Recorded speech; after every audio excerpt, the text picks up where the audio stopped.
And we are live. Hello everyone. Welcome to the late night special of the Spaceship Streams. I do this on every Friday and also Saturday. Friday and Thursday. Saturday it's an earlier stream. And you can be watching from anywhere around the country or the world, and I appreciate that. We have some more interesting things to talk about regarding the trials, some Halloween related topics, and things with the weather that I find interesting. And I hope that all of you have been having a great week. And I'll be going over to the other screen in a moment. Okay. Alright.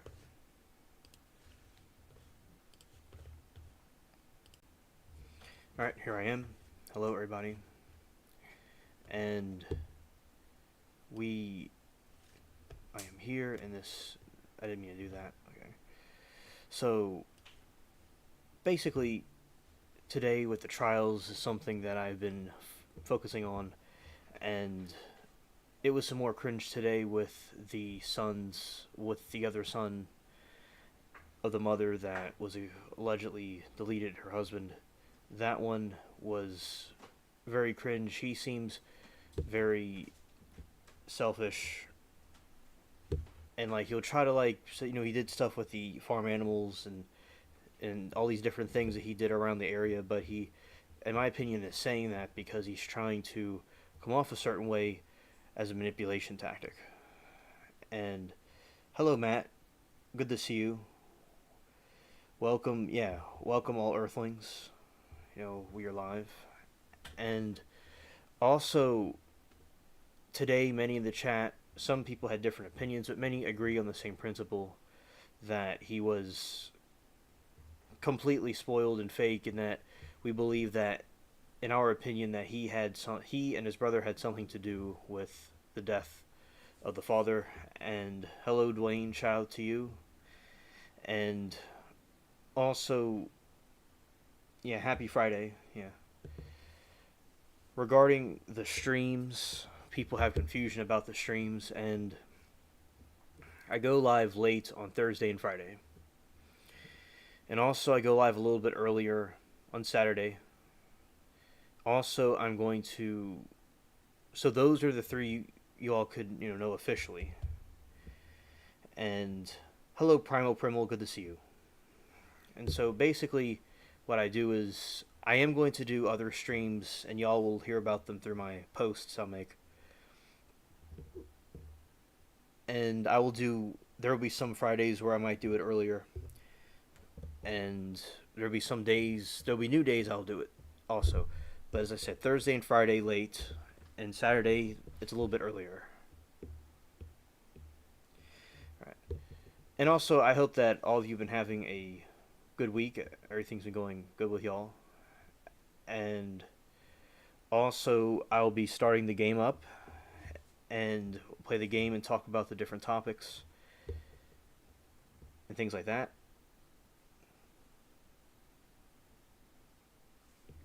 Alright. Getting this started. I'll get to chat in a moment. Okay.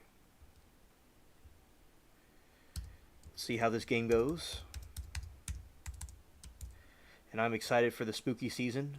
And we'll be talking about. Yesterday we talked about some scary movies, and I'll be talking about that tonight again, and some more Halloween topics, and things like that, as well. Because the game had some problems the other day. Not my stream, no. But the game, their servers had problems.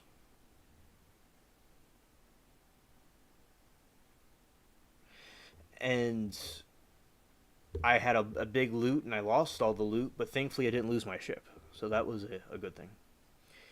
Alright, so. Okay. Basically, we have Matt. He's saying he saw a movie once that said crossing the streams is bad. That sounds like wise words. Wise words. Okay. So, okay, we have the game, and I'll pull up the chat too. And we'll go and chat about the things that I talk about on the stream. Okay. And Primal says, I have to put me and Gizmo in retirement. And he said he has to go for a bit. Okay. I saw you made a post about that. You were going to stop doing YouTube. And I wonder what that was about, but I hope that you and Gizmo have good adventures and stuff, and if you don't want to pursue YouTube, that's okay. It's not for everybody. And if you wanted to elaborate about anything that could have occurred or what caused you to not want to do YouTube anymore, I would like to know, but you don't have to tell us. But as I said, I wish you and Gizmo the best. I did enjoy your shorts that you made. Very cool. It's nice watching Gizmo grow. It's very nice. A shout out to you, Primal Primal. Okay. And Matt and Primal, everybody, I hope everybody's been having a good day and has a good weekend as well. And Matt, have you been traveling anywhere? Have you been on any, because I know you do travel a lot, have you been on any trips lately? I would be interested to know. Yeah, so basically, recap on the trial that I was mentioning before. So there was this mother, she's married and she allegedly deleted her husband. And she's, a little lady. And, yeah, Pimp Daddy Pirate. Absolutely.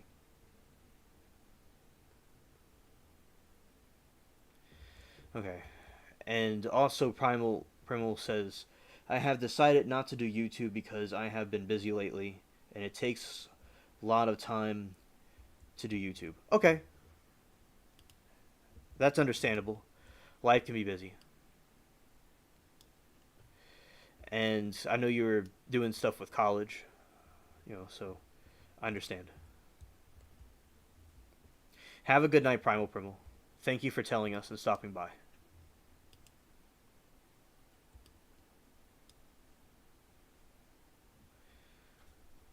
Matt says, which I'll get to the trial thing I just mentioned in a moment. At the last couple of weeks, but I'm scheduled to go to Dallas, Colorado, Arizona, and Atlanta and Vermont in the next 2 months. Ah, okay. It sounds like there is an adventure. Adventures await you.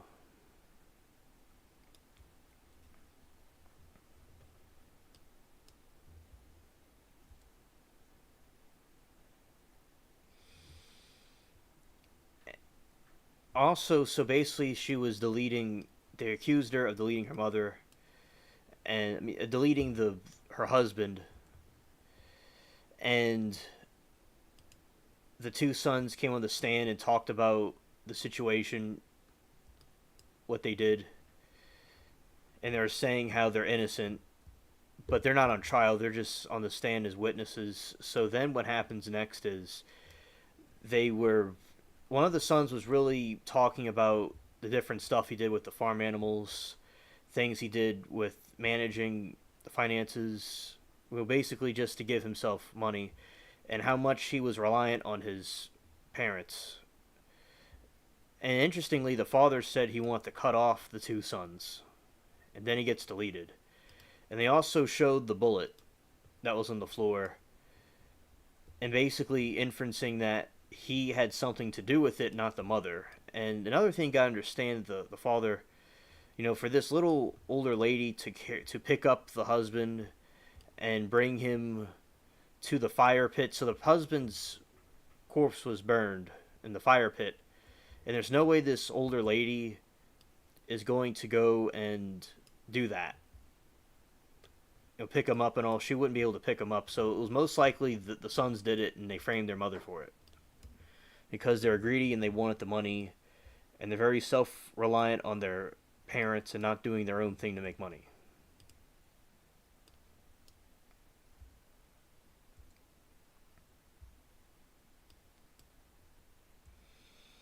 Matt says, I never been to Colorado. I'm looking forward to it. Oh, that's cool. And Matt says, as long as the trip isn't too rocky. Right. I don't even want to know what he did with the farm animals. I know. I know. And I was making a sarcastic statement to Kathy earlier at the trial, and she thought I meant it literally. But like basically, I said that he was because he was doing stuff with the farm animals.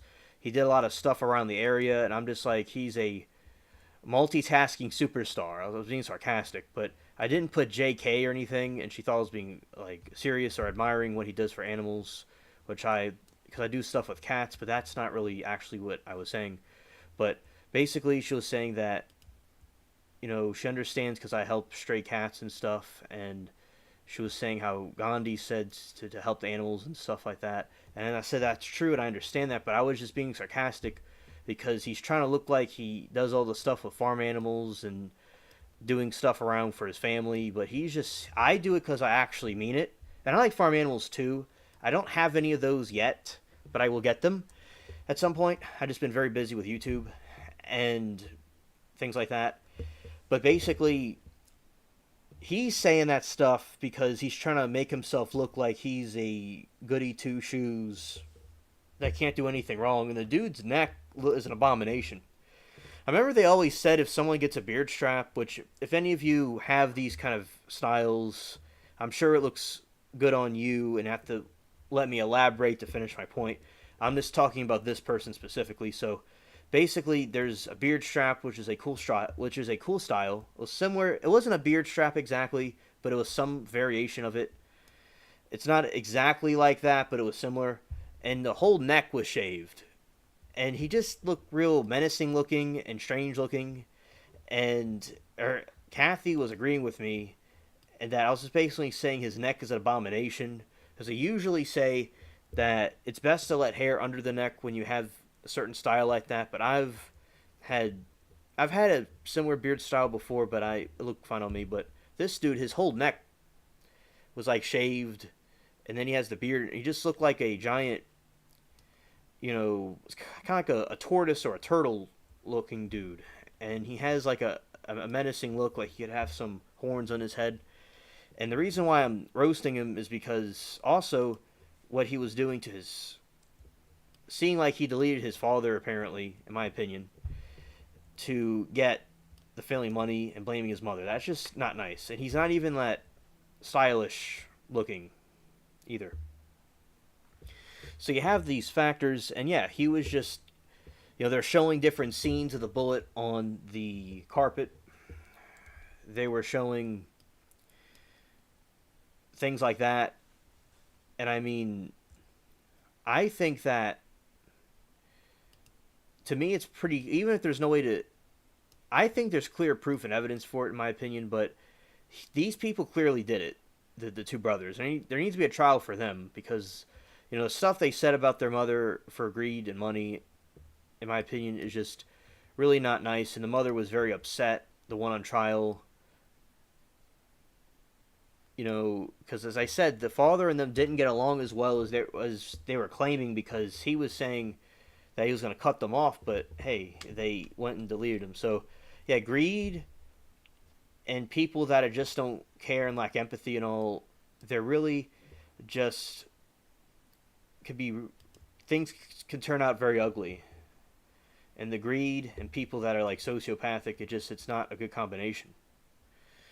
So I think, as I said, we'll have to wait and see how the trial goes throughout the days and throughout the months, and not months, but throughout the week or weeks that it lasts, and see what the outcome is. And I didn't look at Nixon today. I don't know if it was on or not. I didn't look at YSL either, because I was just hyper focused on this other trial. But I still like YSL, but nothing really changes with YSL. It's the same thing. I like YSL and I'll continue to watch it, the YSL trial, but it's just the same thing. Just but eventually we'll see the outcome of that one, maybe in the year 2034 or 2124 maybe. We'll see how that trial goes in 100 years from now. So that's how long it's going to last. But I still watch YSL and keep up with it. And I don't really want to know what I don't want to know at all what he did to the farm animals. Absolutely.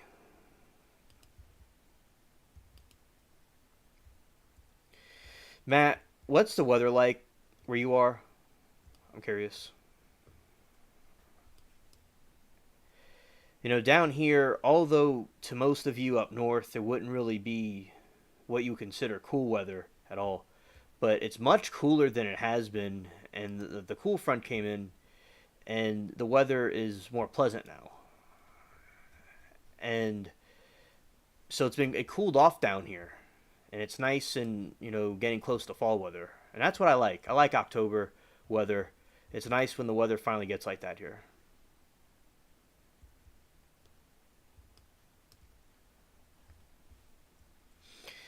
And also, as I said, it was a very good stream last night. The different things that we were discussing.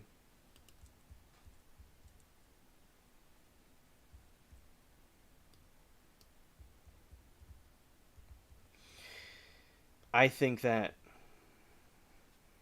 we have. I learned about some of the new movies that are pretty cool.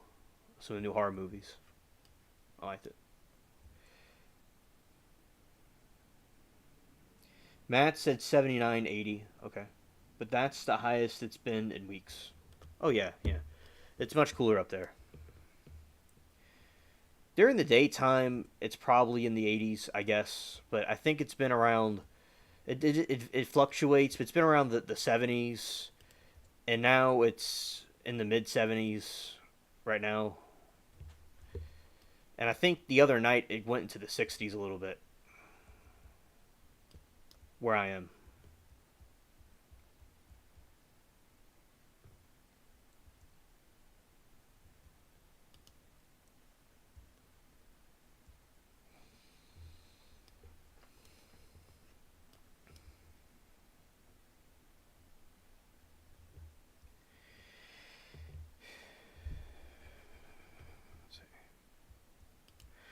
Now, with these two ships, they remind me of the Flying Dutchman, but they're not the Flying Dutchman.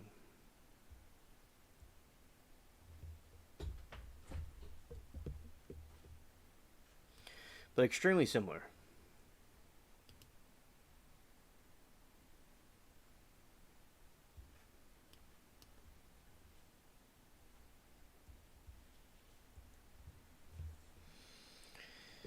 Okay.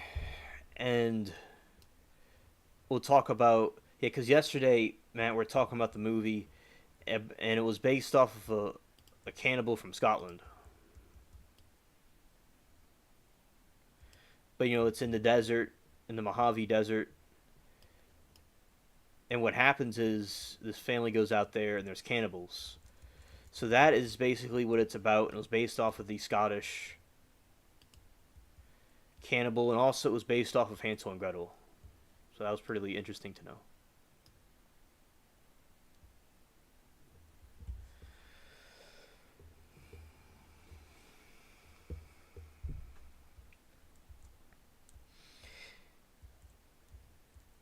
Yeah, so that's the information for the trials. Also, I will say, with these ships right here, I think there's quite a few of them. I've been seeing a little bit more today in this game. It's pretty nice.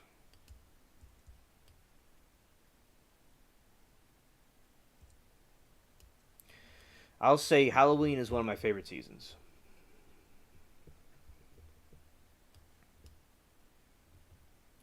I really. Also, the weather getting cooler is nice as well.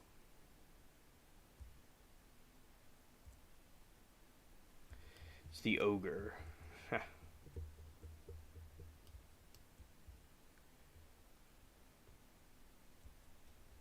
And then as it gets later into October, down here, it'll start getting crispy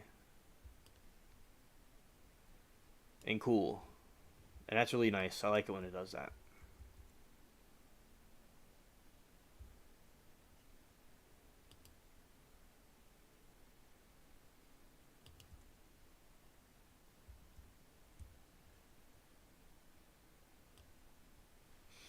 Alright, we're sinking that into the abyss.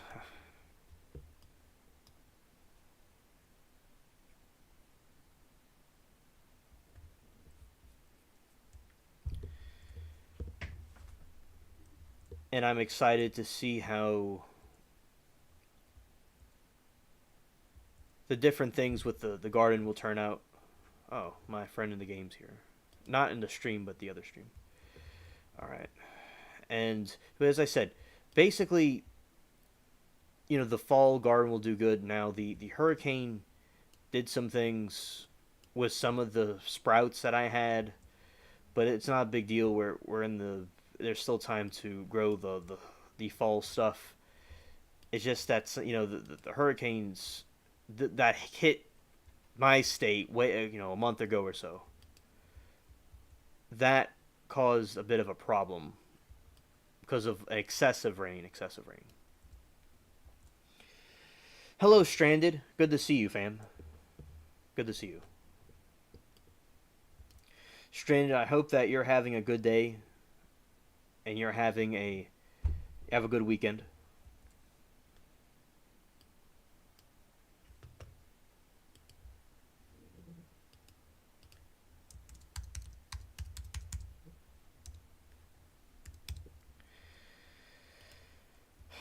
Okay.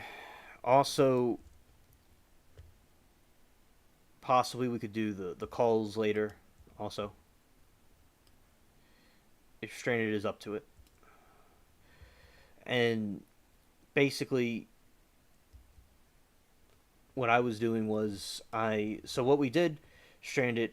We are talking about yesterday some different movies, and people are talking about the different horror movies that they liked from back in the way in the past.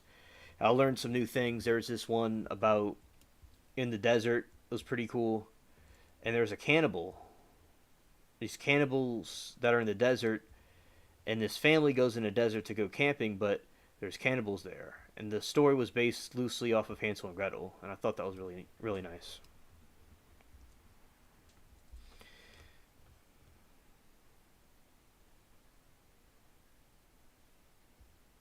Okay, Stranded. Understood. I hope that you get well soon.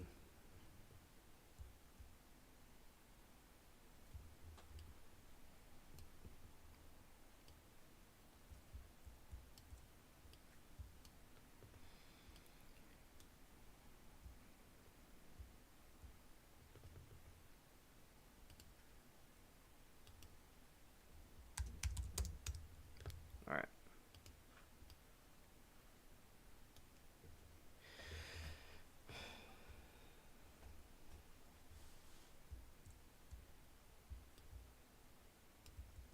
Okay.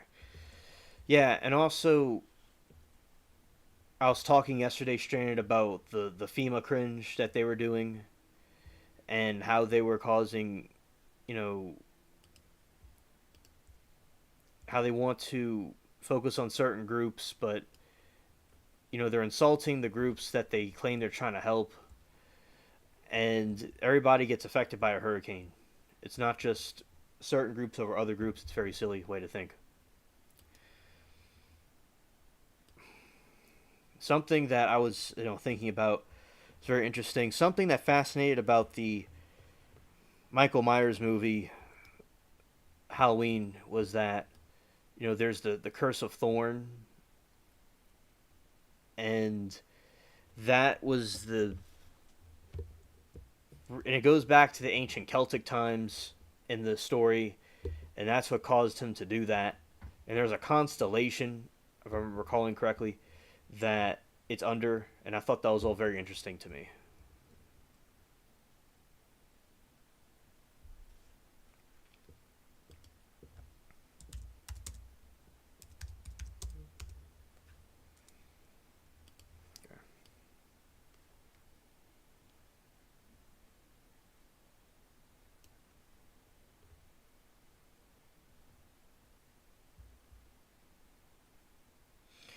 Okay, Matt. See you tomorrow. If you're there at the stream.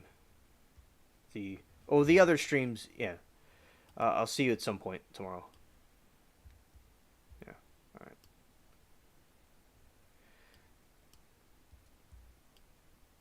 Also, 'cause I probably will do the live tomorrow.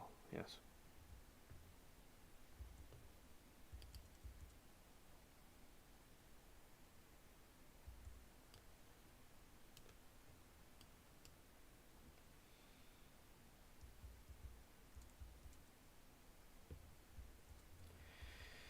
Yeah.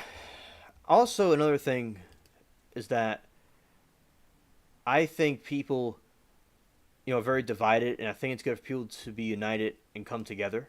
I think it's very important. And also on Fridays, I'm thinking about doing some Friday streams that'll, it'll be at different times. I always will do late night streams, but I do want to do some of them at other times as well because it'll be becoming. So I think that because I was monitoring the different times to do stuff, and I could do these other ones. They'll be a little bit, at different times, and oh, let's see how this goes with Blackbeard ship.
Yeah, and also Stranded.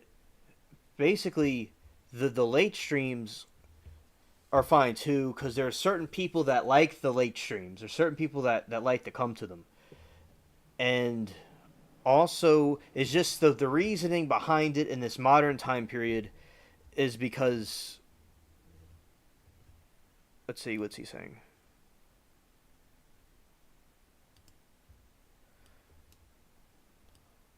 Okay.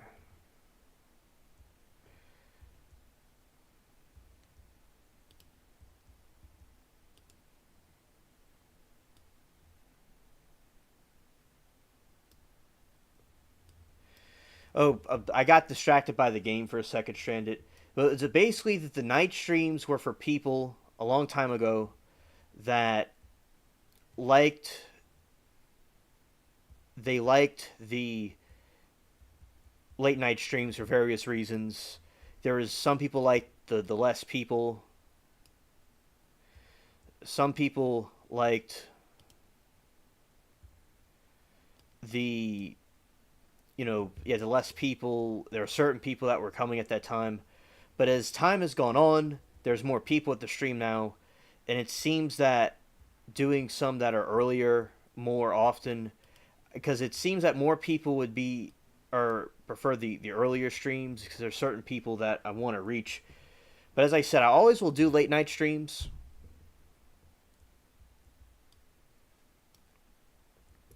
There always will be late night streams, but basically I'll see about maybe doing the Friday ones a little bit earlier. I'll see about doing that. But as I said, I don't mind the people thing because there's people that watch these late night ones. But Friday, like Thursday, I'll do them late, and then Friday I might do it a little bit earlier, and I might switch it up. Sometimes I might do it Friday late, do another Friday earlier. It just depends.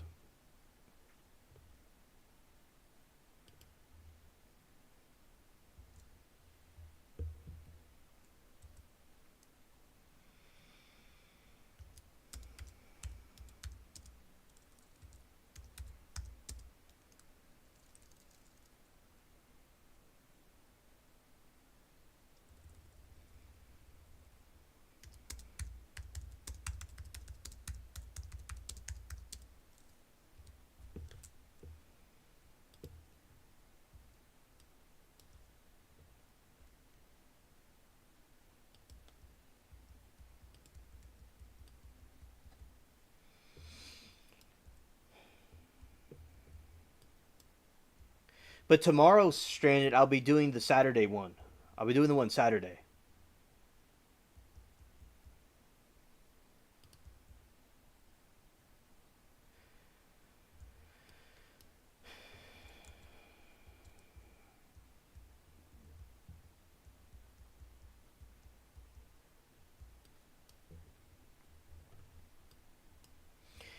And so, there will be that one. But as I said, and under certain circumstances, some of the people that used to come here to the late night streams, I know you and Matt and others come, but there's some people that don't come anymore for certain reasons. They like me and all, but some people don't always come. And Sarah, I have not heard from her in a very long time. Shout out to her. I'm sure she still probably watches the streams, but there's just the people that liked the late night ones aren't really around as much.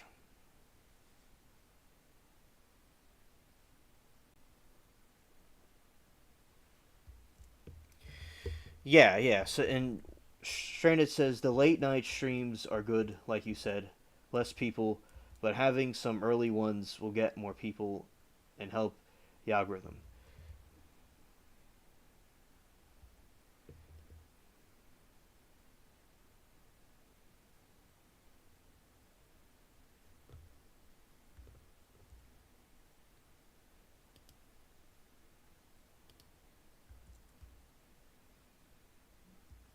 All right, and also basically, okay, I might make the ship public. Let's see, but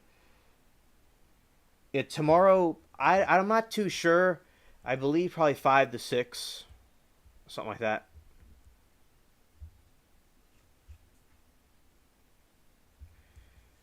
Okay, let's see. I might.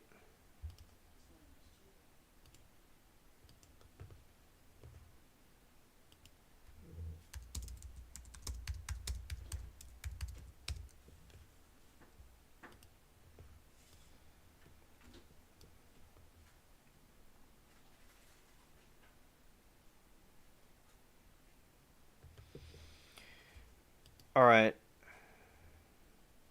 Hey Billy, good to see you.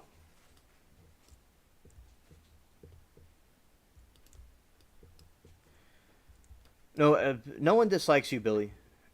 Everybody that I've encountered that on the stream likes you. Nobody has a problem with you, Billy, or anybody else currently in the chat that I can see. But basically, as I said before, I will always do the late night streams, but also I'm going to continue to do the earlier ones, and Saturday's an early one. So, yeah. But anyway, basically, the late night streams are really cool too, and I like doing them, and I like being up late and doing the late night stuff. It's very nice. Thanks.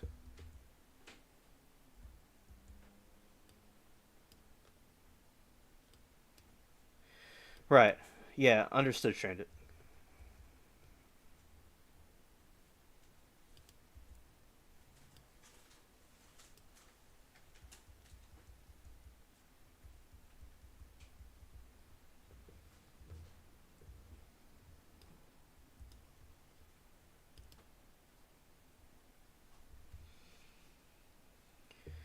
Now, if something comes up, I'm not able to do it for some reason, I'll let y'all know in a post.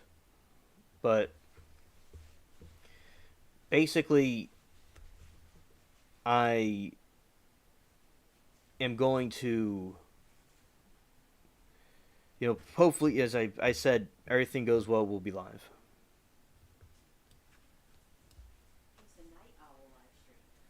Right. Yes.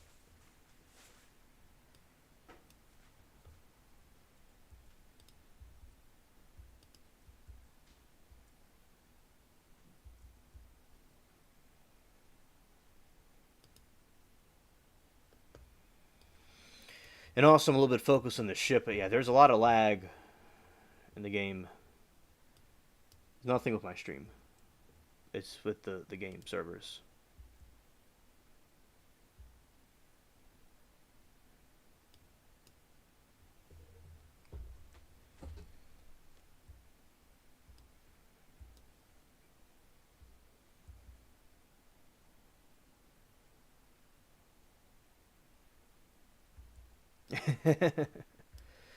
Yeah.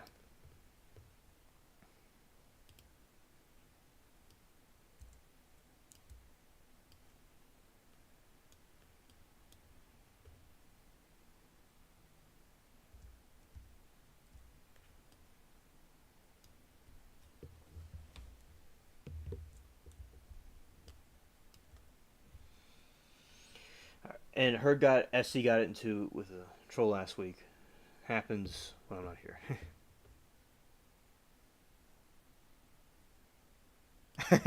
My friend the game told the game hang in their servers. Yeah.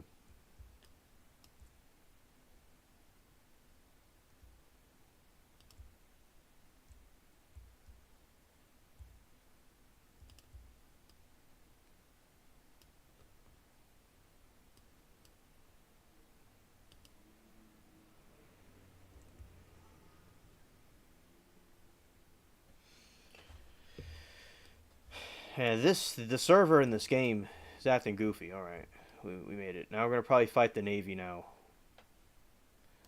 All right, so we're gonna go off into the sea a little bit.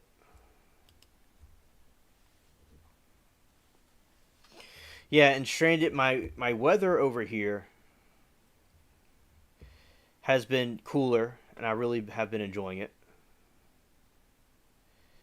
And also another thing that I like is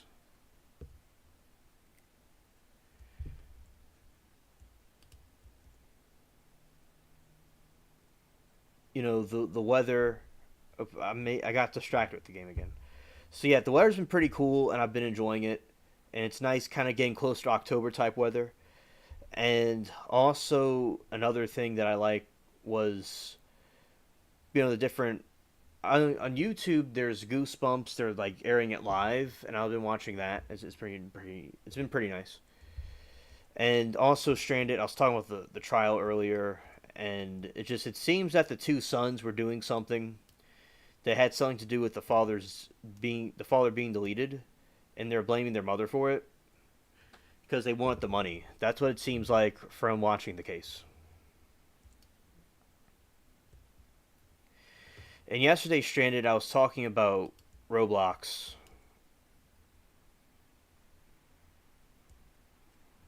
So Roblox is one of the games I like to play. And with Roblox, I have been, I was talking about, I built two castles in the game, and it was a game I played when I was a kid, when I was younger. And I built castles in it. I built all kinds of different structures in it. I built a prison inside of it. It's like a game kind of like Minecraft, but it looks like a cartoon world. And it was pretty cool. And I built a couple of different buildings and houses and stuff in it. And at some point, I'm going to show it in one of the streams. Perhaps even a video.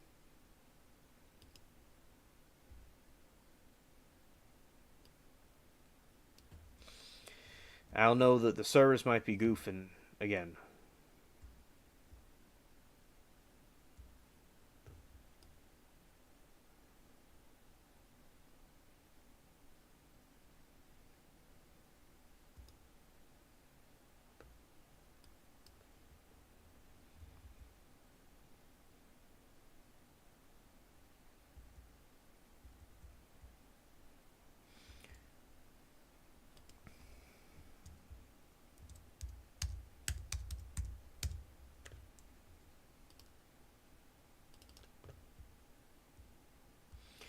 Yeah, so the game was lagging a little bit and it wasn't getting points for hits.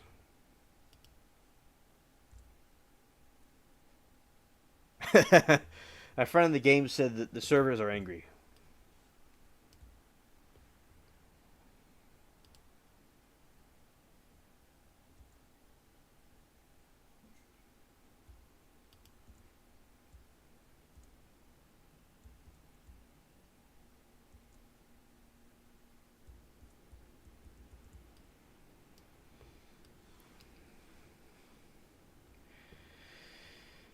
Right, we're going to sink these ships.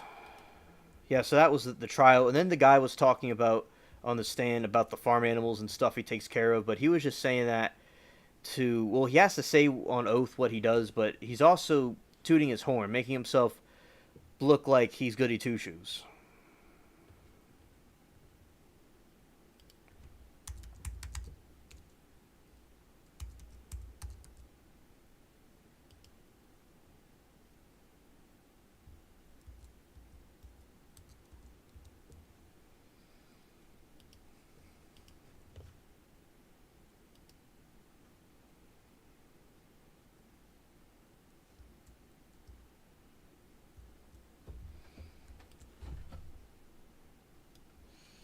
Been getting frost warnings here. Finally cut down my mint and have it drying. Well, I'm glad that you finally did that.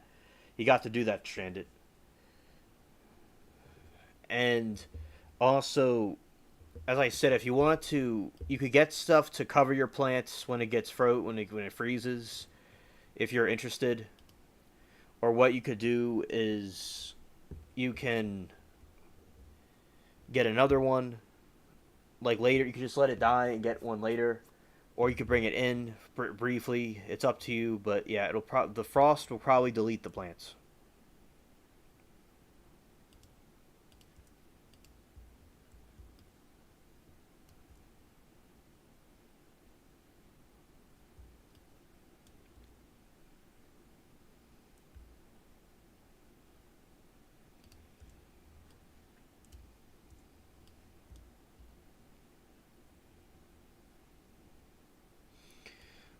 Hola Latina, good to see you.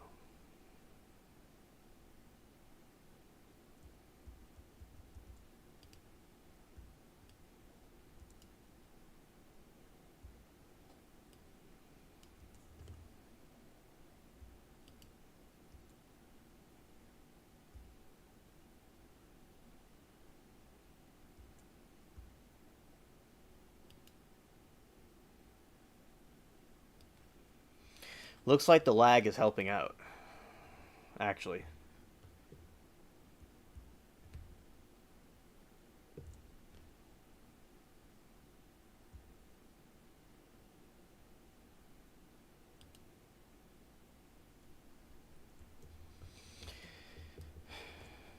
Yeah, and Latina, I hope that you're having a good day. We'll be talking more about the movies like we did before. And in a little bit.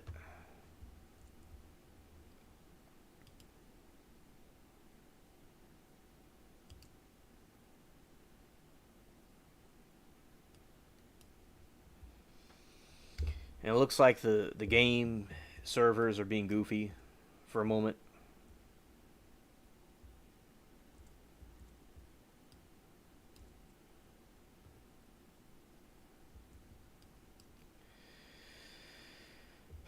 Alright, we're going to have a final battle with this goofy ship out here. Let's see how this all goes.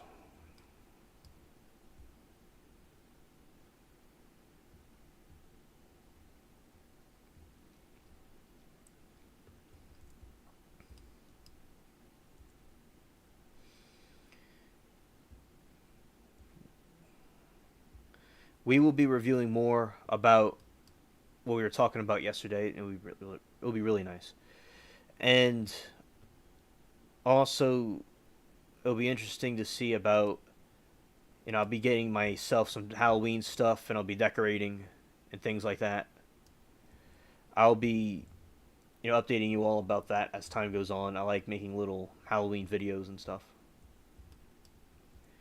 And, basically, I think with this trial, we have to, wait and see how it goes with the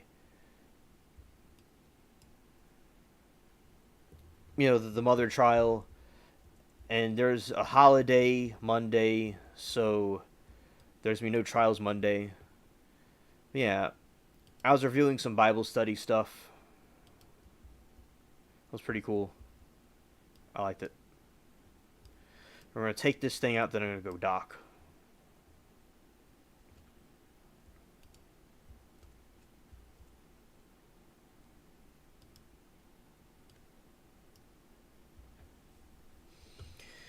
All right. We could get this other one. We're going to go to Cuba. Let's see. Where's Cuba?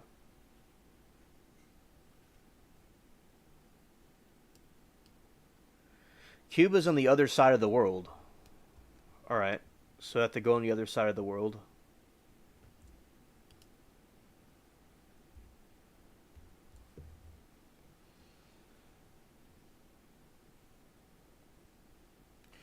Oh, you've been watching a show called The 100. That's very cool, Latina.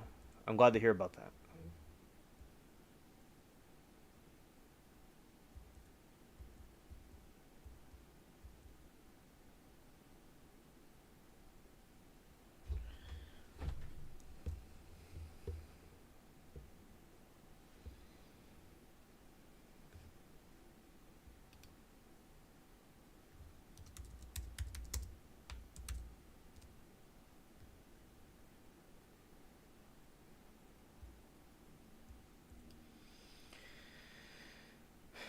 Going to Cuba. All right.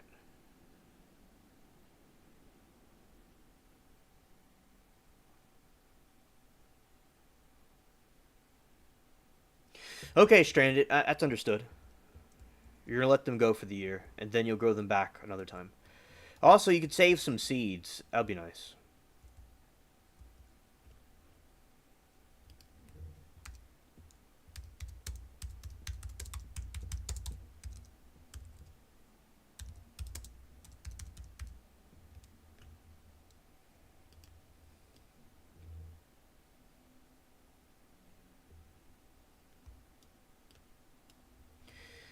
Okay, in a moment I'll be docking, and then we will go and go to those topics I was talking about.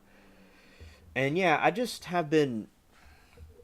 I had a good time with the chat today, and as I said, I'll always will do the late night streams. I love doing them. But as I said, just I like the earlier ones as well because all kinds of different people come through.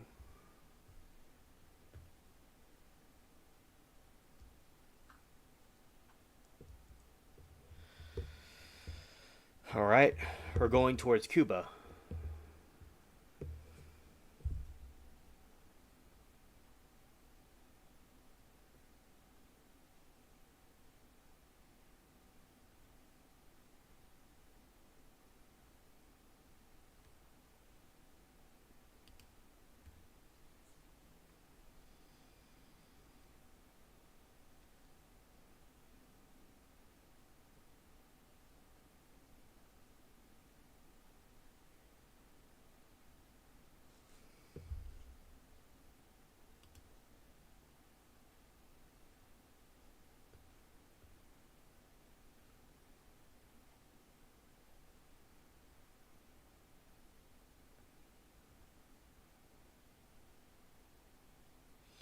Well, that's really cool, Latina. That sounds like a really fascinating movie.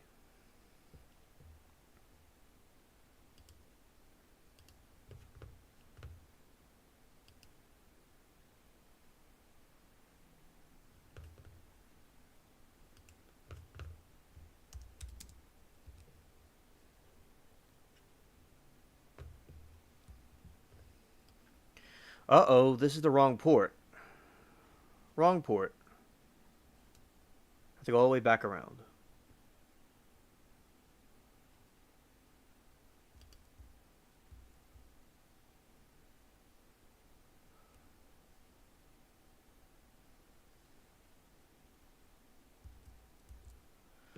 Well, that sounds pretty cold weather. That's cold weather, Stranded.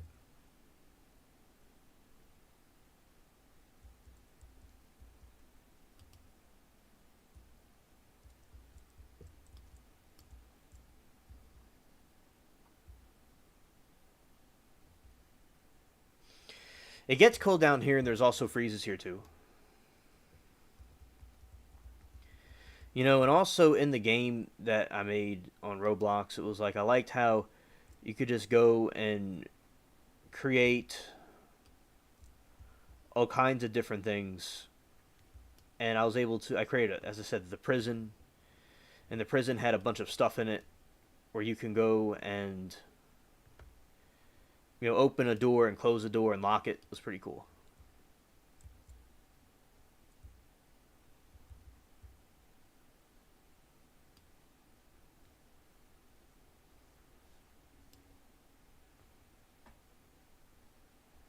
The older you get, the colder it gets. Yeah.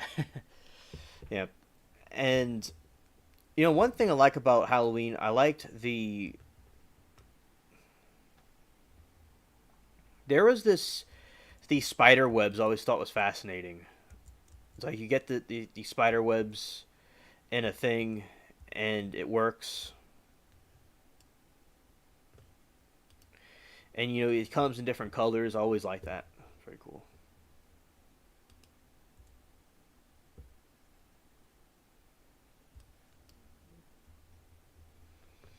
Yeah, we're gonna get the whole pirate group up in here.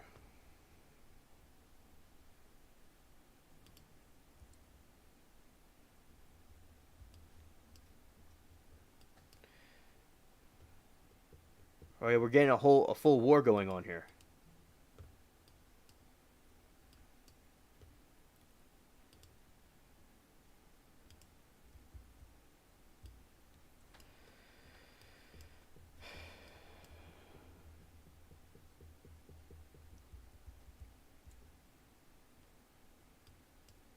I guess people are repairing the ships, or are we attacking this one?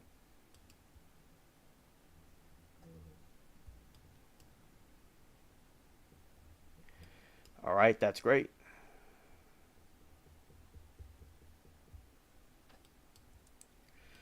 Uh oh. Okay.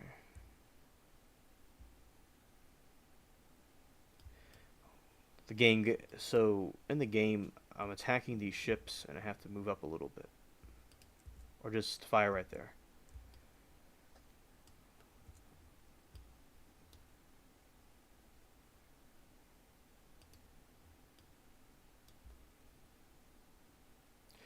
It's good to have these allies around here to help out. That's so sweet.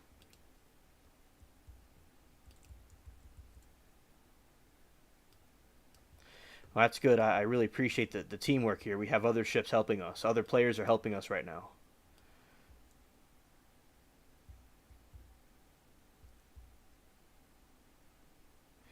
All right, now we're gonna go off.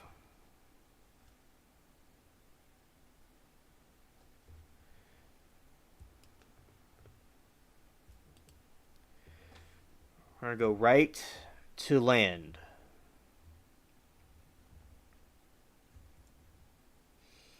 Navigating right to land. That's what I'm doing right now. Okay. Full speed ahead. En Grande. Sounds like a big ship, but it isn't really a big ship. It's called Grande, but it's not really that big. It's very, it's fast.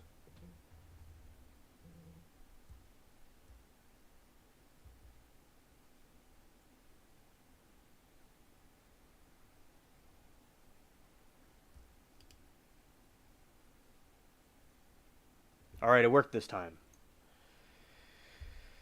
Phew, I'm glad it worked this time.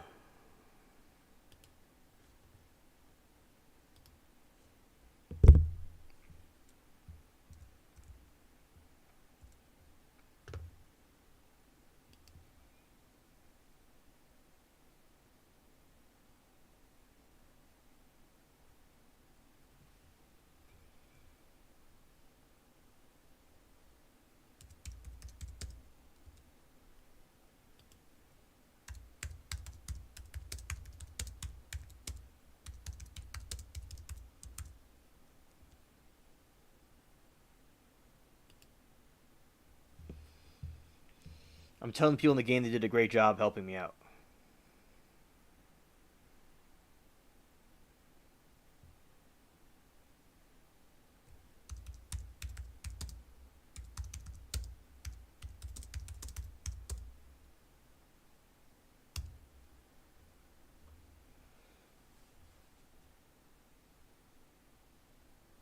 Oh, the air is so cold it won't snow. We've had that happen down here.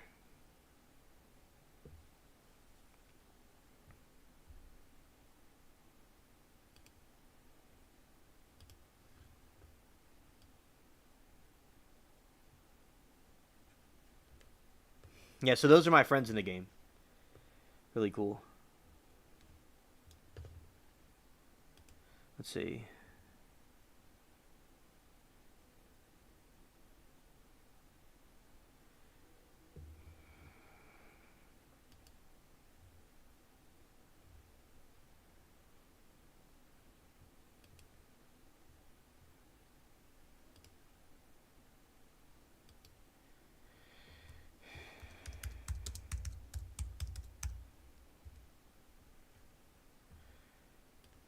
All right, so yeah, that's them right here.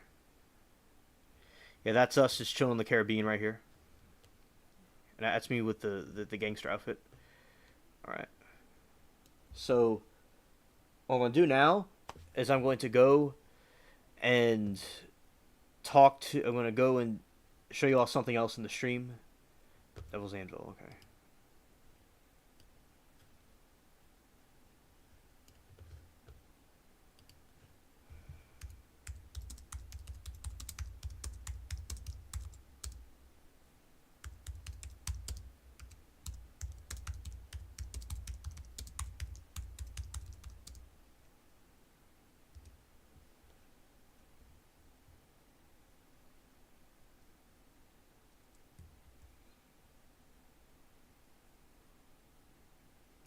Yeah, better than having snow up to the knees.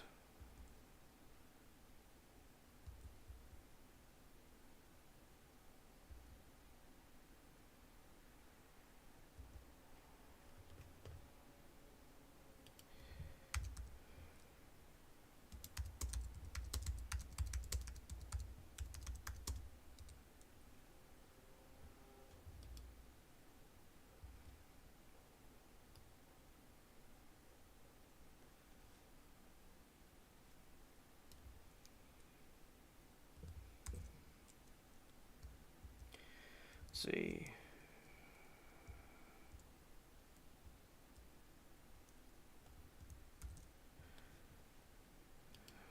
I'm talking to the game right now.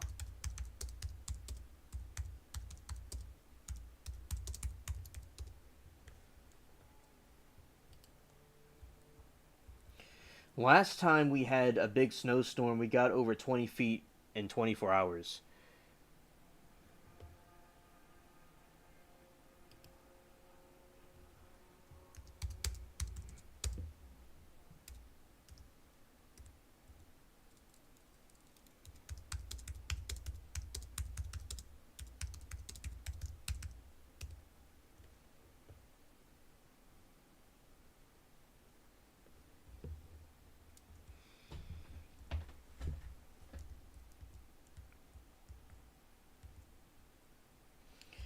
Yeah, I can't imagine having a snowstorm that is that big. It's really something interesting to think about.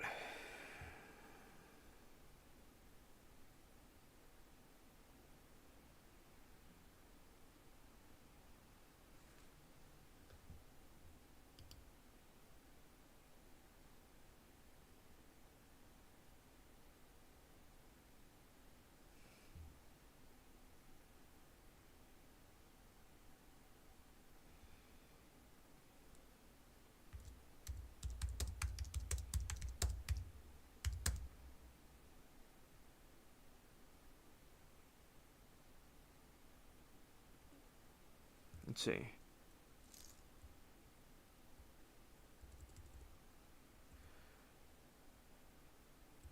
Oh yeah, I saw it correctly. Blizzard of still wasn't as bad as the Blizzard of '77 yet. How bad was the Blizzard of '77? I want to know.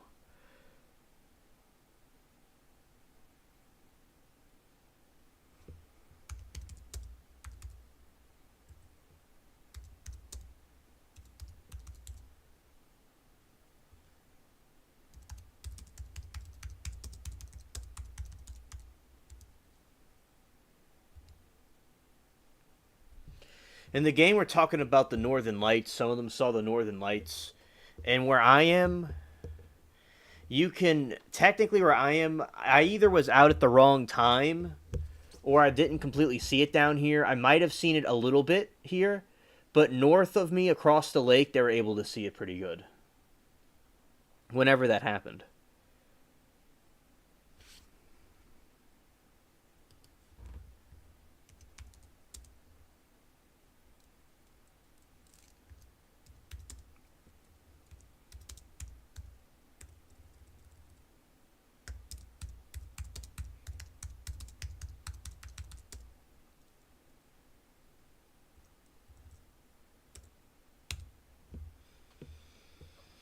And one of the friends was saying that we have a really cool universe, and I said there's also alien pirates because in the game, it's a different character than what I am here, the alien spaceship thing. So I was mixing the two together.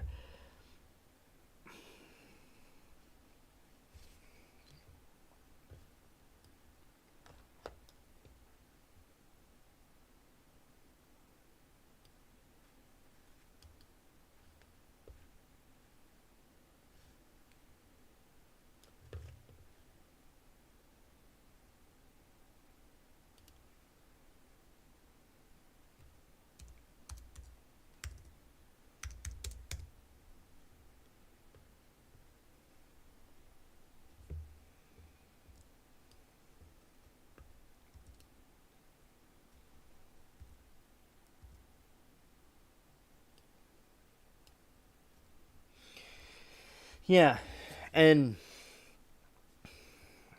basically now, Stranded, have you seen the Northern Lights before? I'm curious about that.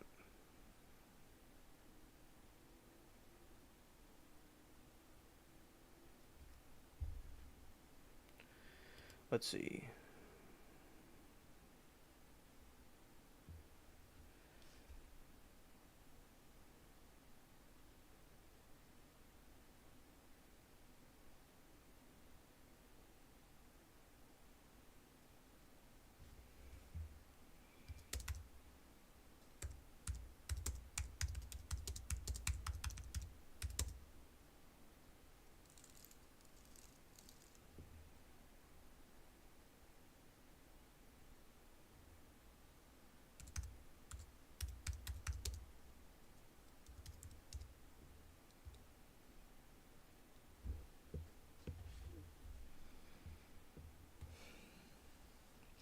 Right, and Stranded says 77 shut us down for several weeks. Couldn't get out unless you had a snowmobile.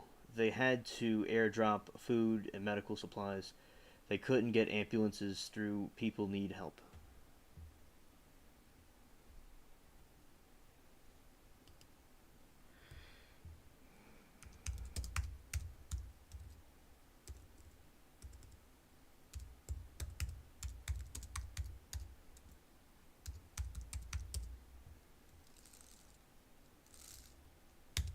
Now, yes, Sam is on the. He subscribed to me, and also now the other friend Starshine.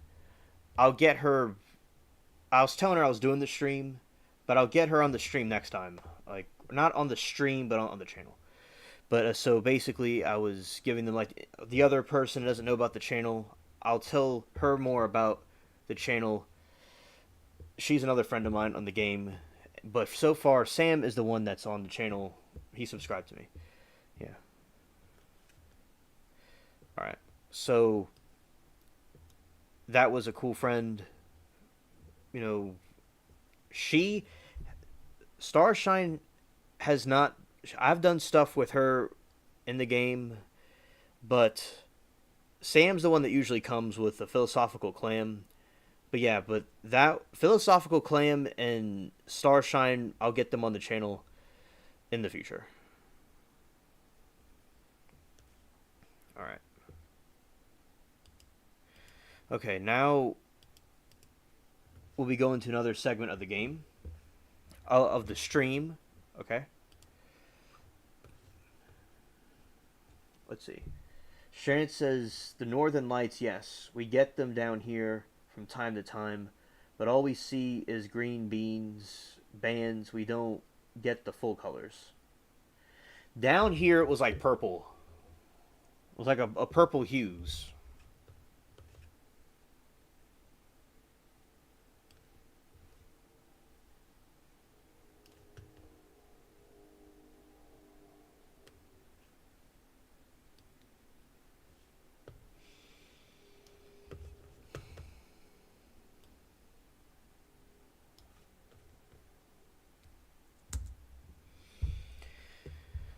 Okay, now we're gonna go to the other part.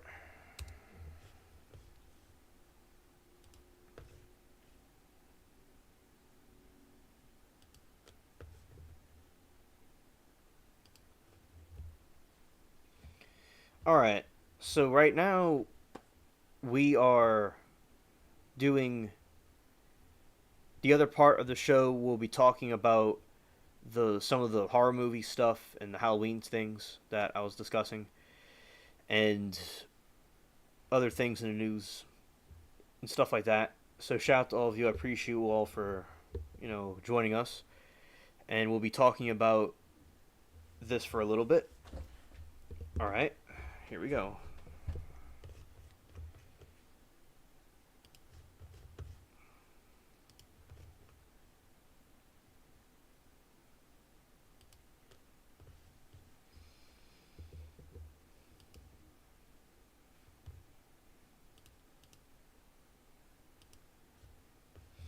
Shout out to the spaceship cats.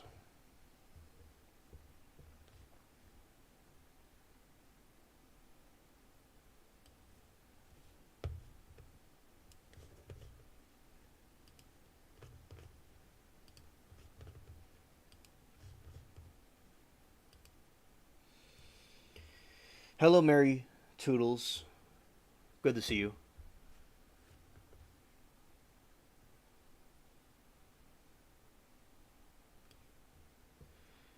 Okay, Mary, thank you for letting us know.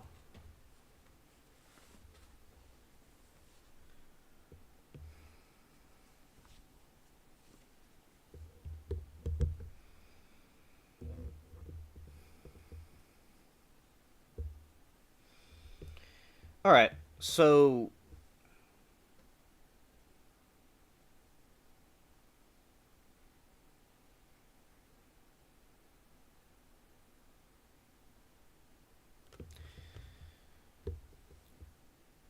and Stranded's feeling a little sick this time. That's okay.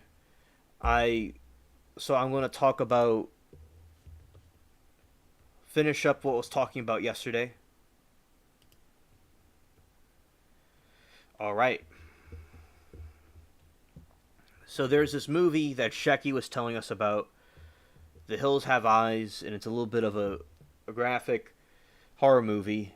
And then I'm going to talk about some of the other ones as well. All right. So, The Hills Have Eyes is an American 1977 American horror film written and directed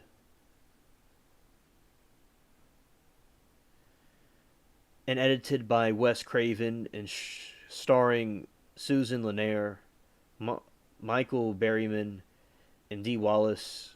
The film follows the Carters, a suburban family targeted by a family of cannibal savages after being stranded in the Nevada desert. It's a good movie. Yeah, good movie.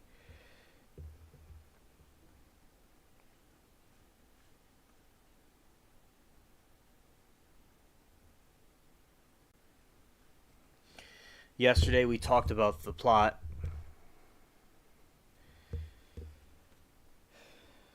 The Carter family is traveling on vacation, towing a trailer en route to San Diego. Parents Bob and Ethel are driving, accompanied by their children Bobby, Brenda, eldest daughter Lynn, Lynn's husband Doug Lynn, and Doug's baby daughter Catherine.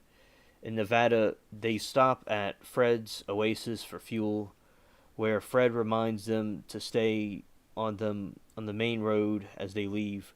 One of the dogs runs off and gets into the shop, leading Lynn into Fred's home, where she notices stolen goods. At the last minute, Fred recommends going through the hills by taking the left, couple miles more scenic route.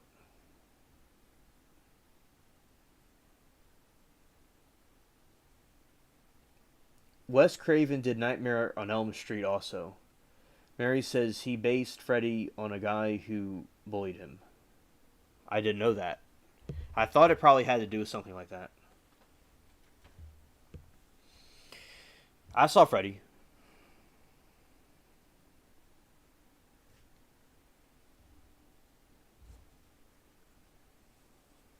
Okay, okay, Mary.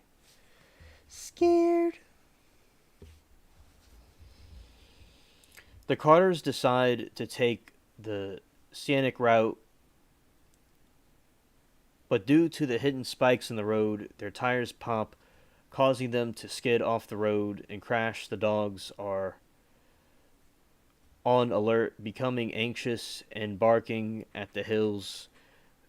Beauty then runs off, chasing after her. Bobby finds her mutilated body. Frightened, he runs and falls and knocks himself unconscious on the head. Bob walks back to Fred's oasis to get help. At the night falls, as night falls, he finds Fred, who tells him about his son Jupiter. As a child, Jupiter deleted the family's livestock and later murdered his sister.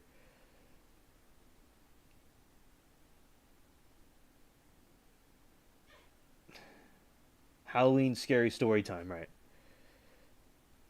Oasis and finds Fred and tells him about his son Jupiter. As a child, Jupiter deleted the family livestock and later deleted the sister. Fred attacked Jupiter with the tire iron and left him in the hills to be deleted.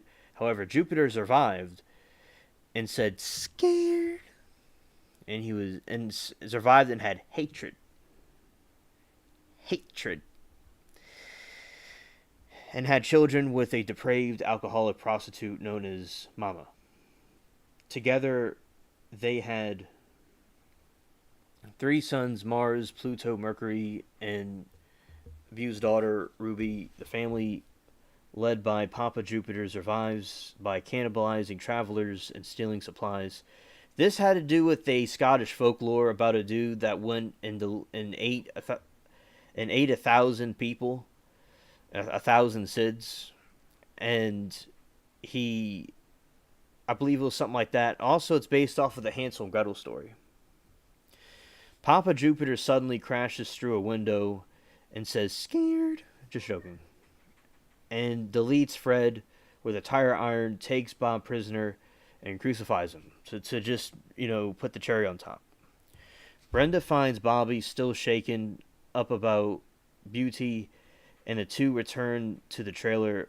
Bobby does not mention Beauty's deletion to avoid frightening the rest of the family. Pluto sneaks into the trailer and signals Papa Jupiter to set Bob on fire as a distraction. Brenda stays in the trailer with Katie while Ethel, Lynn, Doug, and Bobby rush out to save Bob.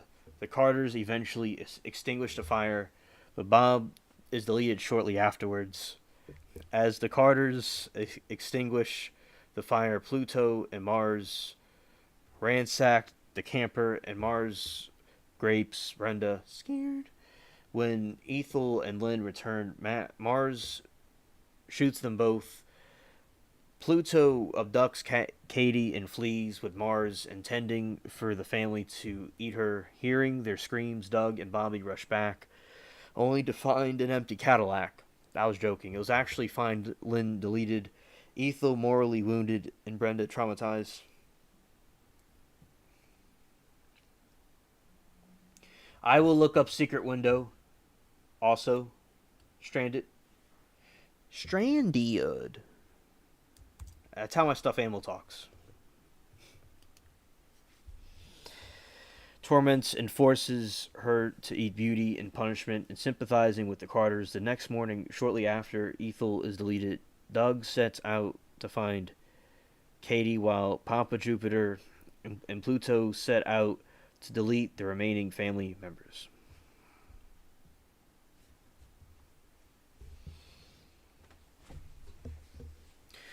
Beast tears Pluto's throat out, and Brenda and Bobby use Ethel's corpse as a trap to delete Papa Jupiter. Doug gets into the cave where he drops it. Just joking. He sees Ruby knocking out Mama and carrying Katie away. Doug catches up with Ruby, but Mars follows and attacks Doug. Mars gains the upper hand. Yes, Stranded. But Ruby interferes, enabling Doug to overpower him. Doug then savagely stabs Mars and continues long after he is deleted. whist, Ruby weeps. And there's the cast.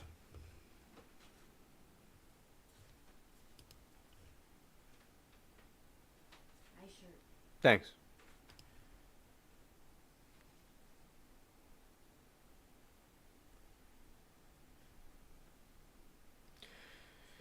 Martin Spear as Doug Wood, Susan Lanier as Brenda Carter, Robert Houston as Bobby Carter McGee, just joking, just Bobby Carter, Brenda Marinoff as Bobby Katie Wood, Virginia Vincent as Ethel Carter DeQuan, just joking, just Ethel Carter, Ethel Carter, Dee Wallace as Lynn Wood, Russ Grieve as Big Bob Carter, Cordy Clark as Mama, Janus Blythe as Ruby, Michael Berryman as Pluto, James Whitworth as Papa Jupiter, Lance Gordon as Mars, Peter Locke as Mercury, credited as King Arthur somehow, and John Stedman as Fred. As Freud.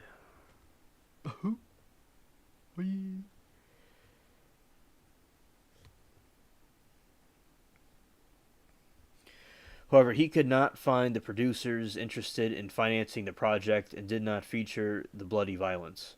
Craven's friend producer Peter Locke was interested in financing the horror exploitation film, and Craven decided to write the project due to his monetary issues. Craven considered collaborating with Sean Cunningham on a horror children's film based on Hansel and Gretel, but Locke wanted the film to be more in the vein of The Last House Left, according to Steve Poli of Metro Silicon Valley. The finished film features elements of Hansel and Gretel, specifically its portrait of people getting lost in the wilderness and setting a tree up for their tormentors. Paul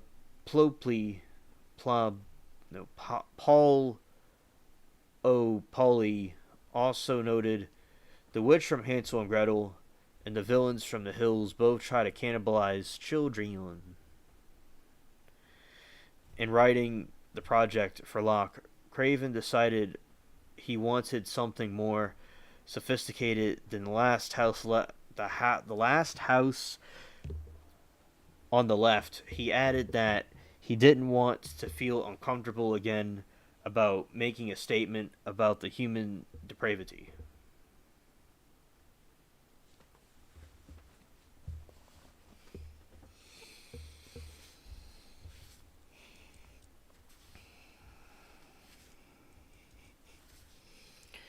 Searching for a story to film, Craven began looking up terrible things.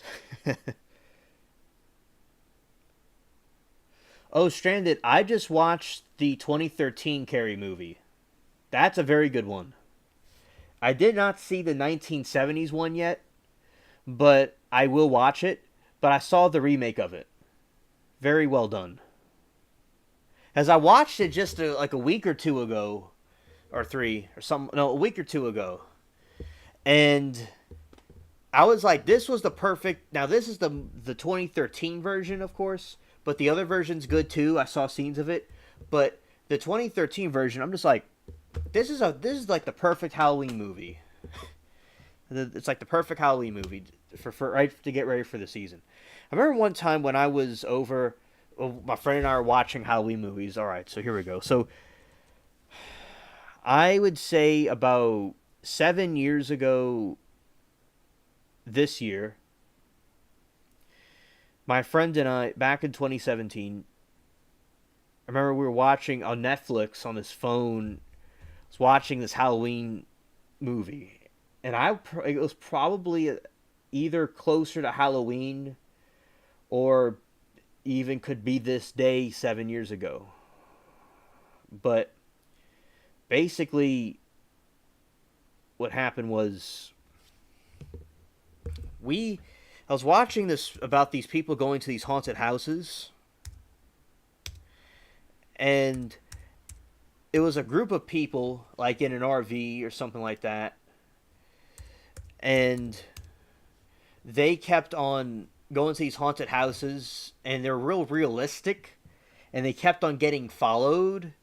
And it doesn't really end well, and it wasn't like a fake haunted house. These people really meant harm, and that was a good one. And then after that, I I saw these other ones where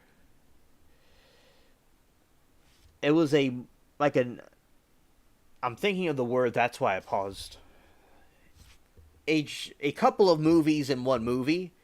These like short movie films in one, and they had it had Jason in it, and they had a couple in one, and they had some people in a haunted house in another one, and people getting haunted at a school. It was like a bunch of different things. And then guess what? My favorite topic, they had an alien scene. I'm just like, I was watching this thing with my mouth open, and it's like if it could get any like you got all these different characters from all these different movies in this one film. Then you got an alien that came with an UFO in it. It was just really something else. And I was watching another one that was a good movie, but it wasn't what I. It was scary, kind of, but it wasn't what I thought. But it was pretty good. It was a good movie, but it wasn't what I thought. But that was an interesting time. And it looks like right now what we're doing is I'm like reading movies out loud and talking about them. But as I said, Carrie was a good movie. And I'll see the original one. I'll see it. But the 2013 one, gives me a glimpse about what the other one was about. Very good movie. So, Craven, as we're talking about this movie, The Hills Have Eyes, 1977. I talked about it a little bit yesterday, and we're continuing to talk about it today. So, The Hills Have Eyes is based on the legend of Swanee Bean. And Latina says hi to Mary Toodles.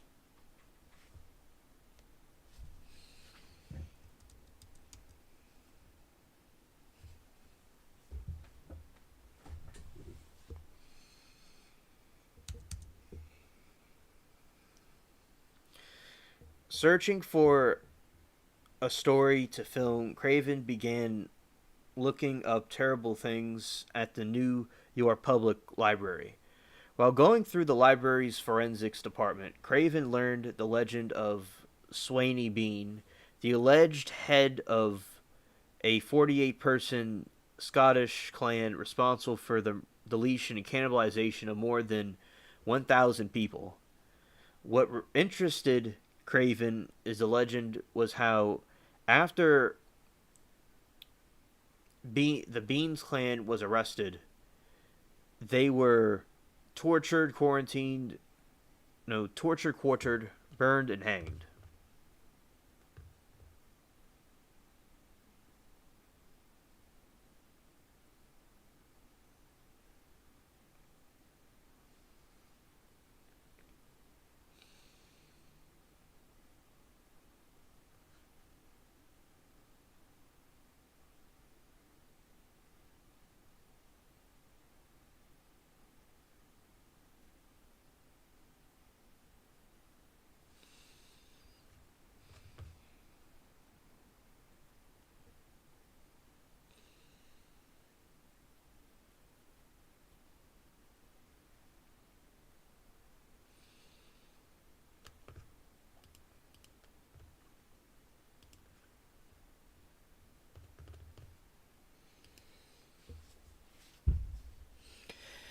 Cannibalization, more than 1,000 people. What interested Craven in the legend was how, after Bean's clan was arrested, tortured, and quartered, burned, and hanged, Craven saw his treatment of the Bean clan by supposedly civilized people as paralleling the clan's own savagery. Craven decided to base the film on the legend. Another major inspiration for the project was Tobe Hooper's The Texas Chainsaw Massacre, 1974, one of Craven's favorite films. The bloody, disgusting Zachary Paul says that both films center on a group of vacationers who are stranded in the wide open nowhere and must protect themselves against tightly knit family of cannibals. The feature of the archetypal gas station of doom, like that is something I need to use. The gas station of doom, like the last house on Life Before It, and the film drew influences from the work of European directors such as Francois Truffaut and Louis Buñuel.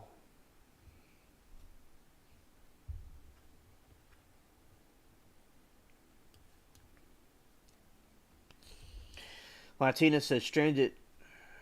I had to restart and charge my phone and find an extra device to get back on here. I read all the comments I missed earlier while y'all were buried in snow. What year or president or governor helped y'all? Did it seem like y'all were left stranded, or did people get deleted?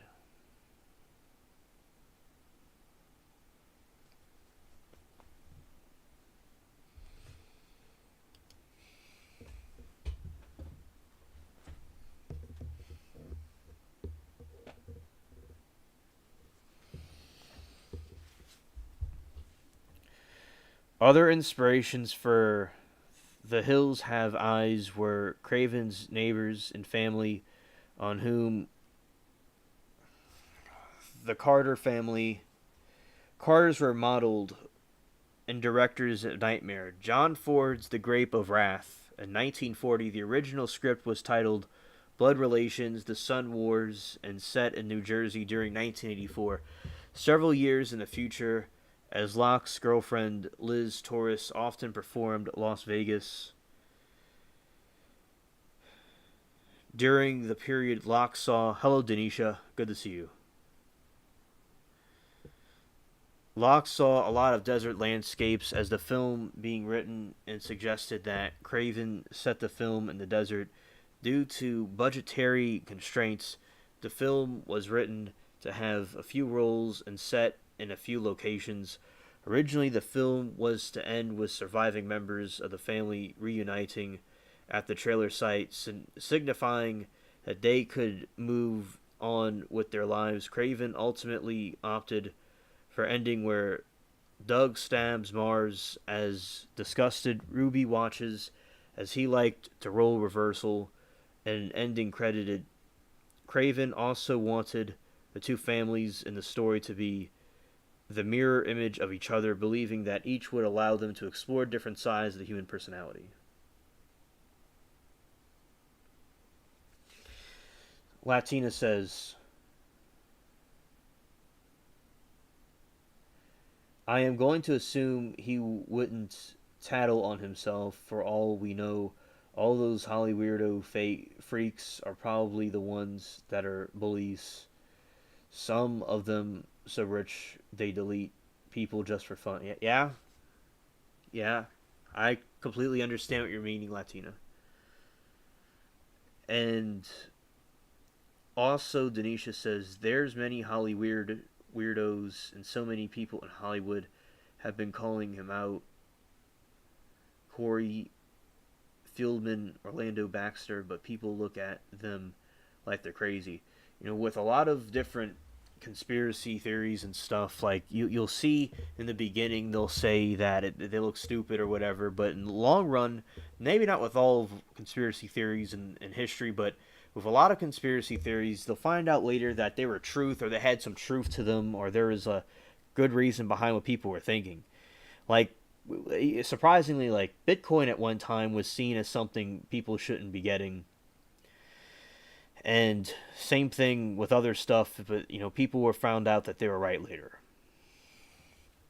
Yeah. So, and Latina says they did get treated very badly because they are men. Holly weirdo freaks hate strong men that speak truth. Right. They want Latina. They want men to be weak because They don't want to have to fight a fight against a force that they can't defeat. Yeah, exactly, Latina. They want weak men so they can be able to defeat the enemy. That their enemy, which is us. Yeah, exactly. You have to demoralize the enemy, and that's what they do. Yeah, they don't want a strong man there because they want to take over. Exactly, Latina. Very good point.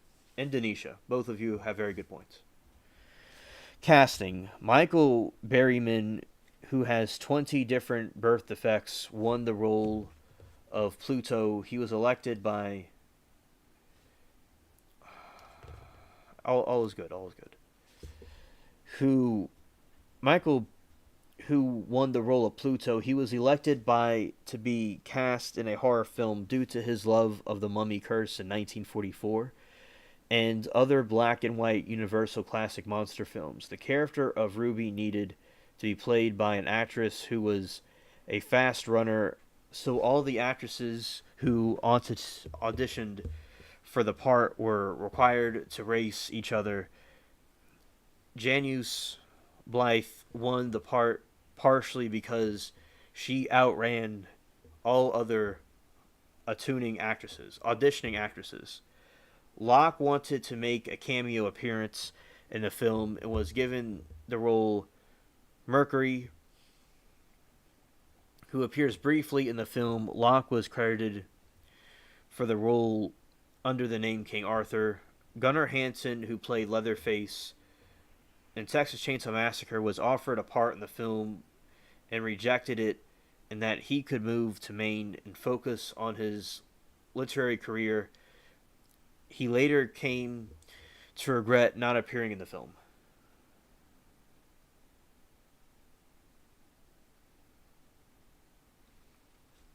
Hey, exactly, Stranded.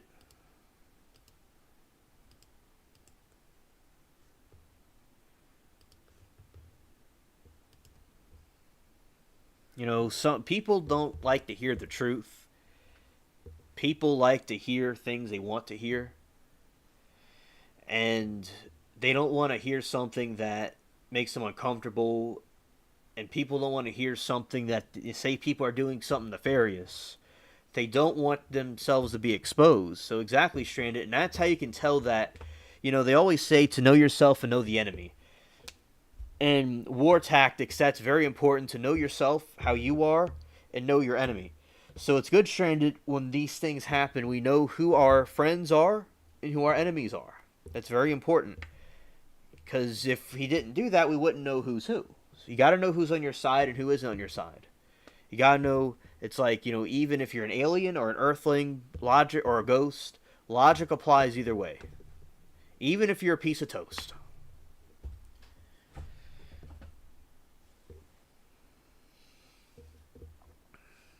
I dropped bars again. All right, filming. Now we're all caught up from yesterday. Now we're going to talk about, this is a new part that I left off of last night. All right, so this is the Mojave. Well, I don't want to give you all misinformation. So that is not necessarily what I thought it was, but it's the Victorville, California, which is in the Mojave Desert. So I was right. I was right. Yeah. So we have right here. Turn the webcam off.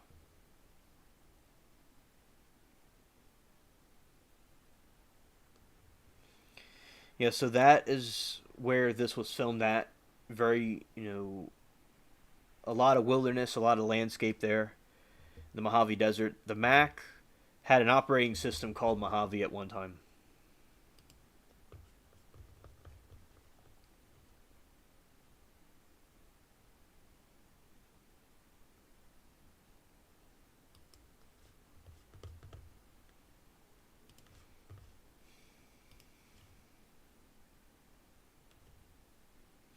Filming. Principal photography for The Hills Have Eyes began in October 1976. The film was shot in Victorville, California, in the Mojave Desert, using a 16 millimeter film on cameras. There were borrowed from a California adult filmmaker. The film cost between 350,000 and 700,000, around thrice the budget of The Last House on the Left. The film's actors were paid minimum wage, and the film crews were non-union. Locke was on the film set every day of its shoot, making sure Craven was being productive.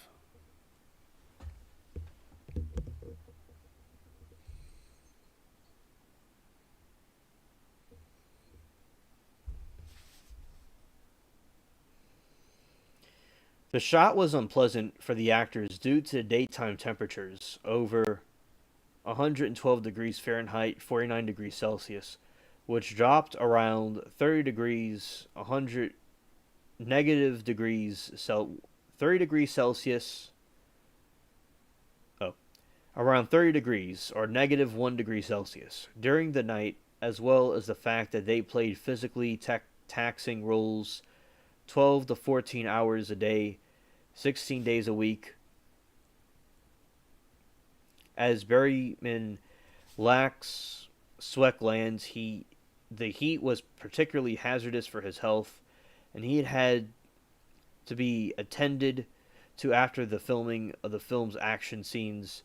Many cast members did their own makeup due to the budgetary constrictions. Wallace later joked that the dog that appeared in the film were treated better than the human cast members. Most of the film's crew were veterans of Roger Corman films, were initially unenthusiastic about The Hills Have Eyes. This changed weeks into production due to Craven's zeal for the project, because the crew came to believe the film is something special.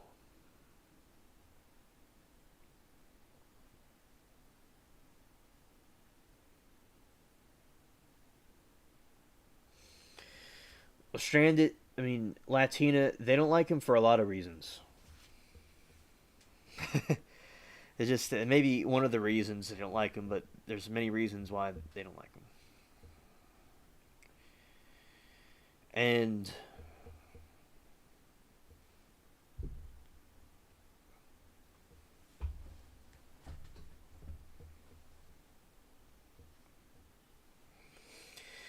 also, we have, okay, so unpleasant. All right, we went through that part. Yeah, but I want to say a remark here. During the time of the Texas Chainsaw Massacre, that film, it was really crazy on the film set. So basically, what they did was they had this incident where nobody was showering or anything, and they're wearing all the same clothes, and it was over 100 degrees, and they used deleted carcasses of like roadkill and stuff on the set, and the smell of it was unimaginably horrible, unimaginably horrid. Another thing about that is, with the content of that, and Gunnar Hansen was wearing the same clothes, and they were recording for hours and hours, and they just did that over and over again. I know these people were underpaid, and maybe they weren't treated that well, but these people and their sacrifice they made was excellent, and they made some of those classic movies of all time. You see, one thing that you all can see here is that with people nowadays, not all people, but you see people nowadays and people back in the past, you see how they weren't, getting paid enough, but they didn't go and like not do the movie, they still did the movie. And then another factor you gotta understand is that people these days, they don't seem to, like young people these days don't seem to understand the concepts of in my opinion, now look, things are expensive now, but it's also about doing a good work and making something cool or whatever kind of thing that they're doing. So I think that people just don't always understand the concept of, you know, work and making something cool. Because these people didn't complain about it. They just did the movie. And they made a cool movie. I just think people are different than they are back then. I wasn't there. This, say 20, 30 years before I was even born, this movie came out. And basically, what I could say from studying it and reading about it, people were very different in this time period. But yeah, shout out to the people. And I do think that these actors were underappreciated, considering the role that they did. But, now they're getting paid tons of money now.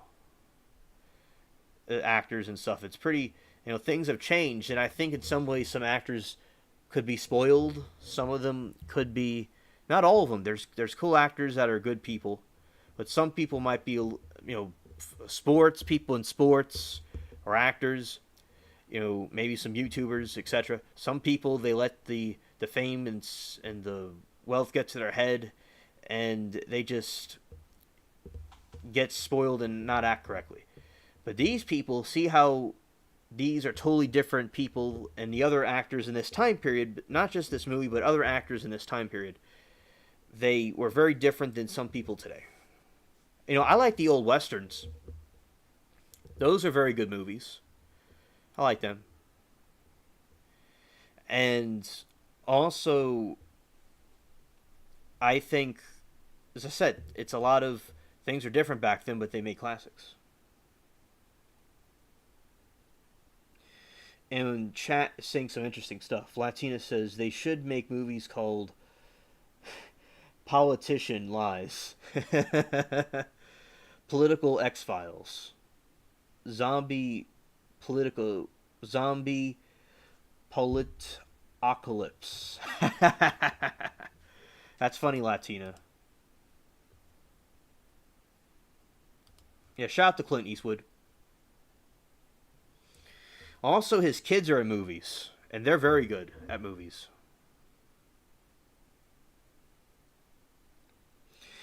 Getting paid tons of movie and putting out crap. It's time to go and give them coal. Gifts and presents are not what we're about to wrap. Reality hits you like a freight train, and that's that. Some actors nowadays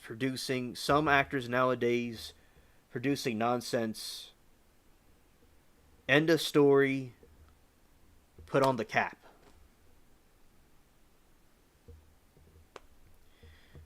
Classic movies is where it's at.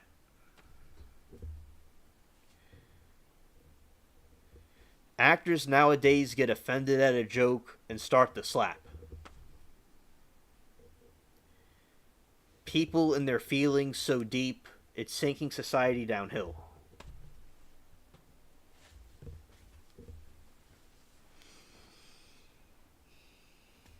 Yeah, Clint is the greatest of all time, the GOAT. Yeah, shout out to Clint Eastwood. Cool people. Hi again, Latina, stranded, lifeform, alien. I'm just listening right now. Okay. Yeah, fact. Shout out to Mary Toodles, too.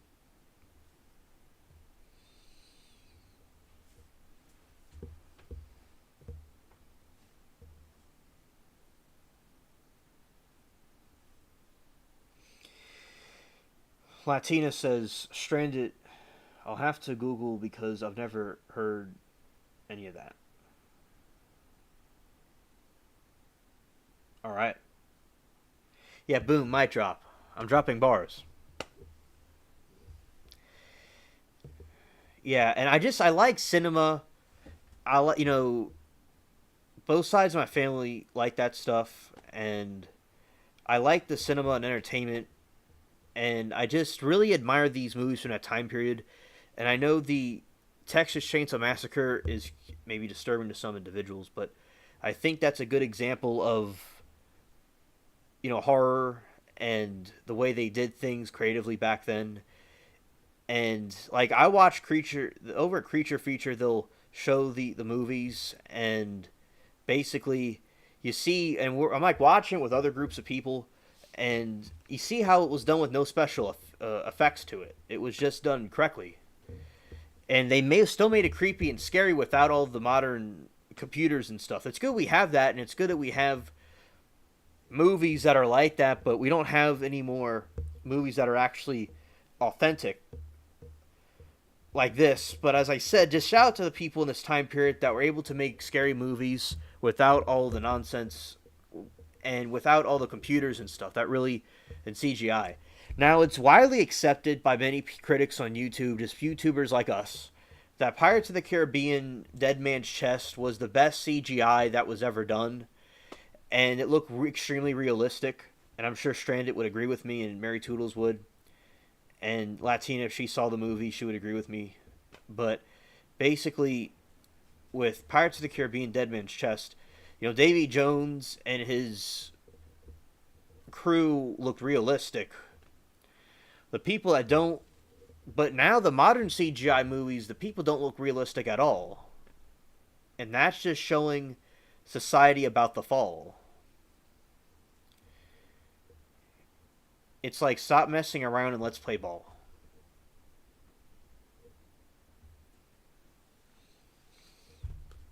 Like the Marvel movies, I saw one of the last Marvel movie. I saw the last one, and people were crying in the movie theater and stuff. It was a very moving movie and all, but a lot of people think that it's not the same as it was back in the early 2000s. So, and I'm still talking about this topic, but I go on avalanche rants, and basically what happened was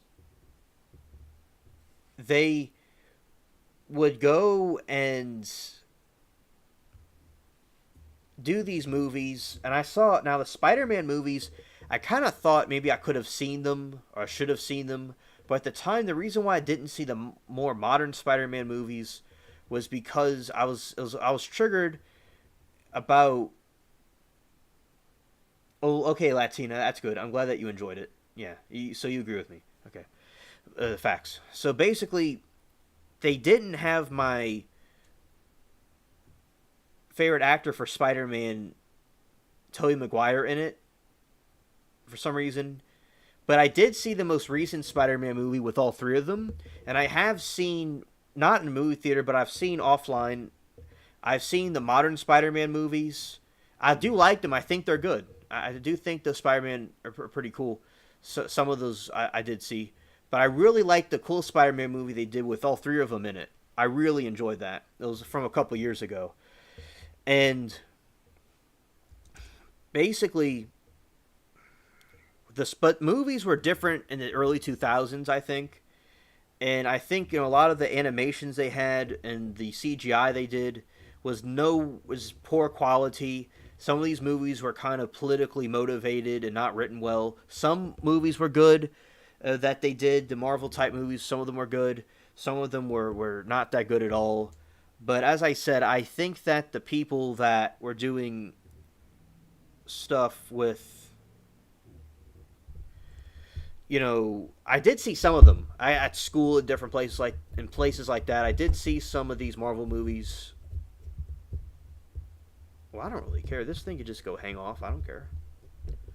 I don't really care, actually. It could just be chilling right there. And oh yeah, Beowulf was a good CGI movie. I saw Beowulf. I love that story. I remember when I was in school, it was sophomore year or something like that. We did Beowulf, and it was British literature because my British background. I think it's interesting to talk about Britain. So what I did was I was very interested in Beowulf, and because it's like there's this dark swamp, this bog, and then you have this monster that comes out of it. And you see a lot of movies and cartoons and stuff are based off of these kind of stories. And then you'll see with Beowulf, Grendel, the monster, that is basically a Nephilim creature. And they make Christian references in that story. But basically Beowulf was very good CGI. Excellent. I really enjoyed it. And that was a really great movie and a great story to read. And yeah, that's a very fascinating to me with the British literature stuff. Very fascinating to me.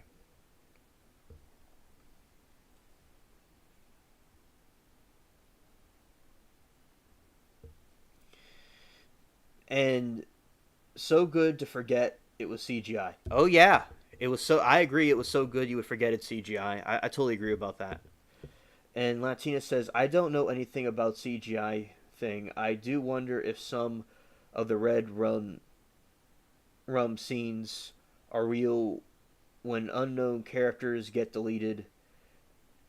Did they get deleted in real life? I wonder. I suspect they could get anyway with the red rum because they're so merchant criminal. All right. Yeah, exactly, Latina. I understand your point. Yeah.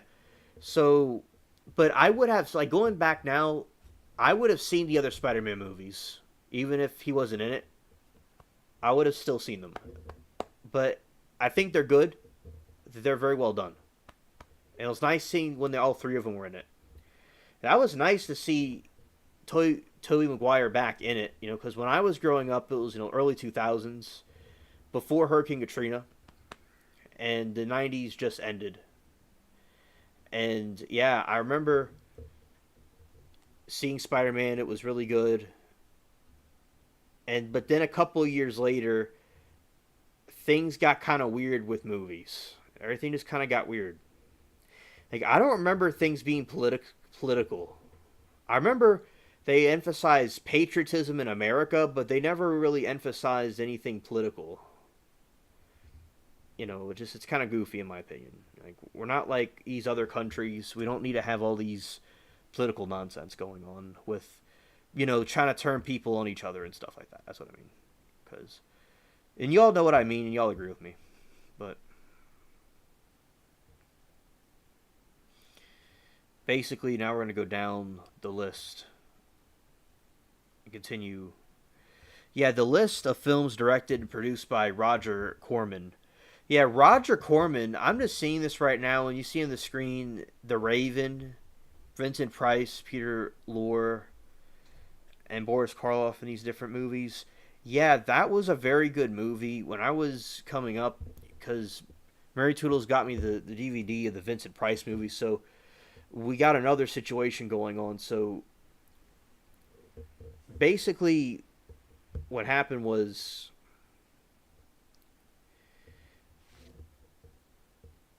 I liked watching these movies on DVD, and they're very good. And it's great to see that that company also directed that film group also filmed this one too. Yeah, that was a very good movie.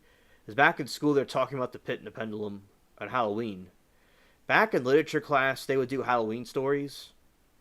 So I went with that theme of doing it here, it seems.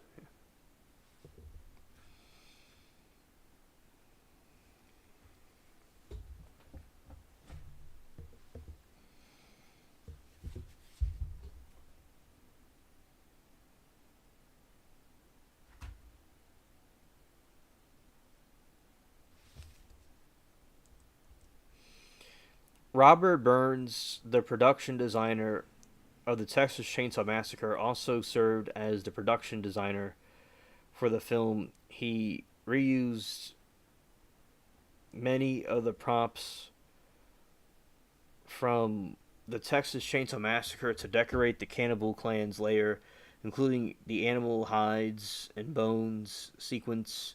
I didn't know that. That's pretty cool. Where Dee Wallace character confronts Tarantula tarantula. Is that a tarantula? I think the spider, right? I was reading that wrong. Okay, a tarantula. I feel like going on a thing about tarantulas now because that's something I'm curious about. Was not part of the film's script. It was added to the film after the filmmakers discovered the spider on the road. The tarantula was not harmed during the film of the sequence. During the sequence where the cannibals eat Big Bob, a leg of lamb stood in the human flesh. This was a relief for the hungry actors. At one point, Craven considered having the character Papa Jupiter eat baby Katie, an idea which most of the cast disliked. Berryman refused to do the scene, and Craven allowed Katie to survive. The carcass of the Carter family dog Beauty was actually it was actually a real dog that was purchased by the filmmakers, but it was a real dog that was, not around anymore. It was an unalived one. Well, yeah, because I remember I've seen some movies from that time. They look realistic, so I guess that's where they get them from. Craven had refused to explain how exactly the filmmakers obtained the carcass.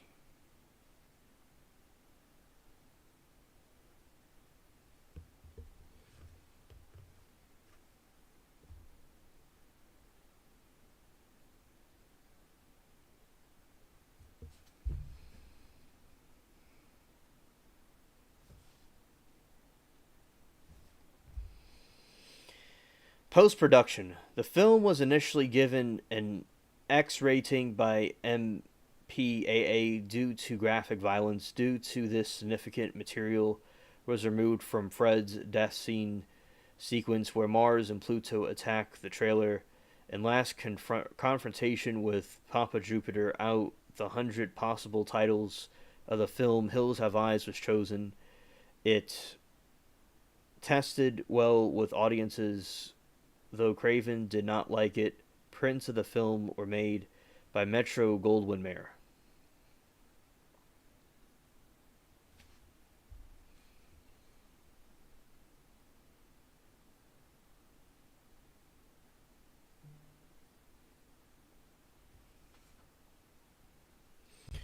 Latina said something funny.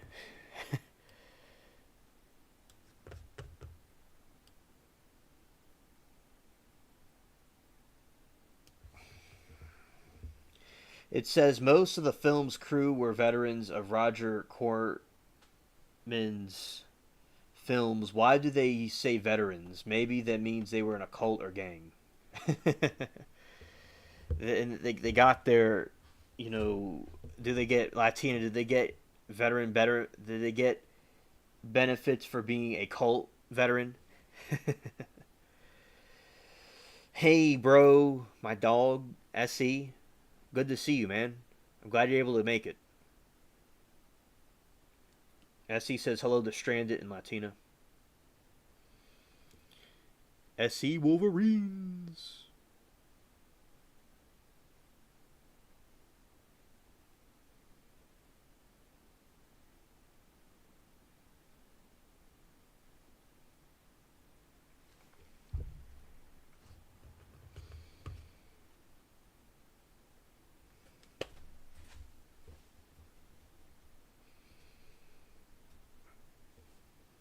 And chat says some interesting things. Latina said alien spaceship. The word veteran comes from the Latin word veteranus, which means mature experience. Thank you for letting us know, Latina. And I know basically what they were meaning by the veteran of the company and all. I was just joking around with Latina, and but I didn't know the exact roots of the word veteran. I appreciate that Latina explained that to us in chat. Mature, experienced.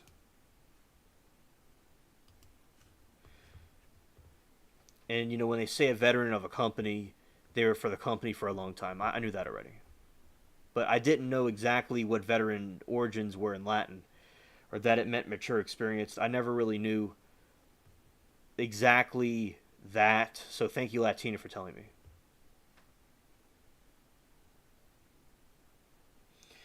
But yeah, shout out to SC Wolverines. He says, I watched so many different versions of the Headless Horseman lately. Oh, that's awesome. I'm sure that they're very good.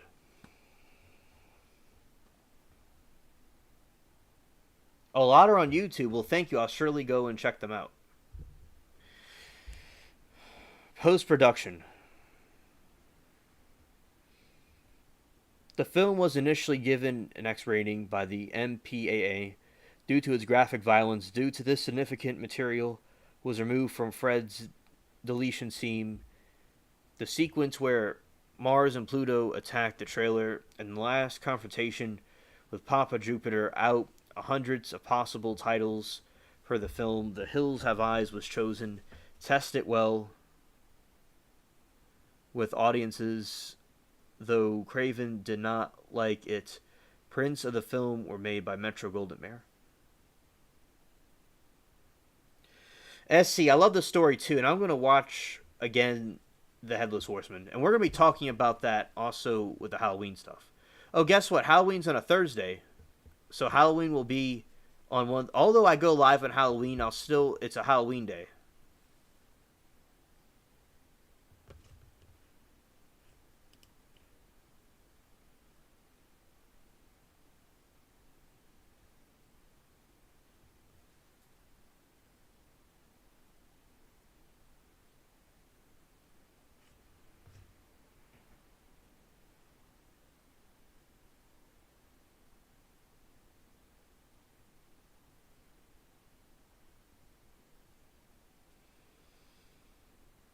Latina says, I think they still sound it more like a cult or gang when they use the word veteran. Yeah, that makes sense. Oh yeah, Latina, the suspense can be cringe. Yeah. Absolutely.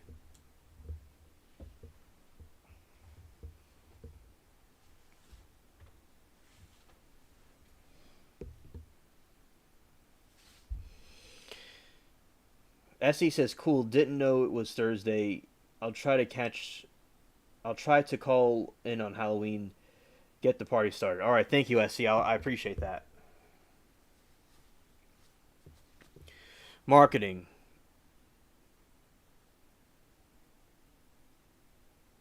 Oh, full Latina, you're welcome for that. Yeah. Marketing. Locke was told in Los Angeles Times that he expected the film's marketing campaign to cost twice or trice or thrice the film's budget. Advertisements for The Hills Have Eyes claimed that a copy of the film had added the permanent collection of the New York Museum of Modern Art. In actuality, the copy of the film had added the museum's study collection rather than its more prestige Paramount collection. One of the museum's curators told Los Angeles Times that he would prefer that the film advertisement not mention the museum. Scared. Scared.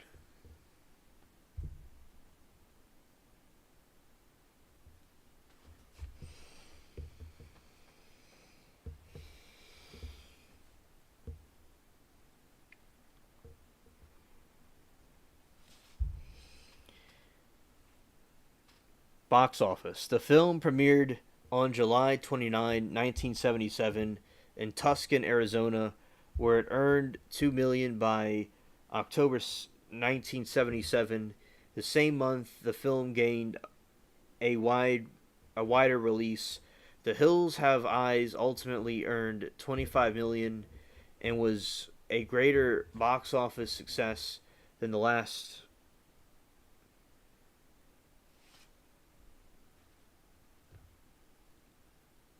Let's Stranded says something. Going to get off here, stomach. Have a good night, everybody. Okay, Stranded. Get well soon. Prayers for you. All right. Thank you for joining us for a little while.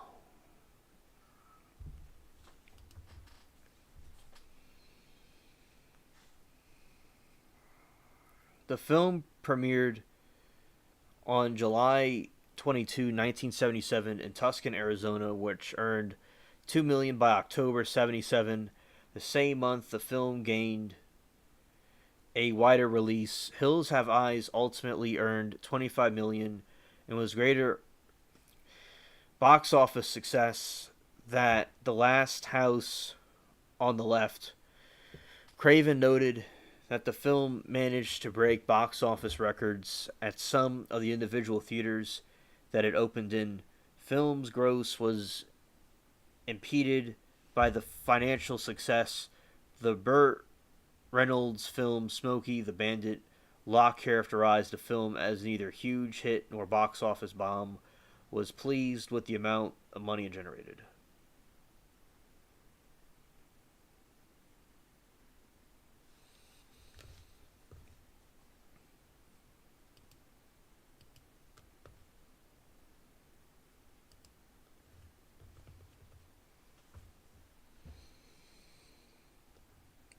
Scared.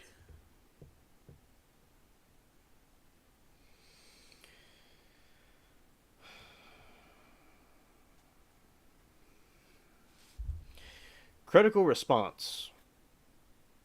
The staff of Variety called The Hills Have Eyes a satisfying piece of pulp, adding that gratifying aspects of the film are Craven's business, like plotting, the pacey cutting, the script, which takes more trouble over the stock characters than it needs. There are plenty of laughs in the dialogue, that and the story disarming twists. In his review of Craven's latter film Swamp Thing 1982, Roger Ebert, the Chicago Sun-Times, criticized the film for being too decadent for his taste. Film Pluney, the monthly film bulletin, started that the film story had promise but was never fused into an efficient narrative pattern, let alone allegorical one. Tim Whitehead of the film story had promised but was never fused with an effective narrative pattern, allegorical one. Whitehead, the Spectre, deemed the film's predictable plot an excuse for scenes of ghastly carnage in the horror vein of the Texas Chainsaw Massacre.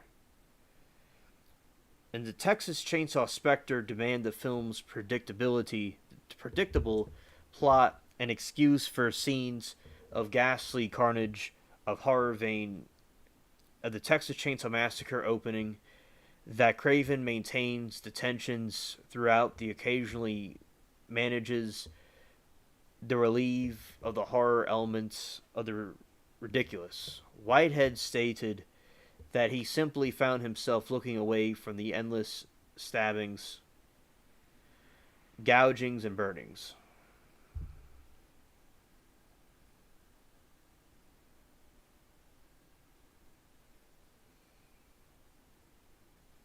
Amen. Rebuke it in the name of Jesus. Amen. Amen, I see.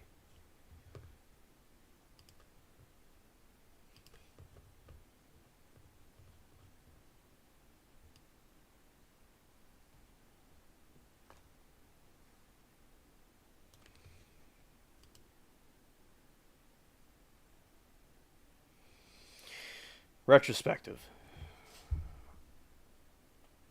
On the review Aggregator website Rotten Tomatoes, The Hills Have Eyes holds a 67% approval rating based on 27 critic reviews with an average rating of 6.310. The consensus reads, when it's not bludgeoning the review, it's more off-putting. Cruder elements, The Hills Have Eyes wields some clever storytelling and a sly sense of dark humor. On Metacritic, which assigns a normalized rating, reviews the films has a weighted average score of 64 out of 100 based on critics indicating generally favorable reviews. The film was included in the book 1001 Movies You Should See Before You Get Deleted, where Stephen J. Schneider said it warrants consideration as one of the richest and most perfectly realized films of Craven's career. Fangoria listed the film as one of the 13 greatest horror films of the 1970s, while Film Journal International has cited Hills Eyes as a classic grindhouse feature. The film was nominated for FI's AFI's 100 Years, 100 Thrills TV guide gave it a 3 and 1 out of this world, out of 4 stars rating. This is really heating up, exacerbating, saying that it is exhilarating to watch the Carters become more savage. All right, Latina said something. Alien Spaceship, OMG, we are able to review the Roger Ebert movie reviews. I'd like to see what they said about Blue Lagoon, Flowers, the Attic, and similar. All right.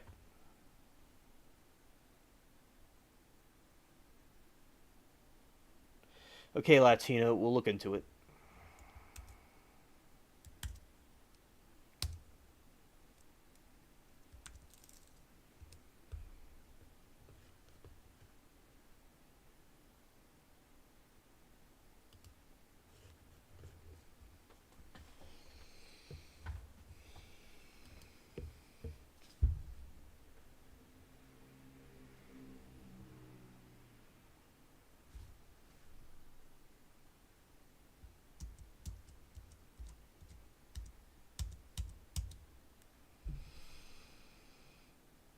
Element Weekly's own Gilberman wrote, the film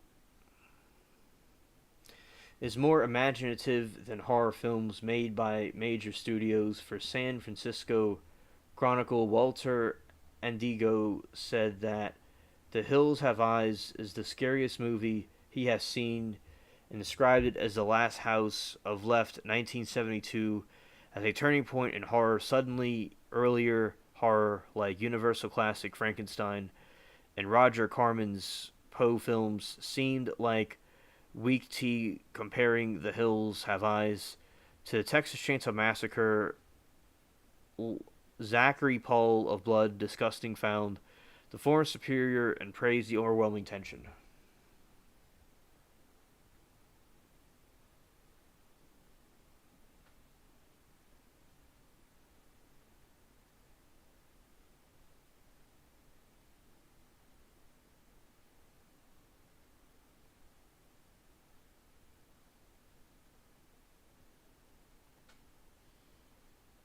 All right.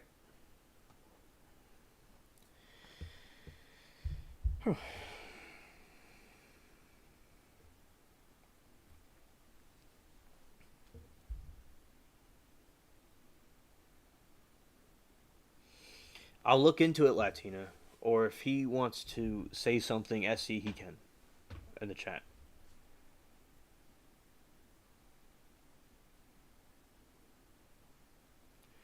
Oh, really? You've seen people like that before. I remember my buddy, from the hood, he was telling me he went to Popeyes one time and saw Texas Chainsaw Massacre looking people. So, and SC said he saw The Hills Have Eyes looking people. So it looks like we got a another synchronicity situation. History has repeated itself. It's pretty cool. All right. So thanks, Jesse, for letting me know. Slant Magazine's Eric Henderson called the film effective and praised its cast, particularly Robert Houston, whose performance is more complex than your average male lead in a horror film. However, Henderson also deemed the film inferior to the Texas Chainsaw Massacre and criticized the sequence where the Carters created a booby trap for feeling like the Looney Tunes cartoons about Willie E. Coyote and the Roadrunner.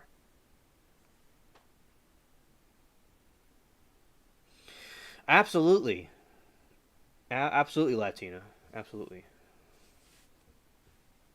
I saw videos about that. That occurred.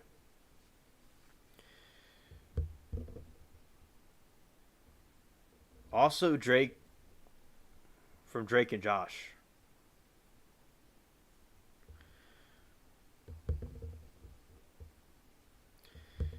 John Cundit opinioned that Hills Have Eyes is not one of the Craven's best films. The Empire of Kilm Newman gave the film 3 out of 5 star ratings, saying Decades on the Hills Have Eyes no longer seems quite as breathlessly swift as it did.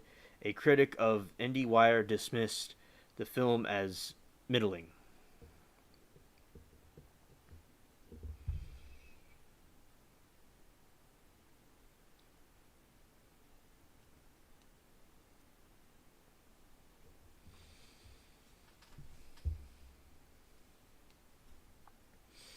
Accolades. At the 1977 Stigas Film Festival, The Hills Have Eyes won the Critics' Award.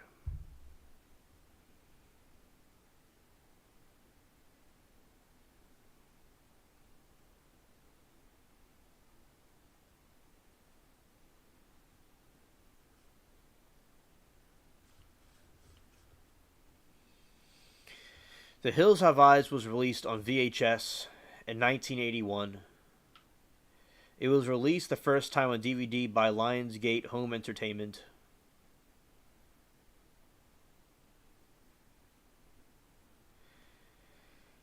I'm just kind of reading about Lionsgate Studios.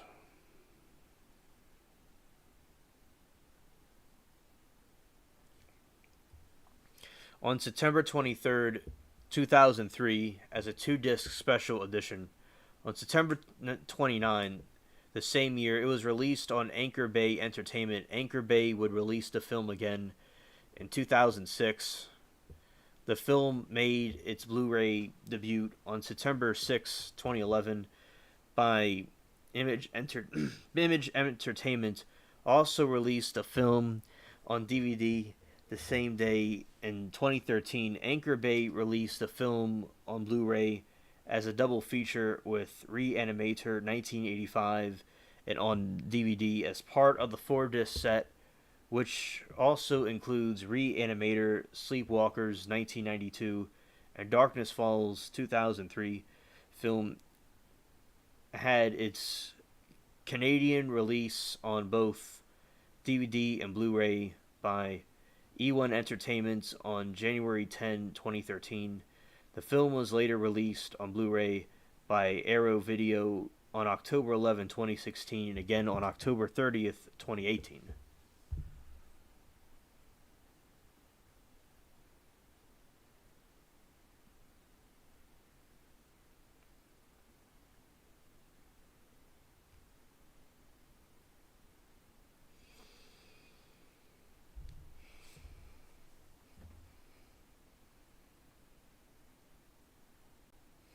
Genre.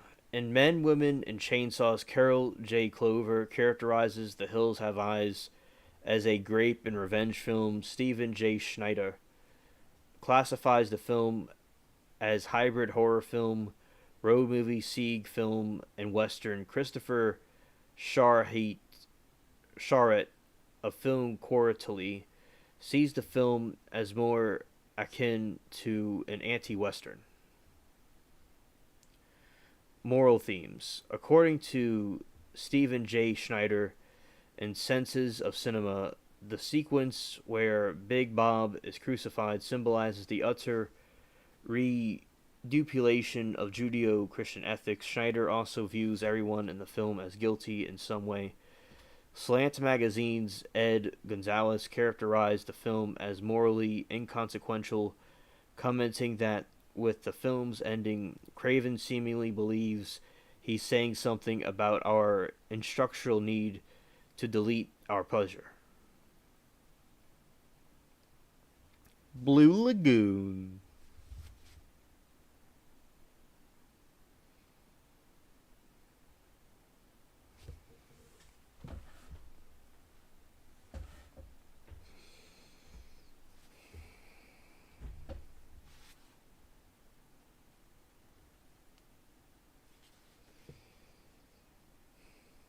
But philosophy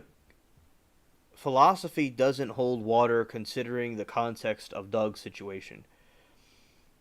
It's a cut, dry, sick case of life and death, self-defense, and Wes Craven, the art of horror, John Kenneth Muir writes that the film is not saying that the Carter family are worse than their enemies, as the cannibal clan commits violent acts more horrific than anything Carters do not do, but that the Carters must stop the level of barbarians to defeat the barbarians. Muir also believes while the actions of Jupiter's family are inexcusable, they are understandable as they are trying to survive.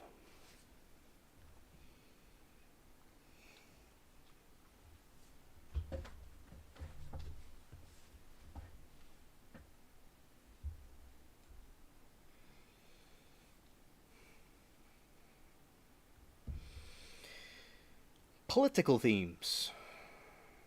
Craven has said that the film expresses rage against American culture that the bourgeoisies. Stephen J. Schneider, a film critic from the Senses of Cinema, views the Carters as a bourgeoisie's family, while the family's cannibals, according to him, may represent any number of oppressed, embattled, and downtrodden minority social ethnic groups. So you have some sort of Marxist type of setting here, where you have an upper class and an oppressor class.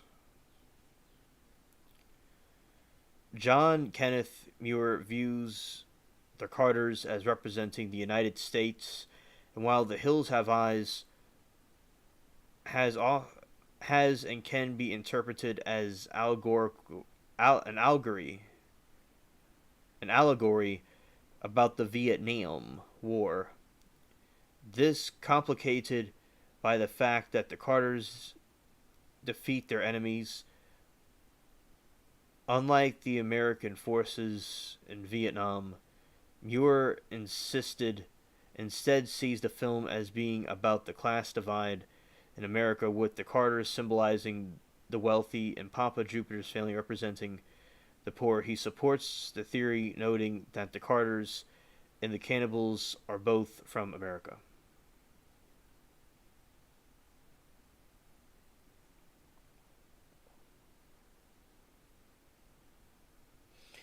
All right, Latina. Good night.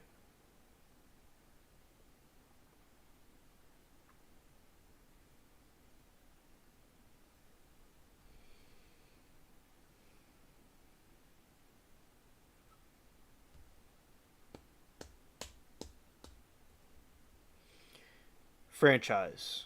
Craven directed a sequel to the film The Hills Have Eyes Part 2, which was released in 1985. Craven made the film the turn to have eyes into the series in the vein of Halloween Friday the 13th series in the 1980s. Craven considered making a film in the series set in outer space, but it never came to fruition. The unrelated Craven project, Mind Ripper 1995, was originally going to be a third Hills Have Eyes movie, but it was rewritten so that it never directly refers to The Hills Have Eyes or Part 2. Mind Ripper has the alternative title Hills Have Eyes the Third. Andre Aja directed the remake of Hills Have Eyes in 2006, which Craven produced. In 2007, Craven and his son Jonathan wrote the sequel to the remake Hills Have Eyes 2.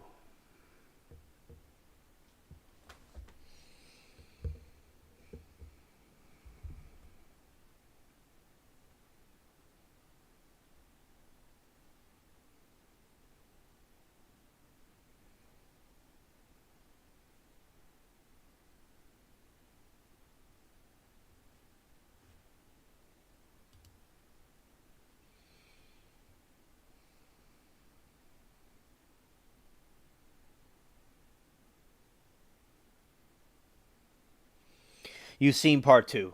All right.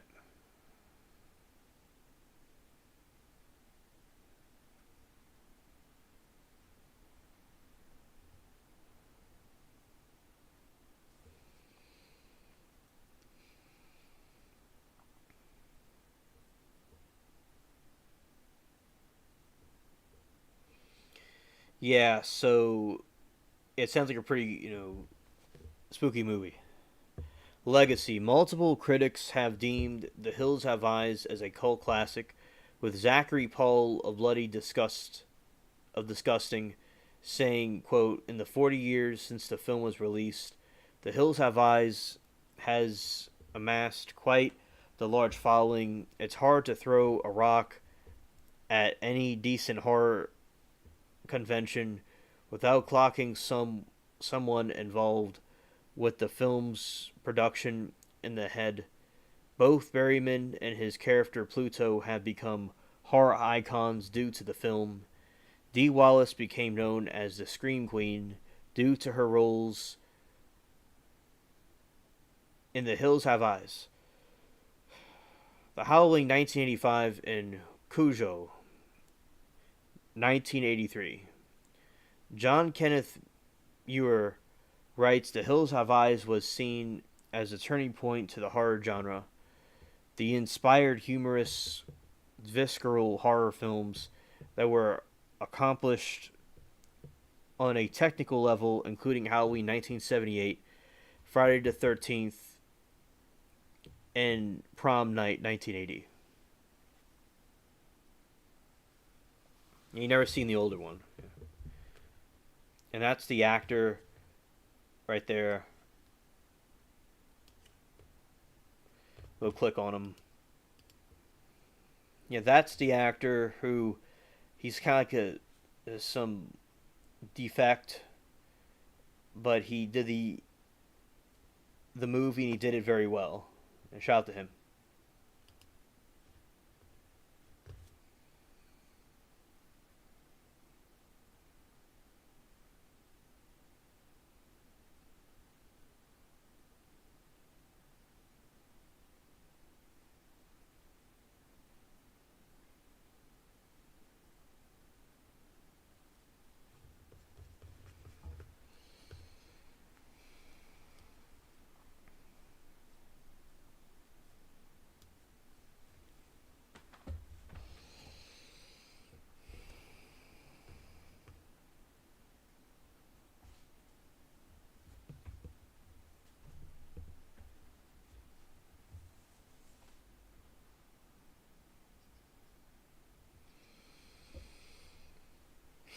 In pop culture, while watching The Hills Have Eyes, director Sam Raimi noticed a ripped poster for Steven Spielberg's Jaws in 1975.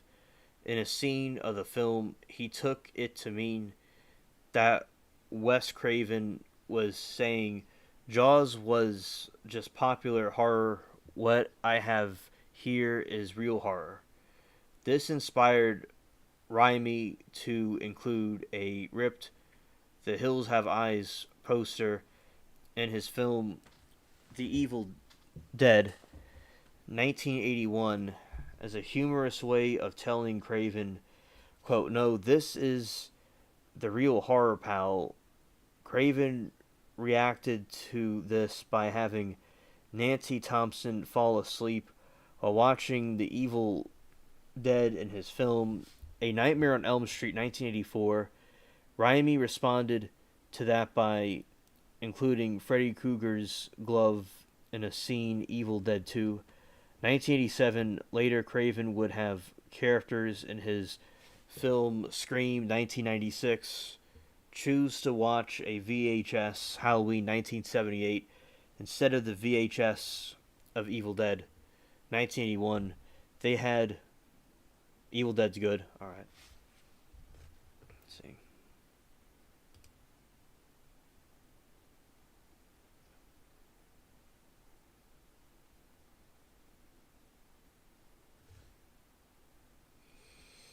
The film Scream and Raimi's television Ash versus Evil Dead. Instead of the VHS, The Evil Dead 1981, they had then the first seen episode Raimi's television Ash versus Evil Dead.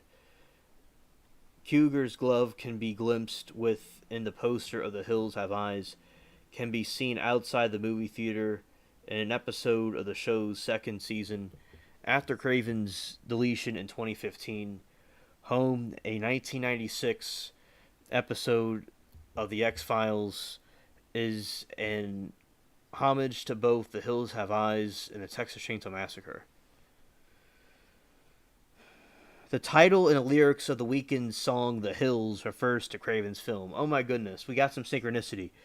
The Weeknd was I listen to him still, but I listened to him a lot like my senior year and like a little bit like a year before that. I always like listened to him throughout time, but I listened to him a lot then, and that was like right before I was doing the YouTube stuff again. So that's really interesting. The Weeknd is mentioned, and I didn't know the Hills had to do with this movie. Isn't that something? I was just talking about this thing. I was referring to something else. Wow, the Weeknd is he does good music tracks.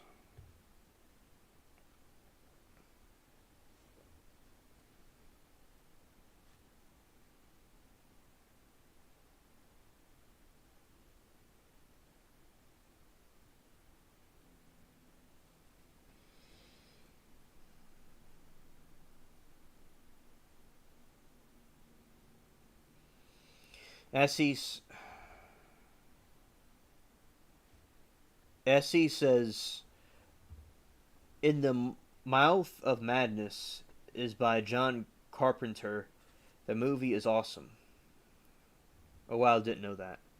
Essie says, "I've heard The Weeknd a couple of songs. I liked it in the ones I heard." Yeah.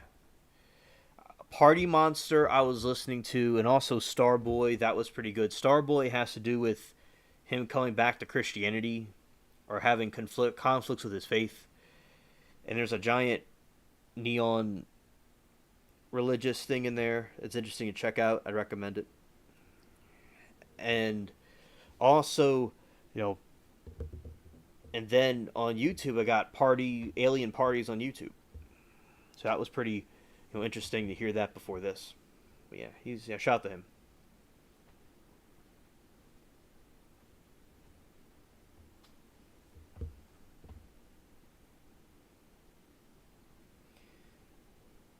Yeah, yeah, good job. You'll really enjoy it. And I remember I listened to it around this time of year in 2016.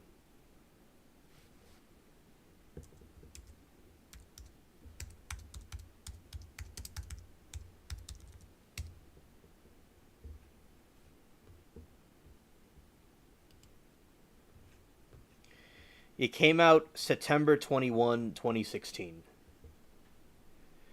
And I saw it in October around that time. I was sleeping over at my friend's house. It was fun. It was my senior year.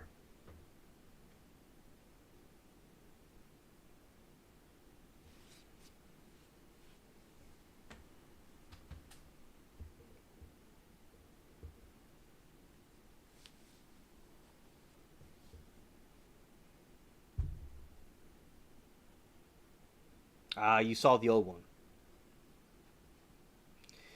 All right. Yeah. Let's see.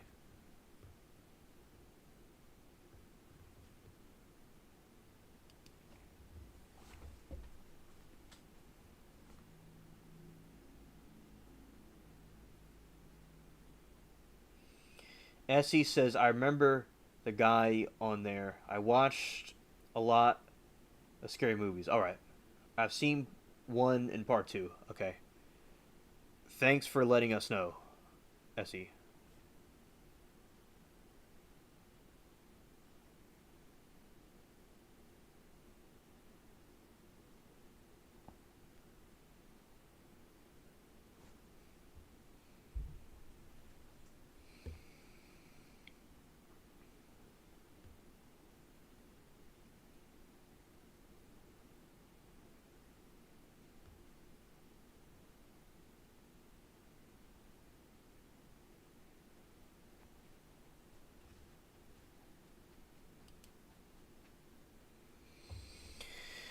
Plot. Hills Have Eyes 2006.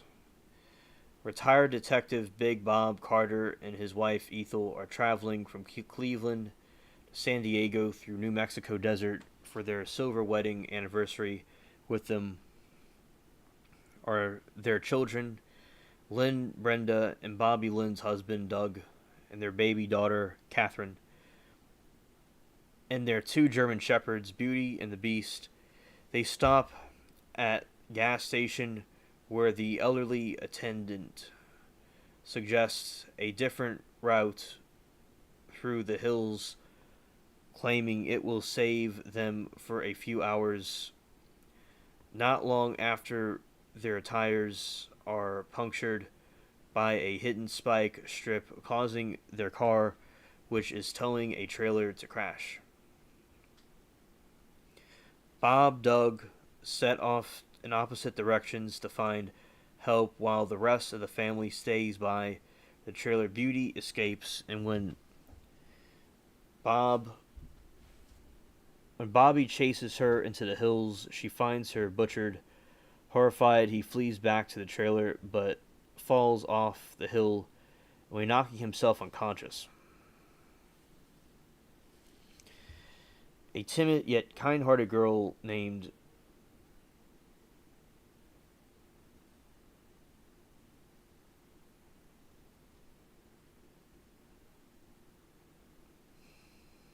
lost my place.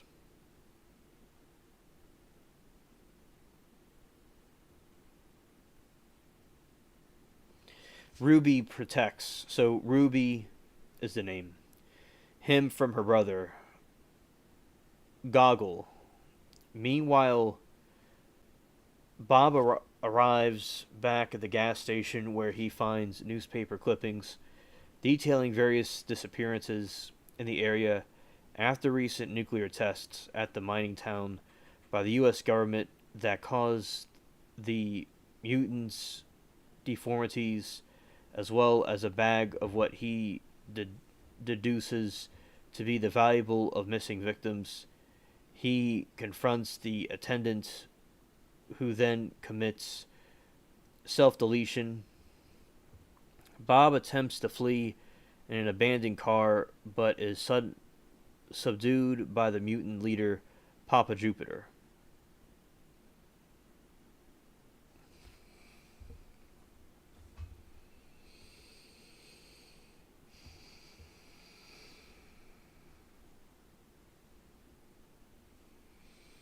After Bobby is found by Brenda, Doug returns after heading towards the interstate. All he discovers at the end of the road is a huge crater filled with numerous abandoned cars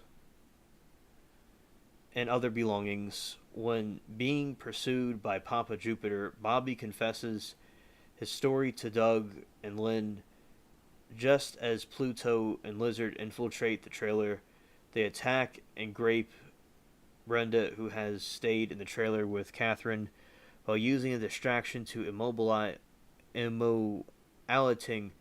to divert the other. When Lynn and Ethel return to the trailer, Lizard shoots both of them before abducting Catherine and escaping with Pluto. Doug and Bobby return. Lynn and Ethel are deleted shortly afterwards. Yeah, so this movie, I like how it's different than the other movie, yet so similar.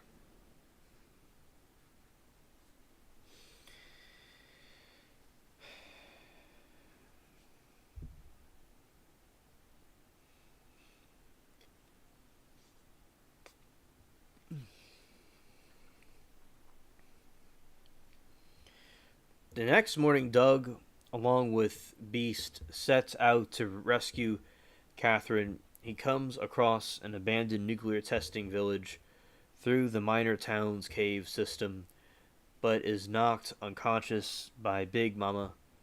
After awakening in an icebox containing previous victims' dismembered remains, he escapes and encounters Big Brian, who reveals the mutants' original origins to him. Pluto appears and attacks Doug, but he manages to gain the upper hand and delete Pluto with his own axe before deleting another mutant. Crystal, after ordering Lizard to delete Catherine, Big Brian is mutilated to death by Beast. Ruby manages to take the baby from Lizard, and escape through the hills. SE says budget was 15 million and made 70 million, so they made some cash on it. Oh, absolutely, they sure did. Yes.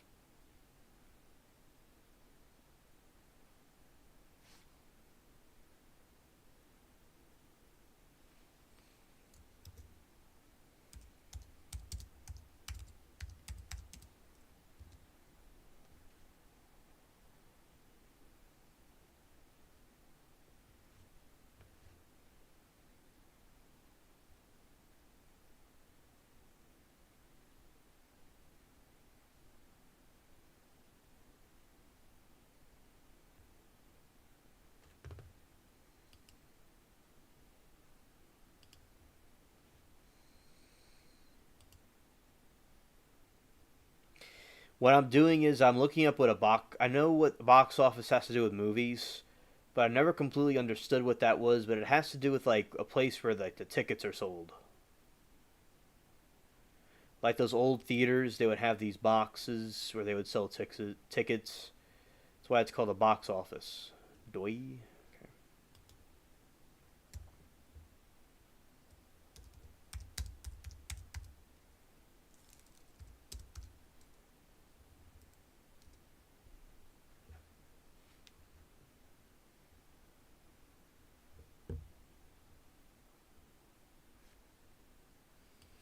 I am going to return to the story. I'm going on a little bit of a looking at movie tickets. It's pretty cool.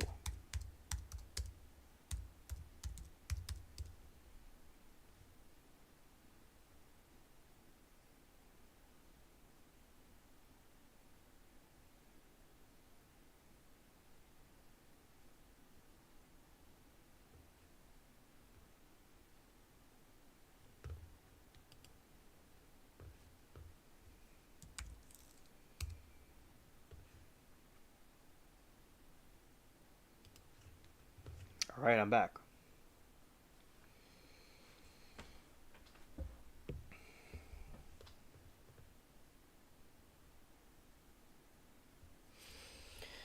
Back at the trailer, Brenda and Bobby build an explosive trap, which they set off, and when Brenda is attacked by Jupiter, meanwhile Doug catches up with Ruby, but Lizard attacks them before Ruby can hand Catherine over. A struggle ensues, and Doug defeats him with Sight's shotgun.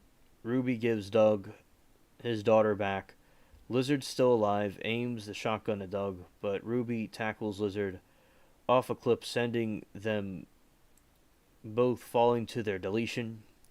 Bobby and Brenda find Jupiter wounded from their trap.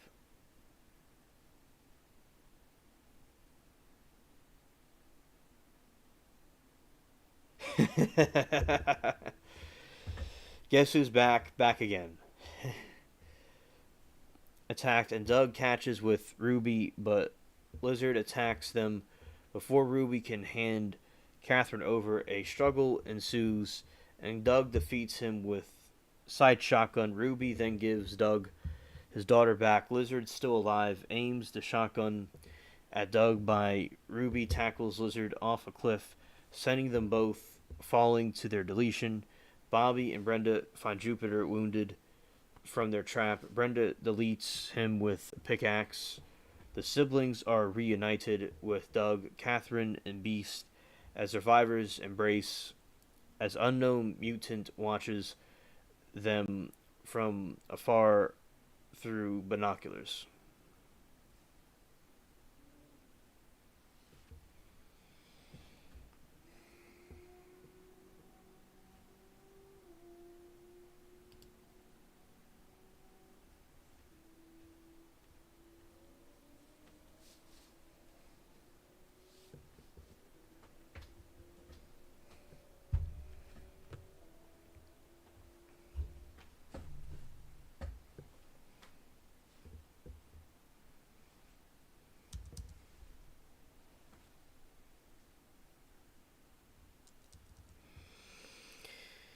So basically, this is a similar overview with the other one. And SC, what do you think of Freddy? What do you think of that movie? Effects. Prior to filming, Asia and Lefseur had already conceived an idea for the mutant's appearance. We based all our descriptions and directions on real documents, pictures, and footage that we found in the effects of nuclear fallout and Chernobyl and Hiroshima, explains Asia.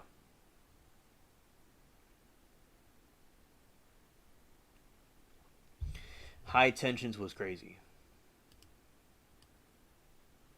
I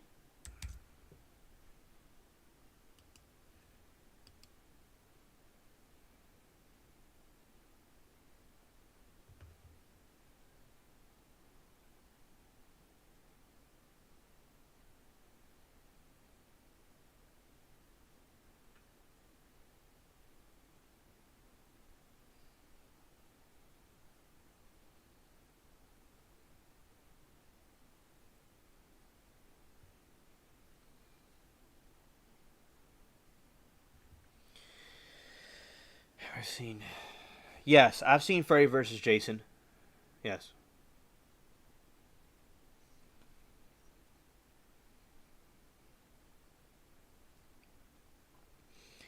Essie says I like Nightmare on Elm Street, like the first one and the third one called Dream Warriors. I like Freddy versus Jason. Yeah, Freddy versus Jason was very good. Yeah, and also The Hills Have Eyes utilize the KNB EFX group Incorporated, who spent over 6 months designing the mutants, first using 3D designer tools such as ZBrush, allowing them to use computer generate their sculpture. After prosthetics were made, they could be fitted to the actors. Before filming, Robert Joy, who plays the mutant lizard, explained, every day these amazing artists took more than 3 hours to transform me into something that could not be found in a nightmare. KNB artist Gregory Nick Ontario made a cameo at Seist Mutant with Halo Hedger. Yes, he is. Yes, I remember Mary Toodles brought that up, and yeah, I saw the movie, and yeah, he's in it, and that's really cool to see. That was part of his beginning was that movie. I remember that was the first horror movie that I watched, and then we watched Texas Chainsaw Massacre next because wasn't allowed to see certain movies when I was a kid, for obvious reasons. But when I was an adult, I went and saw it, and yeah, very good, very good.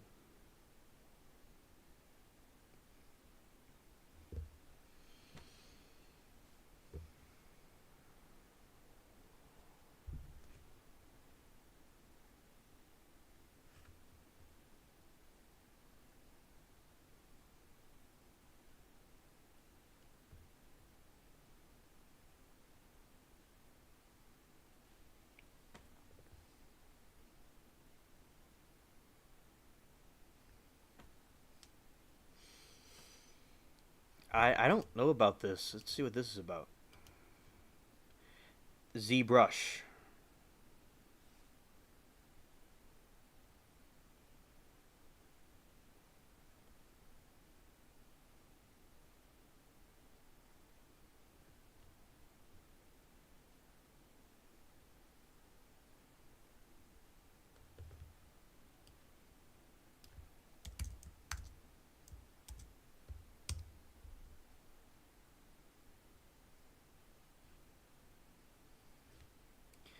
Well, this is a pretty cool animation tool I did not know about.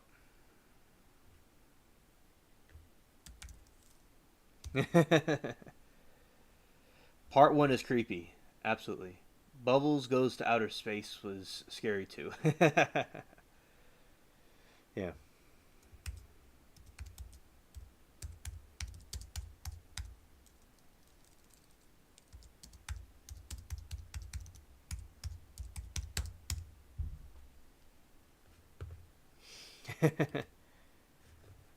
Yeah, that was a scary one, Essie. Yeah.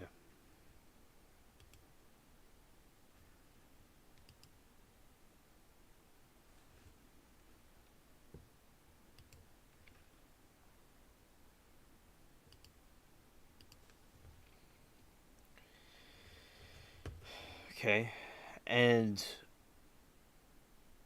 Papa Jupiter displays no deformities. He is shown as making of Papa Jupiter appears to have a large paristic twin attached to his upper left torso. The young children of the film had their deformities added by CGI, with the exception of Ruby, who had a combination of CGI and makeup.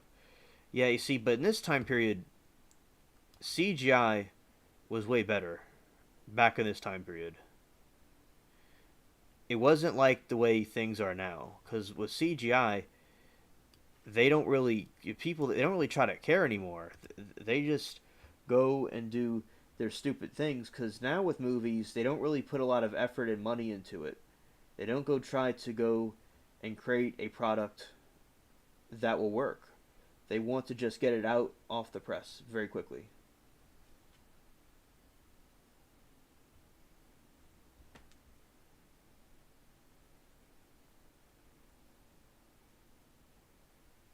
All right. My favorite scary movies are Children of the Corn, Pet Cemetery, and The Mouth of Madness. OSC, I saw the first part of Children of the Corn. It's a good movie. And also, we have in Pet Cemetery. Yeah, that's a good movie. I like the Pet Cemetery song. Yeah, that was good.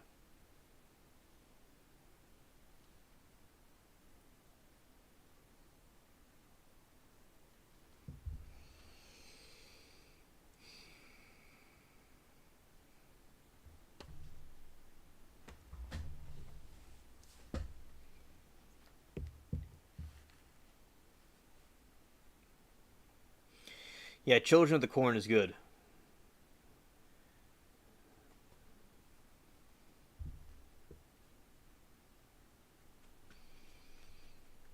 Casting. The casting process began with selection of Ted Levine as the character Big Bob. Levine was also a fan of the film High Tension.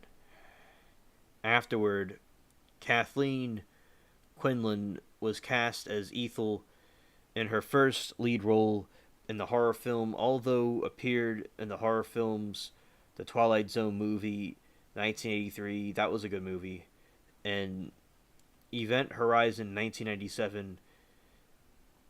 Aaron Stanford was cast as Doug Bokowiski, who undergoes the most radical transformation of anyone in the Carter family.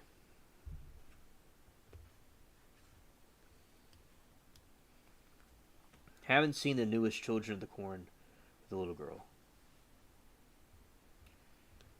It's based on Stephen King's short. Oh, okay. Yeah, that's right.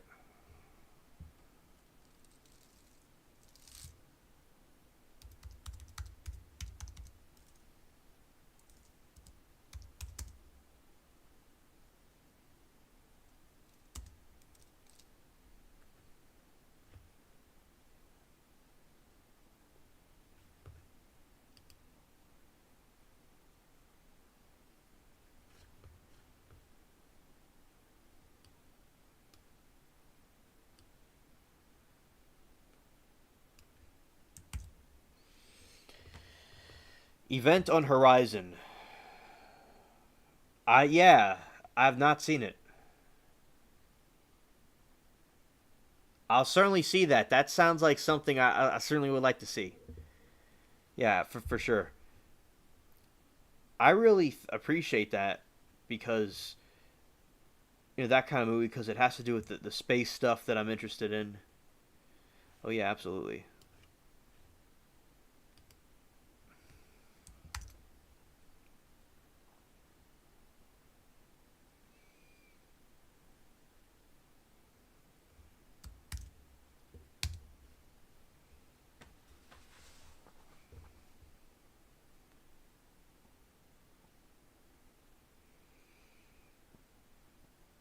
Yeah, I like that Event Horizon.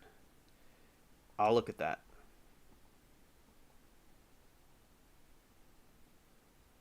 I'll watch it. I'll certainly watch it.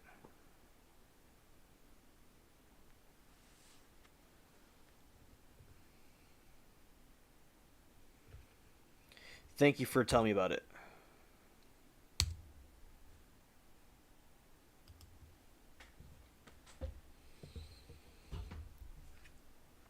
Briefly, we'll read about this, not the whole thing.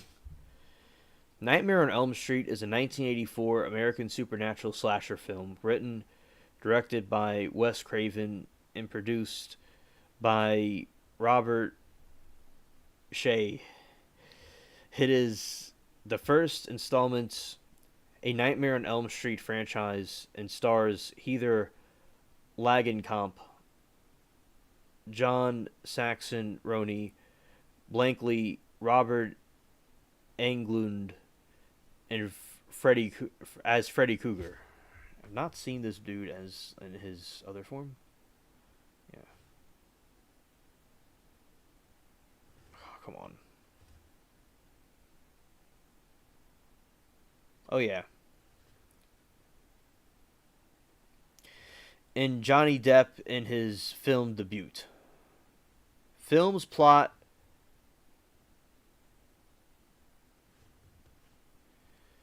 concerns a group of teenagers who are targeted by Krueger, an undead child deleter who can delete people through their dreams as retribution against their parents who burned him alive. Craven filmed A Nightmare on Elm Street on an estimated budget of 1.8 million. All right, Essie. All right, understood. Craven filmed A Nightmare on Elm Street on an estimated budget of 1.8 million.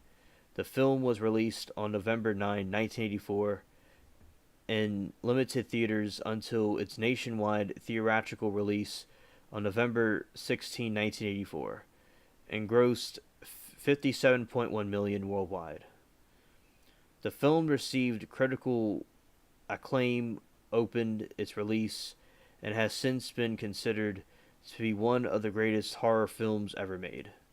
The film spawned a franchise consisting of 6 sequels, a television series, a crossover with Friday the 13th, various other merchandise, and a remake of the same name. Along with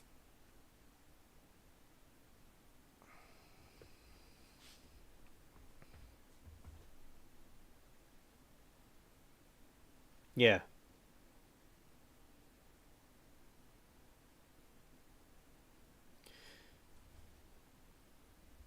the film received critical acclaim upon release since it's considered one of the greatest horror films ever made. The film spawned a franchise consisting of 6 sequels, a television series, a crossover with Friday the 13th, various other merchandise, and remake of the same name, along with stunts polytheater and Alone in the Dark.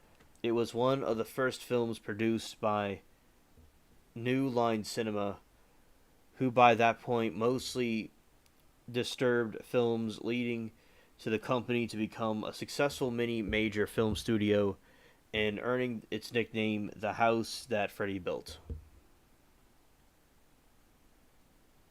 You remember watching that as a kid? Yeah. I'm sure it did scare you.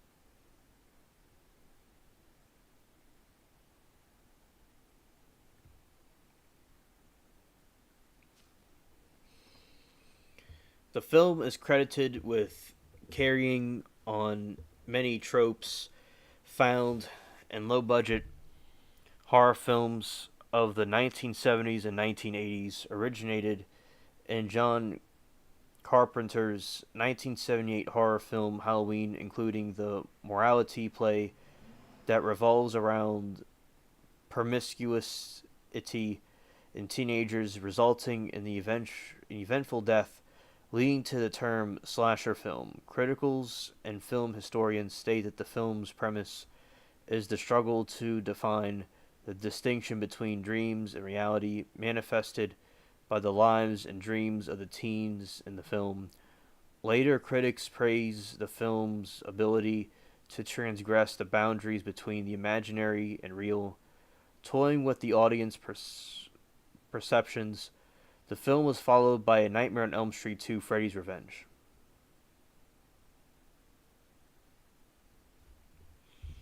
There you go. There you go. Produced by Robert Shea, or by Robert Shea.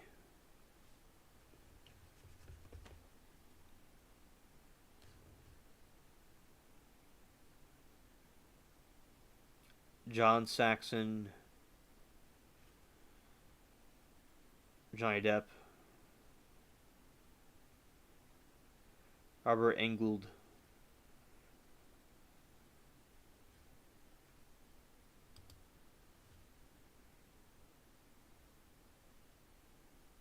All right.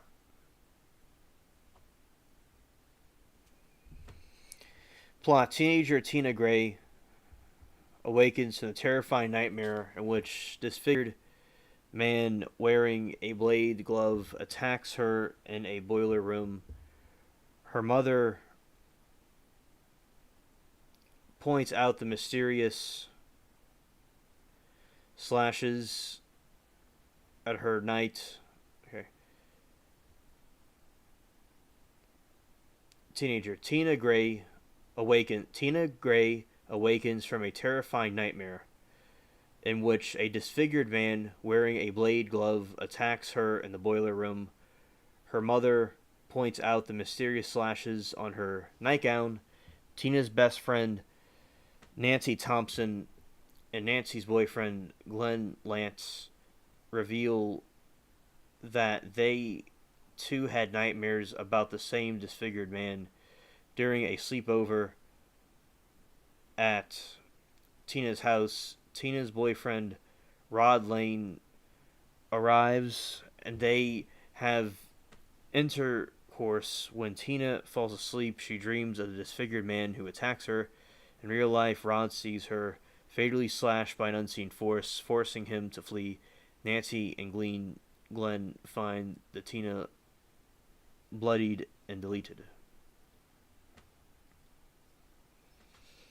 I remember seeing this in 2016. Yeah. Nancy's policeman father, Don Thompson, arrests Rod despite his pleas of innocence at school. Nancy falls asleep in class and dreams that the man chases her to the boiler room. She deliberately burns her arm on a pipe, which startles her awake in class and notices a burn mark on her arm. Nancy visits Rod at the police station, where he describes Tina's deletion along with his own recent nightmares about the same man. At home, Nancy falls asleep at the bathtub and is nearly drowned by a man. She then relies on caffeine to stay awake and Glenn to watch over. As she sleeps in her dream, she sees the man preparing to delete Rod in his cell. And we'll get more to this one at another time, but I just was going to give you all a little brief summary of that one. Let's see, Nightmare on Elm Street, Johnny Depp.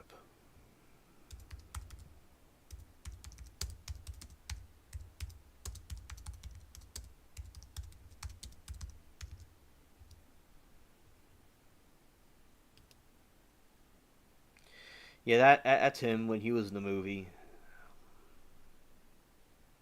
when Johnny Depp was in it.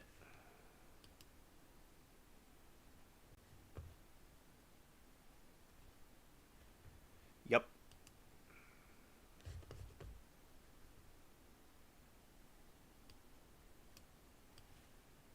Yeah.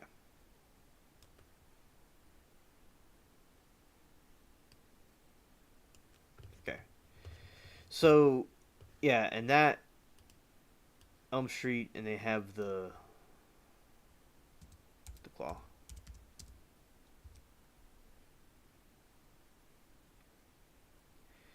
One of my friends dressed up as him for Halloween one time, and they even sell like the sweaters of this guy and stuff. I know he looks young. Yeah, he looked very young in that. Yeah, so that's the glove was pretty cool.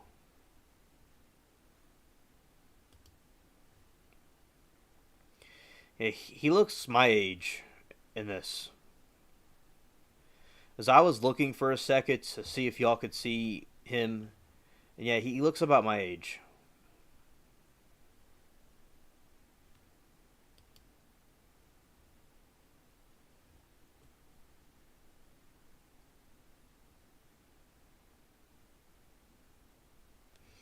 He's a cool actor, cool dude.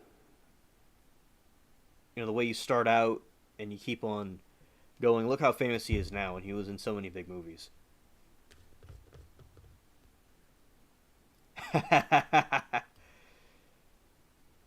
He's got a Freddy mask. He drives around and around Halloween in his car. You're a legend, Essie.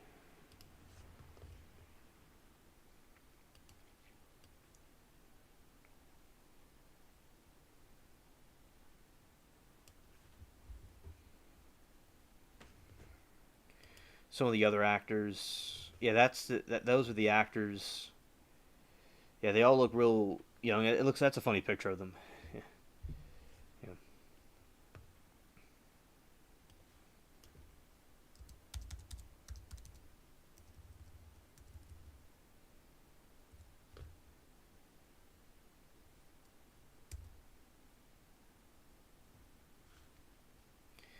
Oh, okay, yeah, yeah.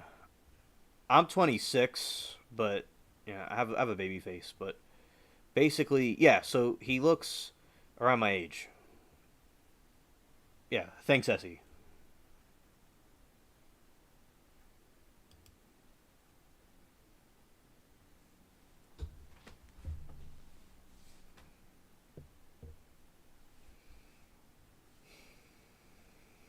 Yeah, because that's an iconic thing about him with the headphones.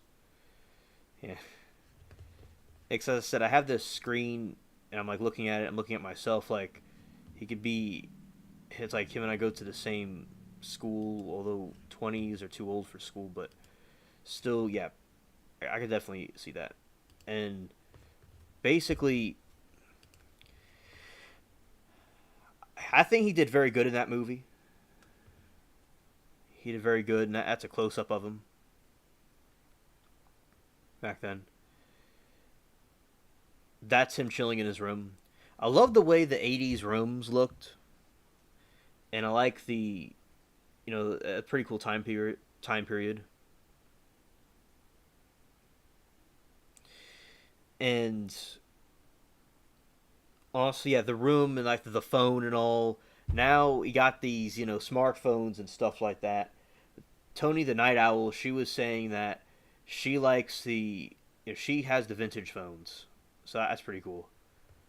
But basically, yeah, because it's just very iconic, time period and the radio and all. Yeah, very cool.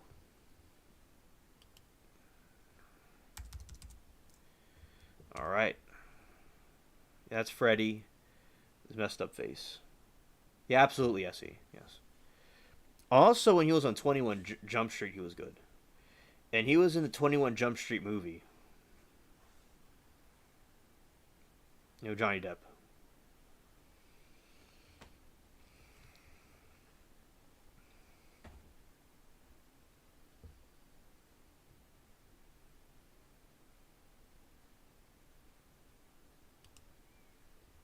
It's like everybody when they don't have enough coffee.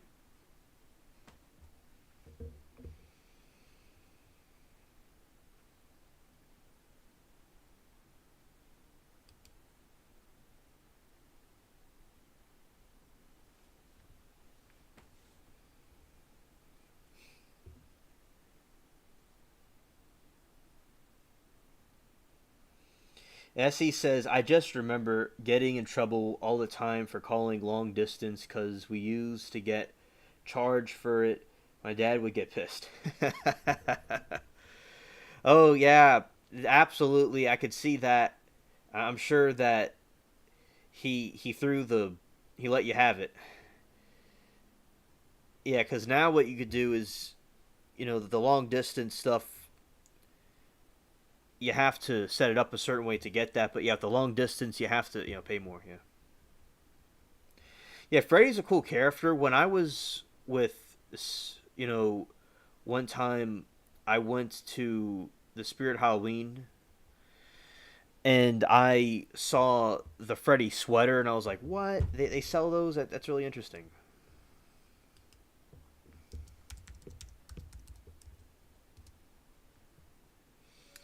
Yeah, so that's what at Spirit Halloween they were selling these. It was pretty cool.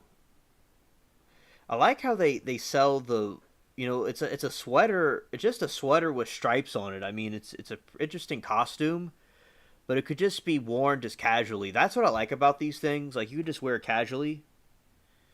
Just like being like you're chilling and just wear it. It's very cool style. Like they have Jason hats.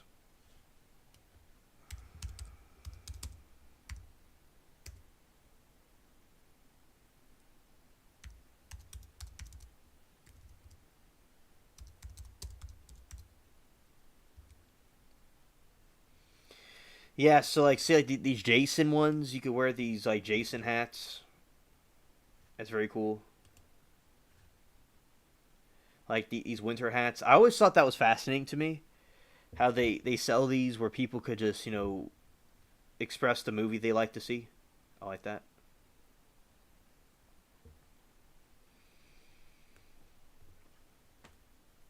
And yeah, the beanies.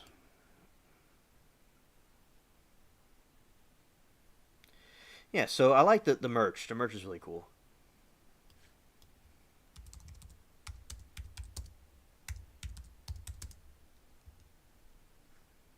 Yeah, Freddy versus Jason. Yeah, that was an epic one. I like those kind of movies. They don't really uh, do these kind of things anymore. With they have good movies now, but they need to make movies great again. And SC he said some more stuff that I didn't see. So SC says meeting girls and stuff. LOL. Oh yeah, okay, okay. And SC says it's Christmas colors. Yeah, it is Christmas colors. Oh, SC, there's a movie I've discovered called Terrifer, and it's a really graphic movie about a clown that deletes people, and I recommend you watch it. I'd say it's an equivalent of these type of movies from the past. It's very graphic, and there's criticism about it. It's graphic, but I think it's a very classic type horror movie.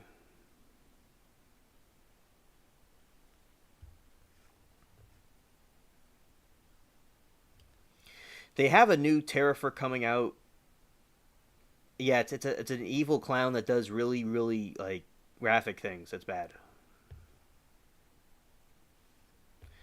I'll show you for a second. All right. So here we go.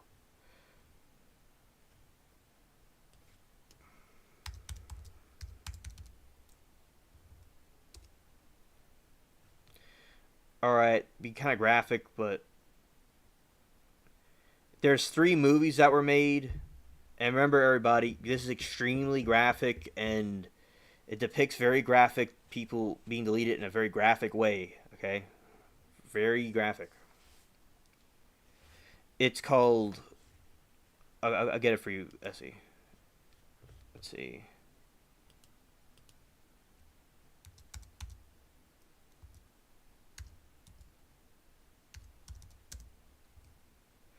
So I spelt it right.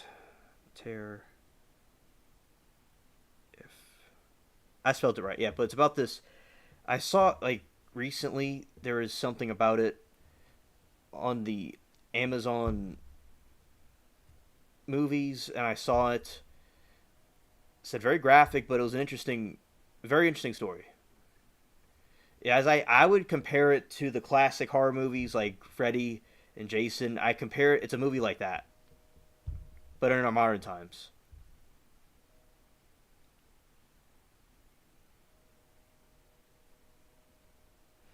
I start watching this. I got to finish this. I know this. Haven't seen the whole thing. Oh, okay.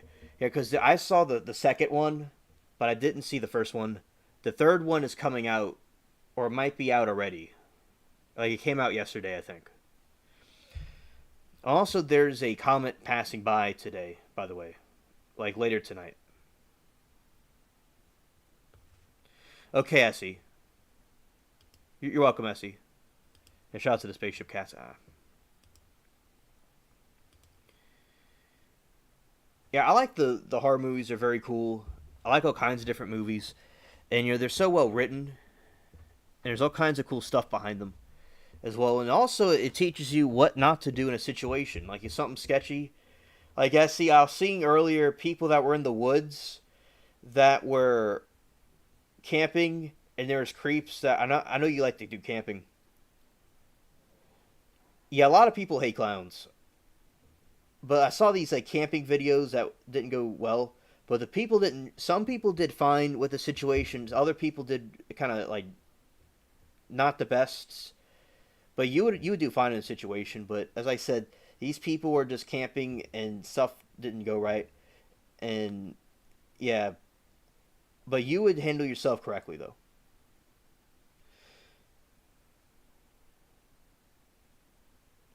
Yeah, because there was a guy that was in a tent, and his creeps, these two weirdos were trying to bother him, and he opened his tent up and he was yelling at him, and then he said he was uncomfortable, he was freaked out. You're not supposed to say stuff like that, and he said, "I got a knife," and he said, "Where's my knife?" The dude was so goofy. The guys were just staring at him from a couple of yards away, but they didn't do anything to him. But it seemed like a prank or something, or they're maybe planning something that didn't work. But it's like you wouldn't be like that. You would handle it very well. But basically, they had this other situation. A dude was in the woods, exploring the woods at night, and he turned his lamp off for a second, and someone said in a creepy voice, "I see you." Or it sounded kind of like a coyote or a fox, but it probably was some weirdo. And then he started kind of running, but he got himself out the situation. But yeah, you got some goofs out there. But you see, SC and I know how to deal with Earthlings that get out of hand. Yeah, I'm packing heat. Plus, I got a big ass dog. She will take a bite out of their ass. Yeah, facts. Absolutely. Yeah, because you prepared. You prepared. And speaking of the clowns, you're saying I saw clowns in the circus when I was a kid all the time. So when I found out clowns were used in horror movies, I did not understand it because clowns were funny, goofy people that were cute and that were just trying to make people laugh at a circus. But I mean, I could see it being used as a horror movie character, but I never like a clown was never used as something to be, you know, nefarious. But I see it now with the movies that came out before I was born. But yeah, clowns to me never scare me because I enjoyed them at the circus and I enjoyed them in horror movies.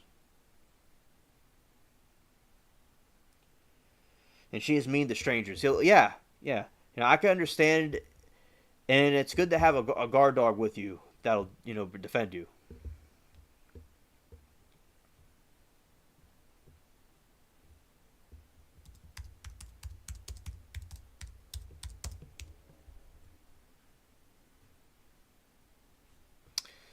Let's see.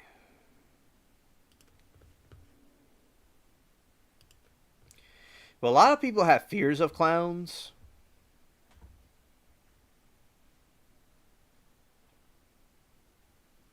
The movie It. Yeah, I know about the movie It. I saw the remake of It, by the way. I had the DVD.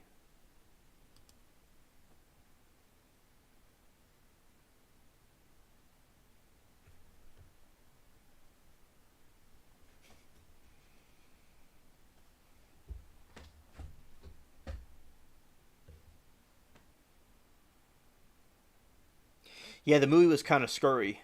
Yeah, but these, like circus clowns, like they weren't doing anything bad. Like these people, like they're people just being goofy. That's like what I saw as a kid in the circus. I remember I saw a clown and it was like that, and it ran really fast with its crazy hair, and it started like doing innocent things, like silly things. And I enjoy clowns at the circus, but yeah, the It movie I could see freaking out people, especially what it does. Yeah, a kid. Yeah, I will say though, as I'm older, at the time I didn't understand, but I'm glad that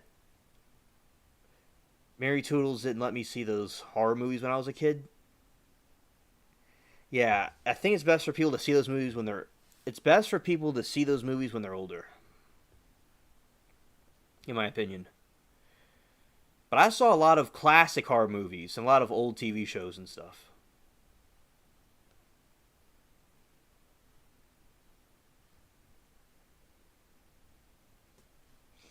Yeah, like these. Yeah, and that's how the niece is. She starts crying. She's terrified of them. Oh yeah, I mean, I can imagine. Definitely. That's why I think a lot of people are against clowns because of those movies.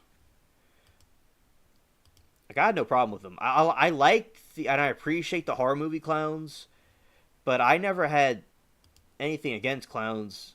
They're just these funny circus people.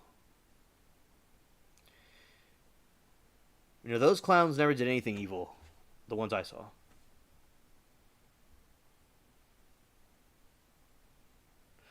Oh yeah, the clown thing in 2016. I remember that. You may not be talking about that, but in 2016 there's clowns being sighted all over the country. They're not too sure why that happened. But basically, like this time in 2016, that was going on.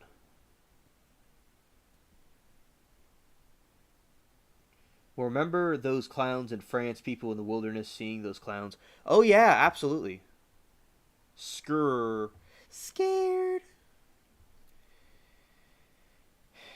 Yeah, but basically, and people get scared of clowns because it's like it doesn't look like a face. It looks like fake, like a mannequin, but it's like a human. You can't tell like what they're thinking or feeling. Yeah, but basically, we were saying about the clown. That was very creepy. Like people, I remember when I was in class, and my one of my trusted friends, I'm still friends with, was telling us that there was a clown that was walking with a machete, and he was deleted. And yeah, because the guy was driving in his van, and the clown with the big machete came at him. It's like he can't be playing games like that, and they got he got pew pewed. And with the clown, I remember we were talking about it in the summer, or I was talking about it with them. And actually, see, I had a group of friends I would talk about aliens with, and we were talking about the clown thing back then. That was like the pre YouTube channel. That was like the spaceship, so before the YouTube channel. So they're like spaceship veterans.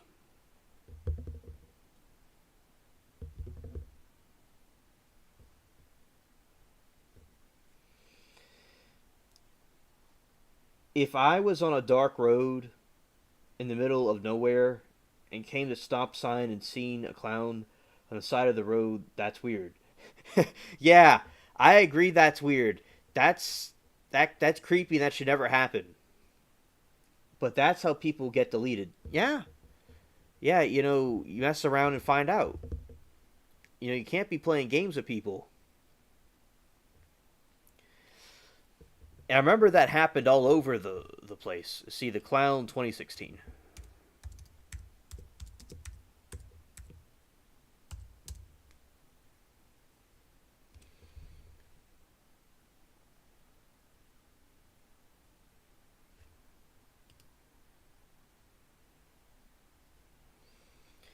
Yeah, you see, like, those things. And they're just, like, in the middle of the woods, just being creepy. Yeah, those clowns are not nice.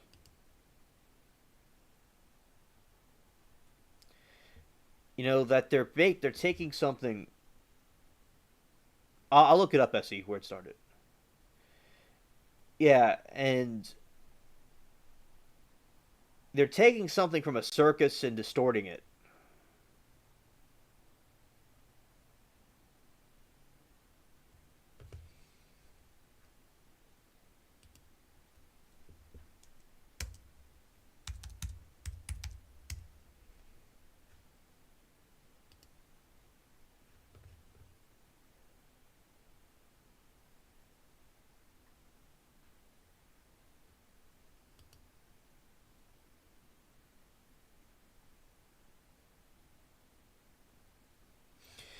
The incident were reported in the United States, Canada, United Kingdom, and subsequently other countries and territories starting during August 2016.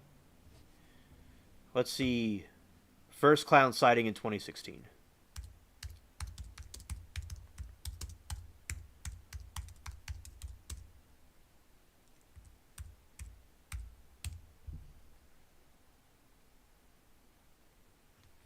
The sightings were first reported in Green Bay, Wisconsin, in which turned out to be. And then they're saying that in which turned out to be a marketing stunt for the horror film. Then it spread all over to many other places, and copycats started happening.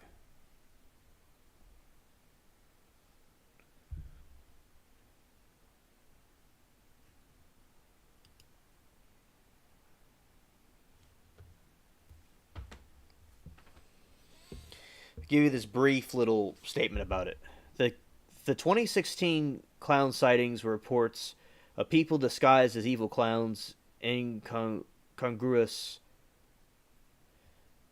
settings such as near forests and schools. The incident were reported in the United States, Canada, Australia, and United Kingdom, and subsequently in other countries and territories, starting during August of 2016. The sightings were first reported in Green Bay, Wisconsin, in which turned out to be a marketing stunt for a horror film. The phenomenon later spread to many other cities in the U.S. By mid-October 2016, the clown sightings and attacks had been reported in nearly all U.S. states, 9 out of 13 provinces and territories of Canada, and 18 other countries. Prior to the spat incident in 2016, numerous sightings of people dressed as clowns in odd or incongruous settings have occurred throughout the world since 2013. Proliferation of videos and images of these precursor sightings spread through social media posts and viral sharing of the content.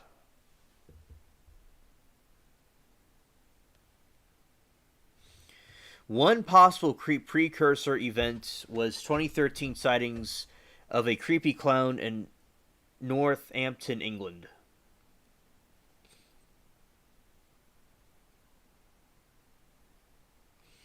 Now, when I was a kid, I wore a clown nose. I did. I thought clowns were pretty cool, and I wore a clown nose. Also, I thought clown shoes were cool.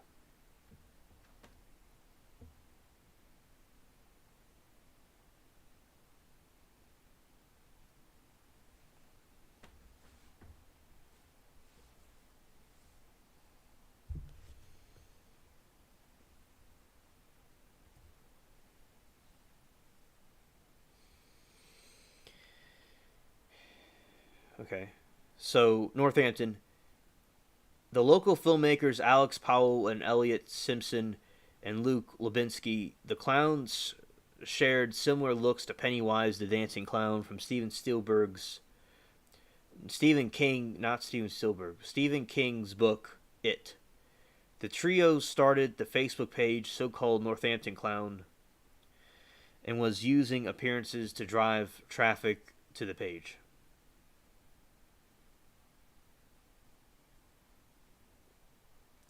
Yeah, the clown cars.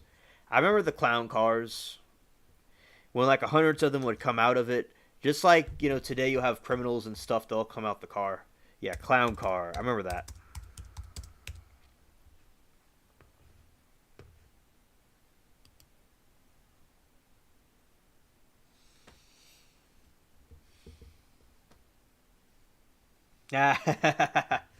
Nice, Essie.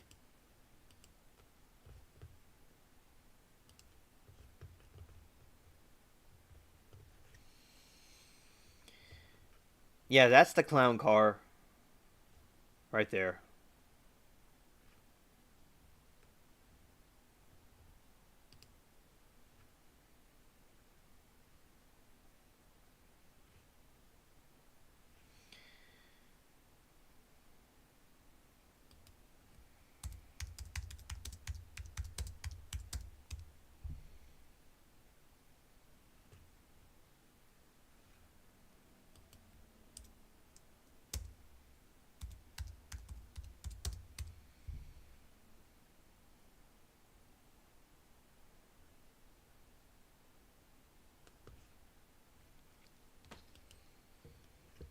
Yeah, so that was pretty cool. Also, the clown shoes.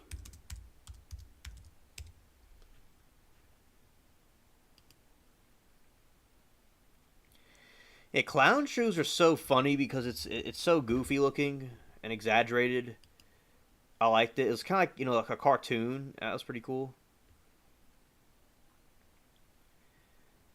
But as I said, then they became with these nefarious things. But yeah, that's a clown, all goofy and stupid. Yeah,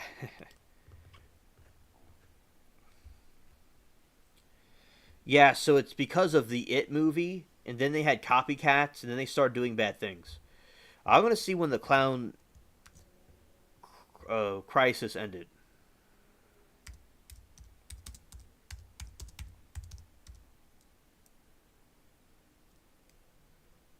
I ought to get a pair and wear them around. Yeah, the shoes. Yeah, exactly. Yeah.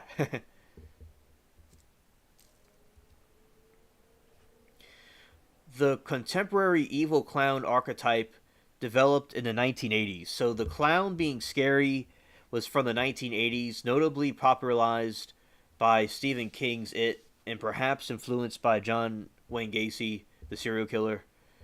Dubbed the Killer Clown in 1978, Killer Clowns from Outer Space in 1988, horror comedy dedicated to the topic. Yeah, I mean, the Killer Clowns, the creepy stuff. I'm glad that I didn't see these things, and I just like clowns for being clowns.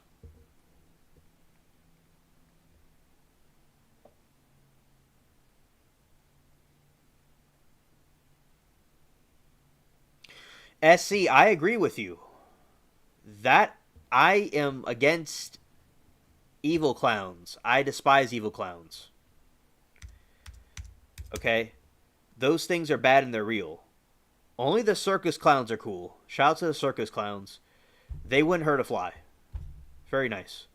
But those evil clowns out in the streets and stuff, yeah, they need to be eradicated. Yeah. Yeah, Killer Clowns from Outer Space. Yeah, that's a good one.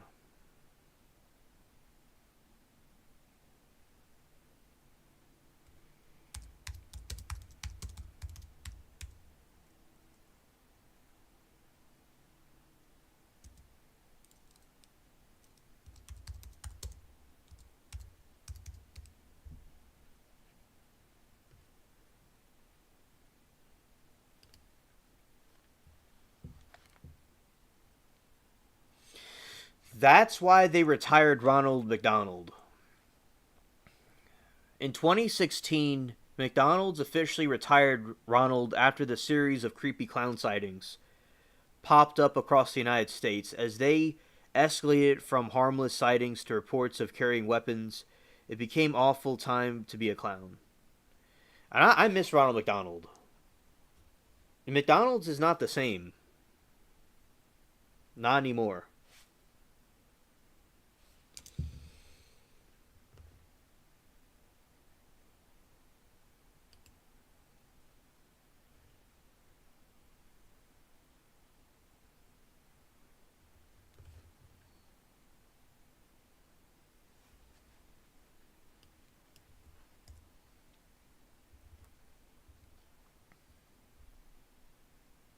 Yeah.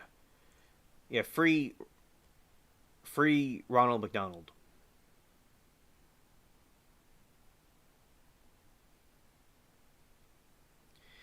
I remember in 2016 when Ronald McDonald was still around, but then it like went away after that. Oh yeah, those clowns were creepy. We'll look at some pictures in a moment. Yeah, in August 2016 it happened. It started. Yeah, look at these things.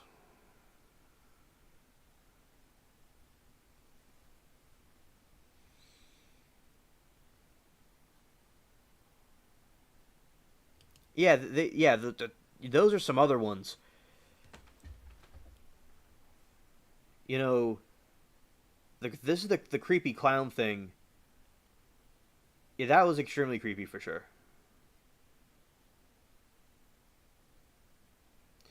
Now they have Tranny the clown. Yeah.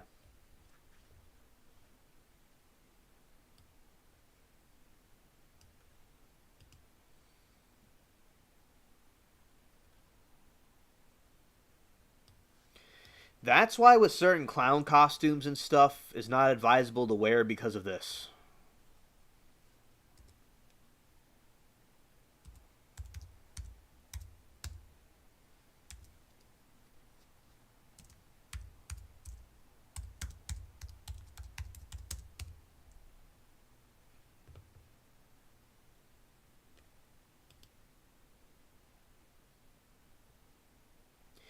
Yeah, those and they would just wait. They would just stand there with their balloon and be weird.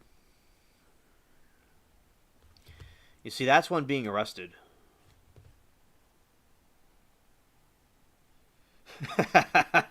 Oh yeah, absolutely.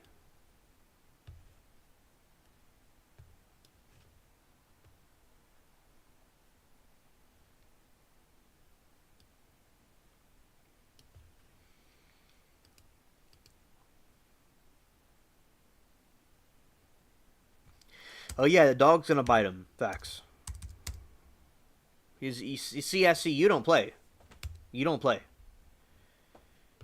You'll let him have it. Yeah, so it's like these are some of the sightings from the woods, like that one.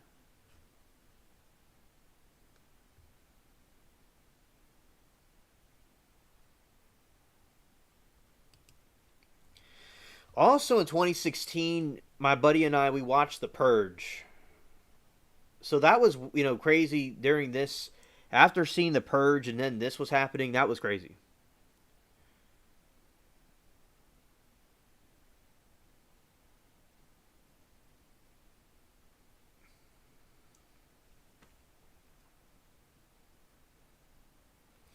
I know. Imagine him coming into jail with that outfit. I know. I totally agree. Yeah, absolutely.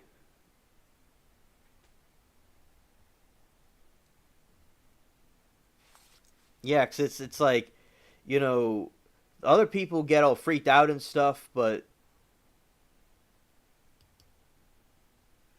you won't you won't be dealing with that because these other people that had encounters with people in the woods get all like understandably get freaked out, but sometimes they didn't always act the way they should have acted. But you see, you ain't gonna be playing with them with these clowns. Yeah, it's like these people are so disgraceful. I mean, it's so horrible to do this to clowns because clowns are so funny. I say clowns, in my opinion, from my observation of the circuses, those clowns weren't hurting a fly. Those clowns were just doing goofy things to make people laugh. These clowns are totally different. Yeah, SC. I remember I saw videos of this, and I watch it sometimes of the reruns of these sightings, and they'll like run at people and stuff, but they need to not run at you for their own good.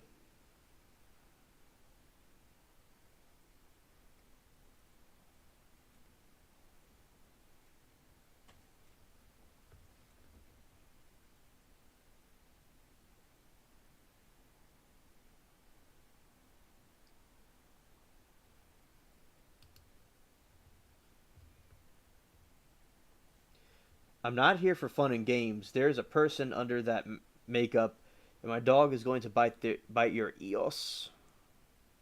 Yeah, they're not going to be so tough anymore. And see, this is another sighting. And they think they're all tough.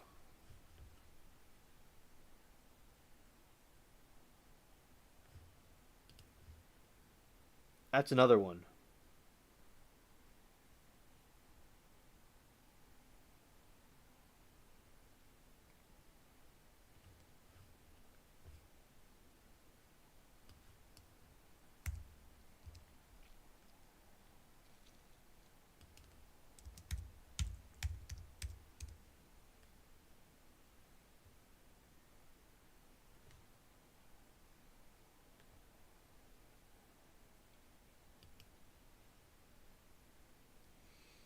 Like those.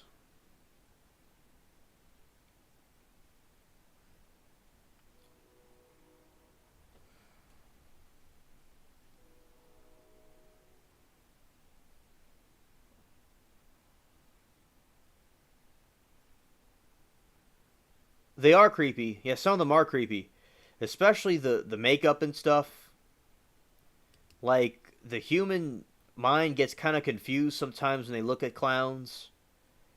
Because with the makeup, it could cause people to get a distorted view of what they're looking at. There's a phobia about clowns and stuff.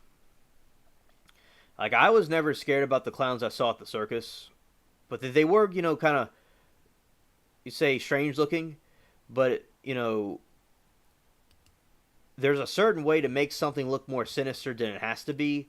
Like, look at this bloke. Look how, like, the clothes are all worn out. And it's all, like, decayed looking. Like, you wouldn't have somebody walk in a circus looking like that because it's all, like, old and decayed looking. But that's what they would, hypothetically, would wear. But they deviated from it. They made a corruption. You see, that's what you're talking about with the signs. See, they'll think they'll get one over SC.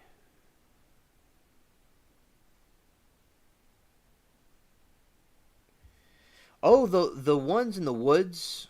This guy right here, and the clowns in the woods. In my opinion, okay, make myself clear. I want to make myself clear right here. I'm referring to clowns that I saw in the circus.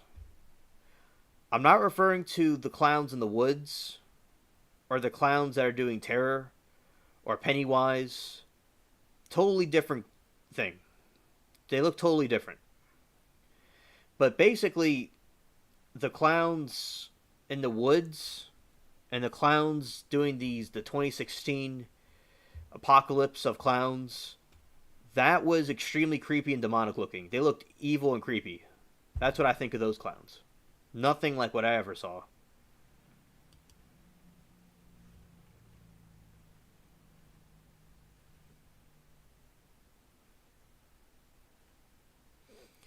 Yeah, like that's evil looking.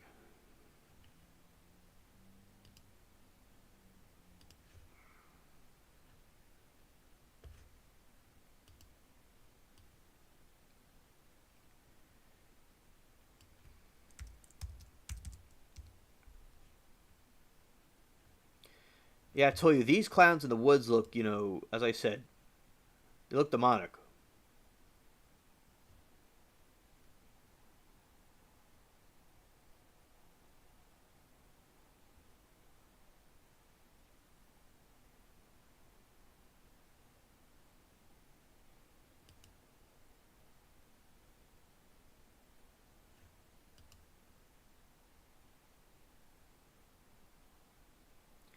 Like that.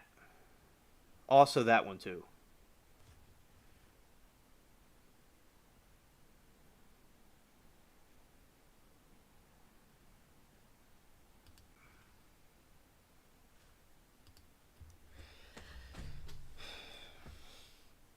Yeah, so those two clowns I think look very demonic. Yeah, I see the one in the tank top. Definitely. Yeah, the eyes look all black. That looks like corpse paint. You know, people in like some satanic metal bands and stuff. There's bands that are not satanic that are metal, but there's satanic ones. But yeah, that looks certainly satanic looking. I agree. Yeah, those two look very demonic. In the way that they're standing there, lifeless, emotionless. You know, I think that's absolutely something of demonic origin, and that's certainly evil. That is not nice. Those clowns are not nice. Nothing that I ever saw, especially the vibe they give off. Nothing, nothing that I ever saw or witnessed with the circuses. Yeah, totally different. Yeah, the creepy clown manifesto. Yeah.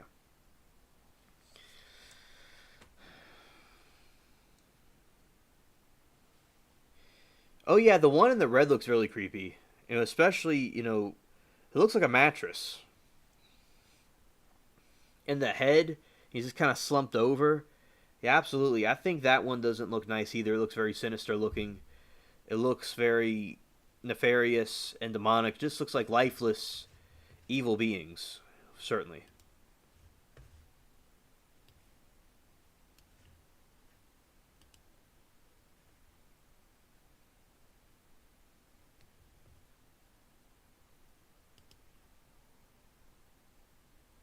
All right.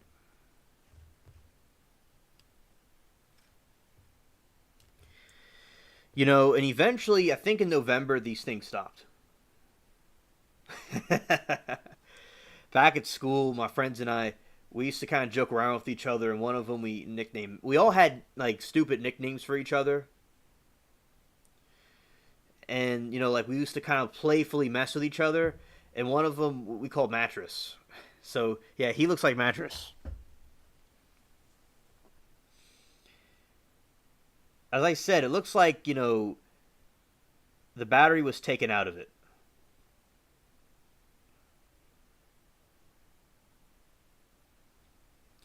Yeah, just there's no emotion. There's nothing going on. It's like they're in some sort of a trance. It's like he's like a tinker toy. You go and wind it up, and it's gonna just walk around like.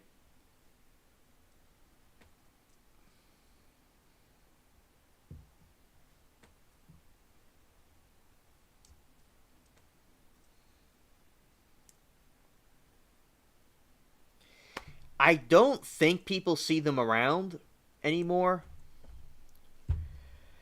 I'll look it up, but SC, look at those. Look at those clowns.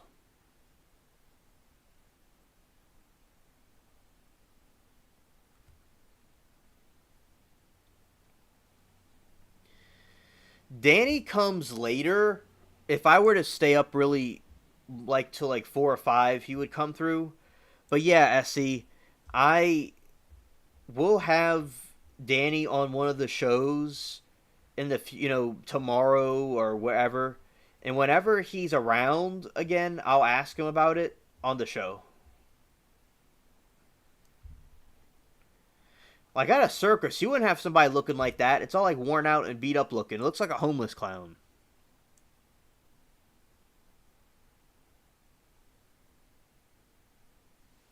I will. I will. Okay. So I'll see if the clowns are still happening.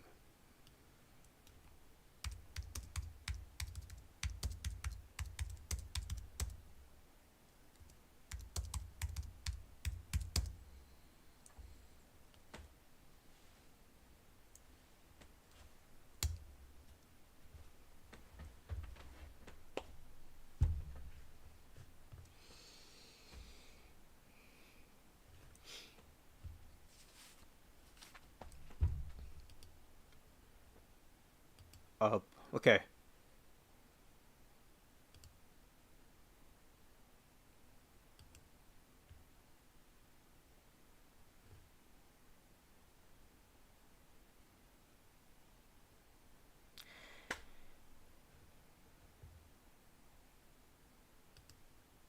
Let's see. 2016. Let's see. I'm checking. Terrorized the community, standing side road, catching him. Robot. Some said it was a revival making of the reboot of it 2016. Yeah, it was going on in England. My sister said it was happening in Australia. I don't know if she saw any. I have to ask her.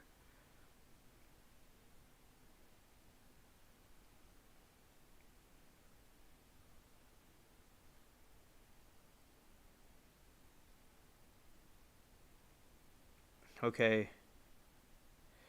Okay, so the clown sightings seem to have it ended in November of 2016, from what I saw on something else tonight when I was talking to you, Essie. It said like August to November.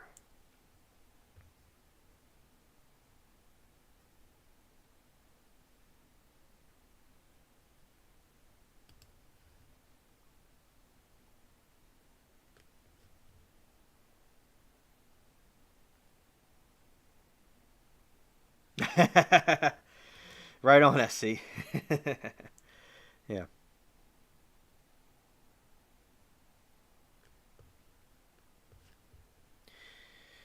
There needs to be alien sightings, like people in alien costumes.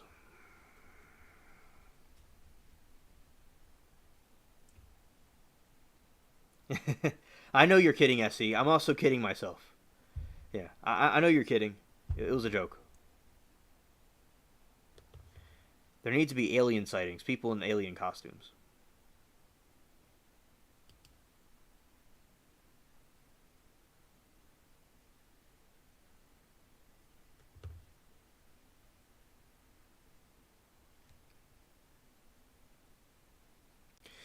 The clown thing, it died out. Okay, SC, remember when I was telling you? Oh, yeah, and I have the alien mask in my room. I have it in my room. That's a good idea, and we're in the Halloween season. All right.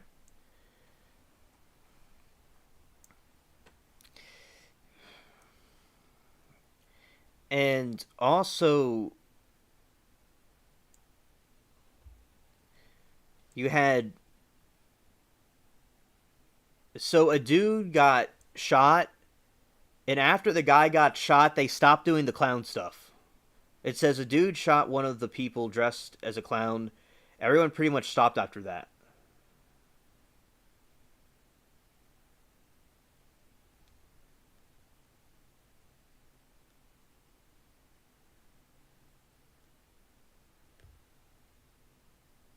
One of them got beat up. Oh yeah, I remember this, SC. People were starting to gang up and actively seek out people dressed as clowns and started beating them brutally and sometimes deleting them.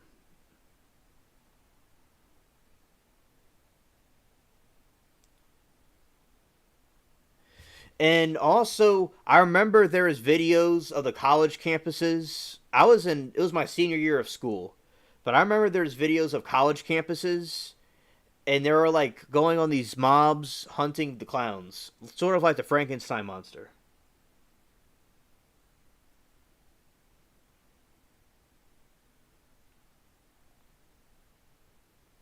Yeah, it's like these people are asking for it because there's people with like machetes and chasing people on the interstate, people on the highway, and they're chasing after the vehicle.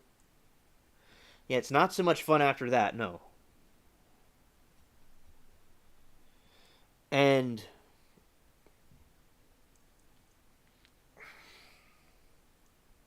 also, basically, I think with these situations, you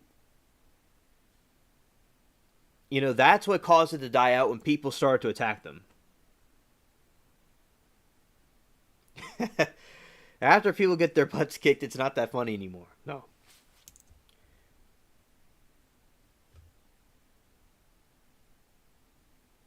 OSC, somebody said we elected a clown.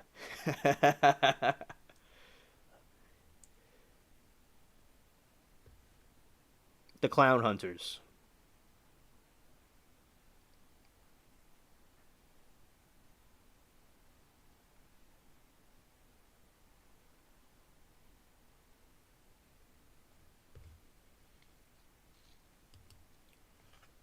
People that were professional clowns and the circus clowns, they were in danger and they had to stop doing it because of the situation that was going on. So basically, you had people that were trying to be clowns and stuff for their like profession, but they couldn't because they're getting beat up. Jojo the clown, yeah, yeah, yeah, absolutely. There you go. Yeah, and also, I remember when they were hunting the clowns down. I remember when they used to go and like beat them up. I remember I would hear stories about it. There's one guy who went and beat them up, and they could get away with it because they were attacking them. So they were being attacked by clowns, but then they had to go and retaliate. And then the clowns stopped appearing. So I think it stopped around November, if I recall correctly, because I saw something that said November. But yeah, I'll tell you from my experience in 2016, I stopped hearing about it probably in November, definitely December. I stopped hearing about it. December, November. And I saw a timeline and it said August to November.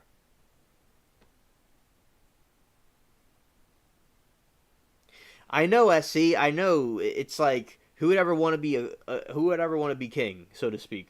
Who would want to be the clown trying to go to work and he gets beat up?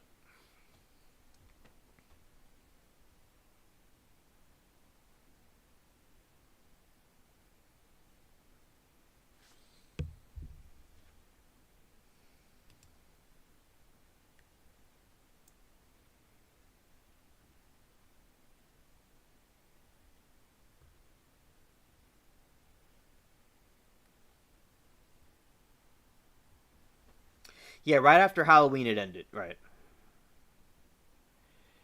This person says they were teaching during this time, and the person's high school students were freaked the fuck out, but the teacher thought it was funny.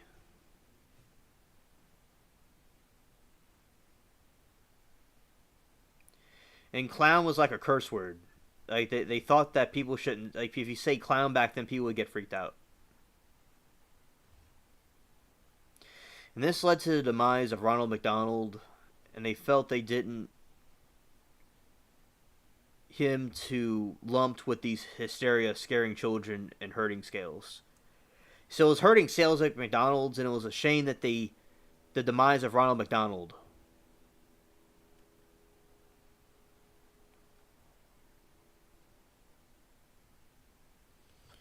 Now I'm reading something else, Essie. It says reminds me of the Gangs of the Clown 2018 watched night as the it was a horror. It was just a movie. That was a movie I just mentioned.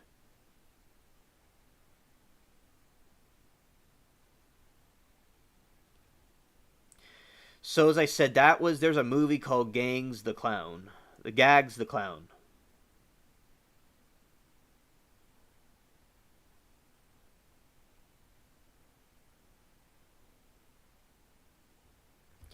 The evil clown urban legend is something that has popped in many throughout the years. In 2016, the clown scare was probably the most widespread instance of it because the internet existed at the point and encouraged more and more people to actually go and dress as a clown.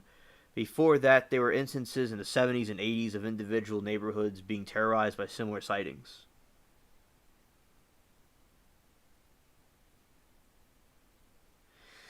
Yeah, now my school, we were talking about the clowns, but we were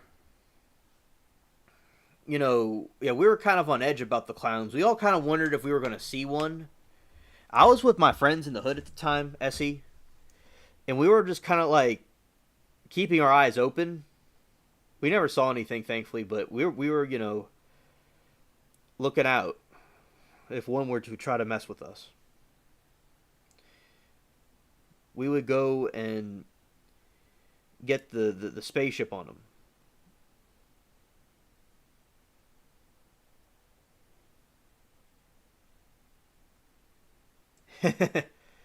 In that movie you mentioned earlier, Have a Clown Night. Yeah.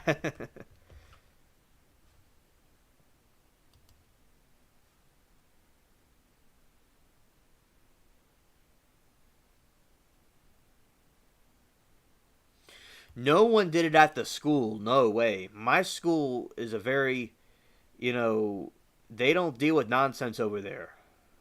No. They would not put up with something like that. And also, it was like, it wasn't free dress. It was everybody had to wear a uniform. And yeah, if someone did that, they probably would, or pull a prank on the school like that, they would have called the police.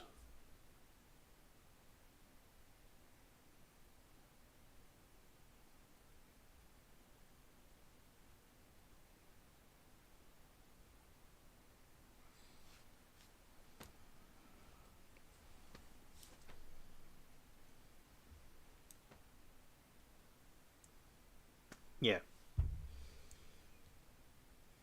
We had free dress days sometimes.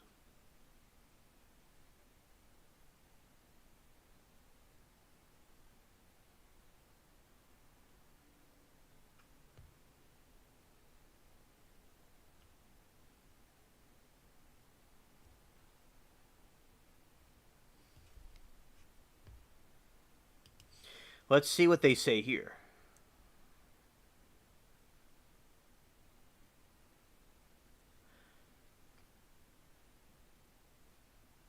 Okay, SC, thank you. Have a good night.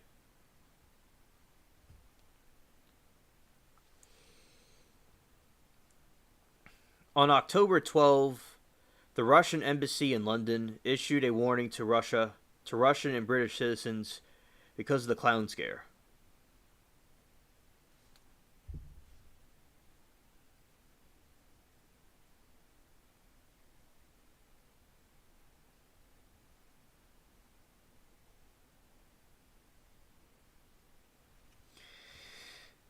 Yeah, I'm going to, if everything goes correctly, yes, I'll be going live tomorrow. Okay. So the Russian embassy was warning people in London and Russia about the clown problem. Okay. So I'll tell you what the conclusion briefly. I'm going to tell you the conclusion just for a second what happened with the clown thing. Not tomorrow night, during the day.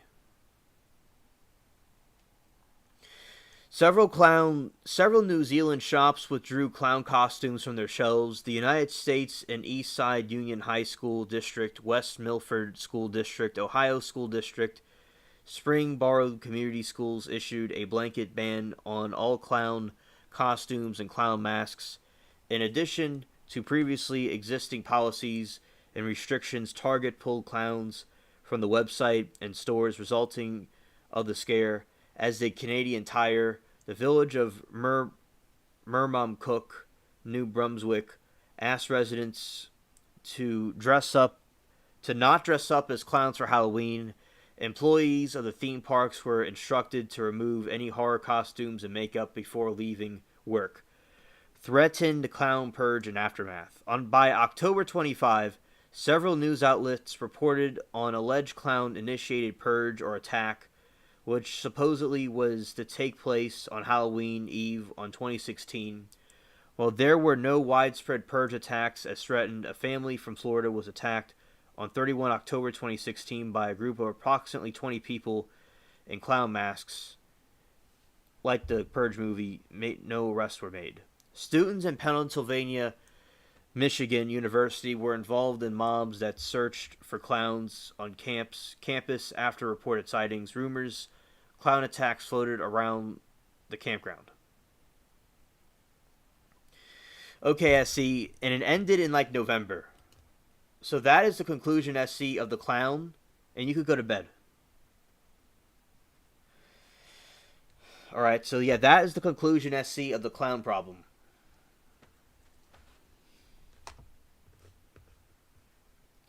Facts.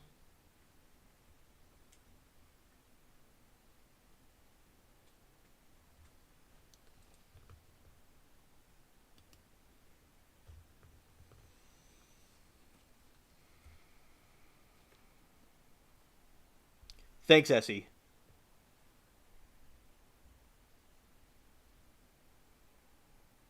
I'm glad you enjoyed the show. I won't really be on much longer. Anyway. But yeah, people are going to like the rewatch. Yes. My last stream got 60 views.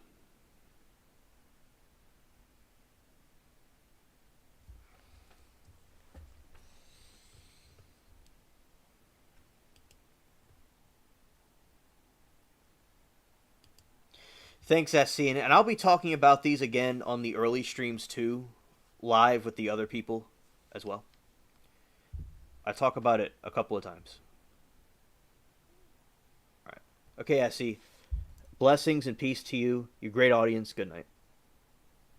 Yeah. As I repeat the topics, and I talk about new topics and I repeat topics on for the different audiences that come in. But it's all like, you know, interesting. And also I talk about things that weren't mentioned before. Yes, it is. And I enjoyed, and I'm glad that I was in high school during this time, and I'm glad that I got to see this stuff. Like, this is one of my favorite time periods of my youth. It was my senior year and all. All right, Essie. Evil Clown, also known as Creepy Clown, Scary Clown, or Killer Clown, is a subversion of the traditional comic clown character in which the playful.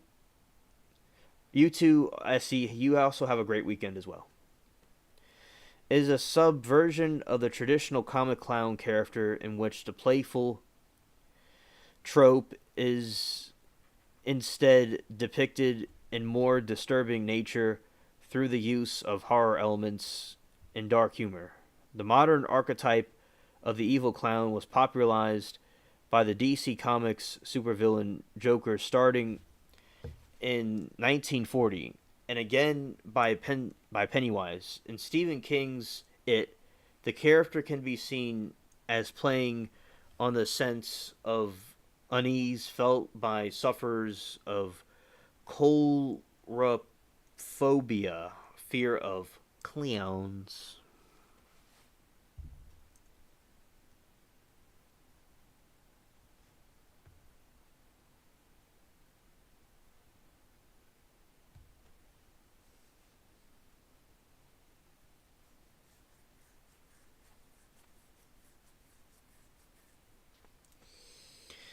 Origins. The modern archetype of the evil clown has unclear origins. The stock character appeared infrequently during the 19th century in such works as Edgar Allan Poe's Hop Frog. I didn't know that.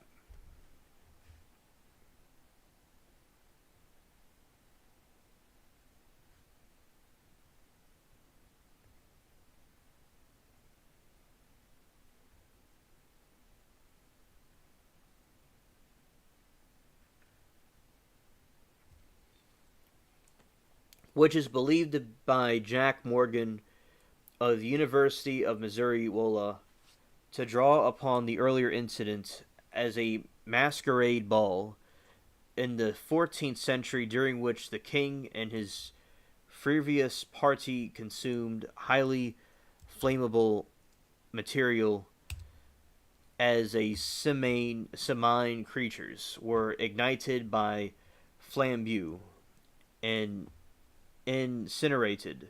The king narrowly escaping the actual case, evil clowns also occupied a small niche in drama, appearing in the 1874 work La Femme de Tabrin Catalu Mende, which which I probably butchered that, and Rigero Leon Cavoglio. Both works featuring murderous clowns as central characters. American serial killer and rapist John Wayne Gacy became known as the Killer Clown when arrested in 1978 after it was discovered he had performed as Pogo the Clown at children's parties and other events. However, Gacy did not actually commit his crimes while wearing the clown costume. During the 80s, the National Lampoon published series of mock comic books in the pages of the magazine entitled Evil Clown, which featured malevolent character named Frenchie the Clown.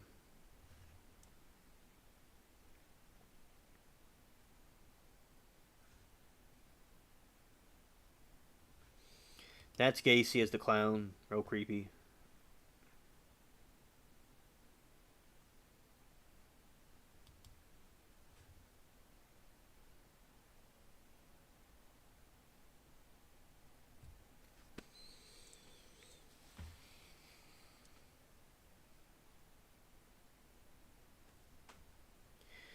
Evil clown themes were occasionally found in popular music.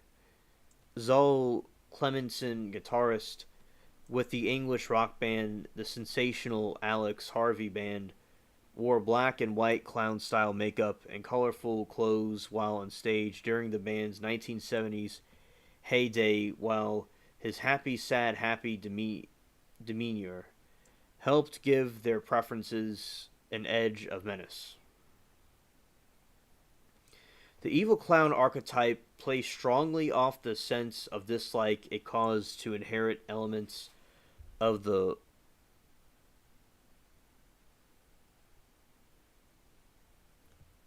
coulrophobia. However, it has been suggested by Joseph Derwin that the concept of evil clowns has an independent position in popular culture, arguing the concept of evil clowns and widespread hostility it includes is a cultural phenomenon which transcends just the phobia alone. A study by the University of Sheffield concluded that clowns are universally disliked by children. I'm an exception. Some found them quite frightening and unknowable. This may be because the nature of the clown's makeup hiding the face, making them potential threats in disguise. As a psychology professor, California State University, Northridge, stated the young children are very reactive to familiar body type with unfamiliar face. This natural dislike of clowns makes them effective in literary or fictional contexts as antagonistic threat perceived in clowns is desirable in villainous character.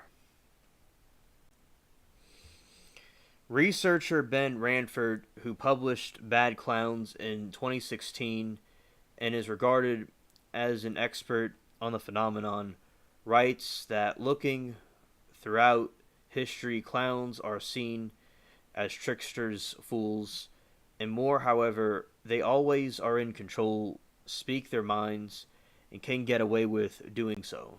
When writing the book Bad Clowns, Ranford found that the professional clowns are not generally fond of the bad clown or evil clown persona.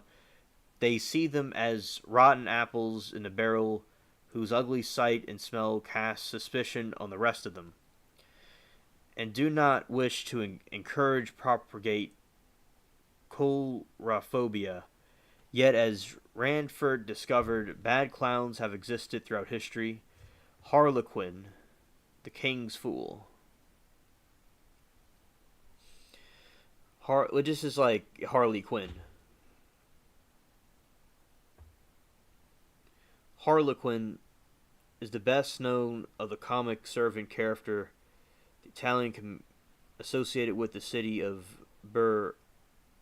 Agamo.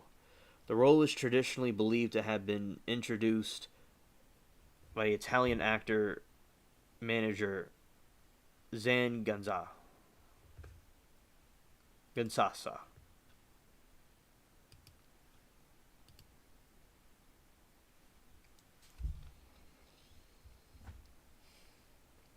The King's Fool and Mr. Punch. Ranford argues the bad clowns have the ability to change with times, and modern bad clowns have evolved into internet trolls. I didn't know that.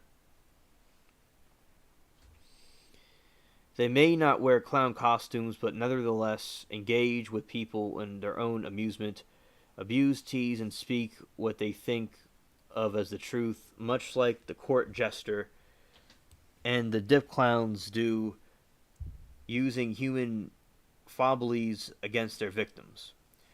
Ranford states that although bad clowns permeate the media and movies, TV, music, and comics, more of the good clowns outnumber the bad ones. Research shows that most people do not fear clowns but actually love them, and bad clowns are the exception, not the rule.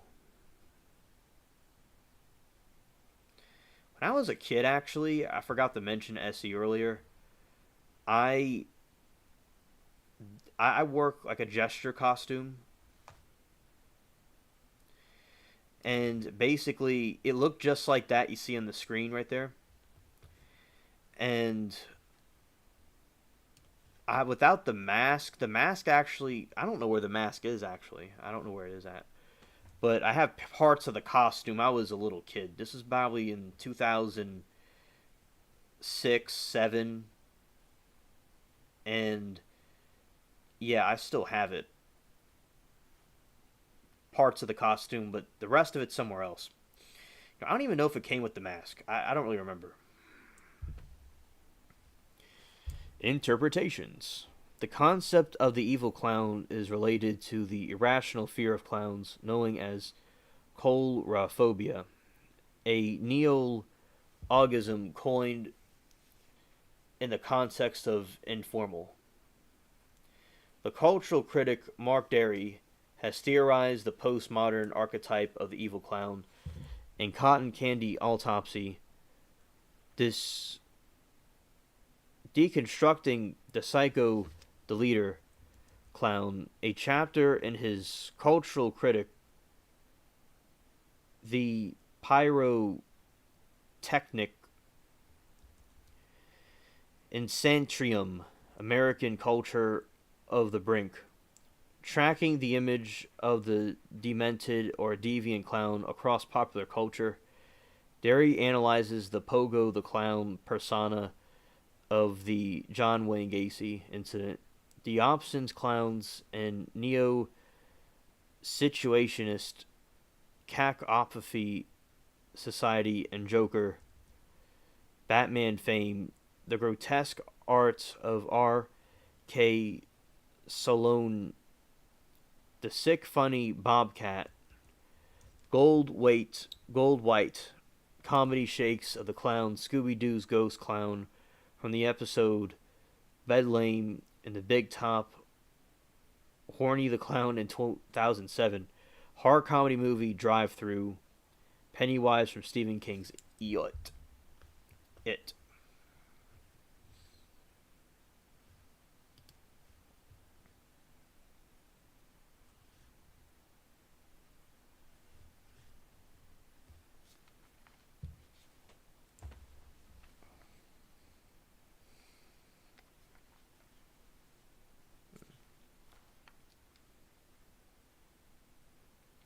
Using Mikhail Bakhtin's theory of the Karn Ivascu Jungine, the historical writings of the images of the fool and myth and history ruminates of the mingling of ecstasy and dread of information age. Derry asserts the evil clown is an icon of our times. Clowns are often depicted as murderous psychopaths at many American haunted houses. Wolfgang M. Zucker points out the similarities between a clown's appearance and the cultural depictions of demons and other infernal creatures, noting the clown's chalk white face in which the eyes almost disappear, while the mouth is enlarged and ghoulish and looks like the mask of death. You see, that's what SC was talking about when we were talking about how he looked demonic looking.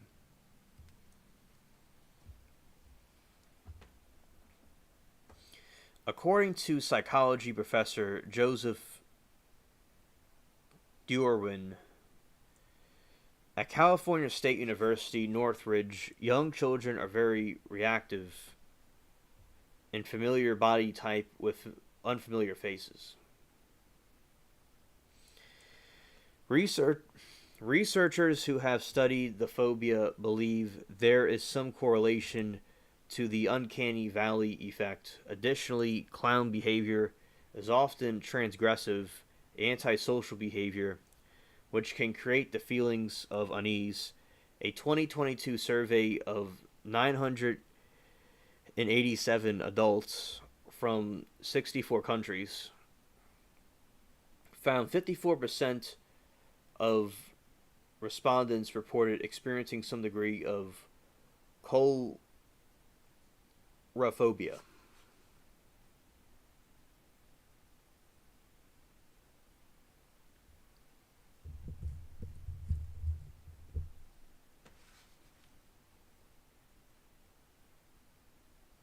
The related urban legend of evil clown sightings in the real life is known as phantom clowns, first reported in 1981 in Brookline, Massachusetts. Children said the men dressed up as clowns and attempted to lure them into a van. Wow. The panic spread throughout the U.S. in the Midwest and Northeast. It resurfaced in 1985 in Phoenix, Arizona, in 91 in West Orange, New Jersey, in 1990, Brazil. Through a story reportedly by the Brazilian tabloid Note Ais Popular Aris. In 1995, Honduras. Later sightings include Chicago, Illinois, 2008. Explanations for the phenomenon have ranged from Stephen King's It and crimes of serial killer John Wayne Gacy to a moral panic influenced by the contemporaneous fears of the satanic ritual abuse. It also shows similarities to the story of Pied the Piper of the Hamelin.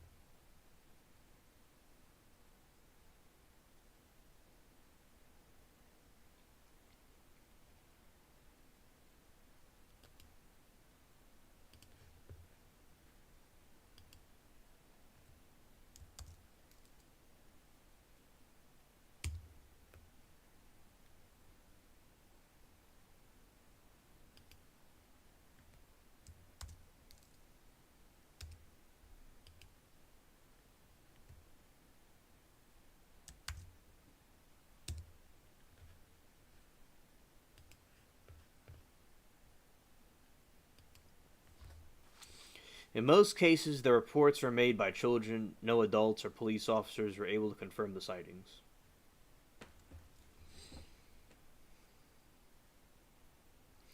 In 2013, a character who became known as Northampton Clown was repeatedly sighted standing silently around the English town, the work of the three local filmmakers Alex Powell, Elliot Simpson, and Luke Lubinsky, a Northampton clown, was similar in appearance to Pennywise from Stephen King's It, although rumors said that the clown may have a knife. The clown himself denied the rumors through social media. In March 2014, Matteo Morini from Paraguay, Italy, owner of the YouTube channel DM Pranks, began dressing up as a killer clown and terrifying unsuspecting passengers, by with the videos racking up hundreds of millions of views in 2014. Further complaints of evil clown pranksters were reported in France, the United States, and Germany, possibly inspired by American Horror Story Freak Show.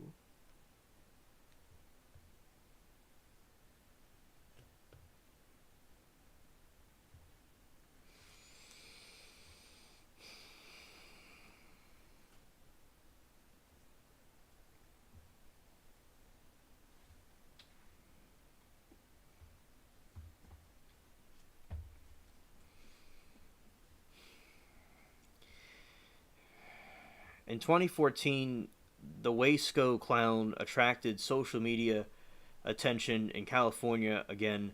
This clown shared a similar resemblance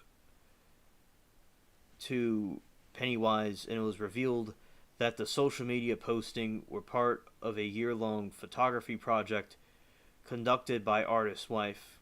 In Bakersfield, California, menacing clowns were reported, some with weapons. In July 2015, creepy clown was seen around the local cemetery in Chicago, terrorizing anyone in the graveyard.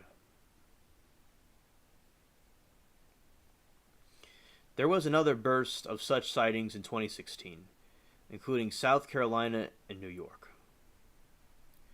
Researcher Ben Ranford writes that there have been many surges of evil clown sightings reported. Ranford said it most likely pranksters, urban legends, and panic can cause real danger, as face-painted pranksters and innocent bystanders may see the risk by interactions of well-intended public police thinking threat exists when it does not.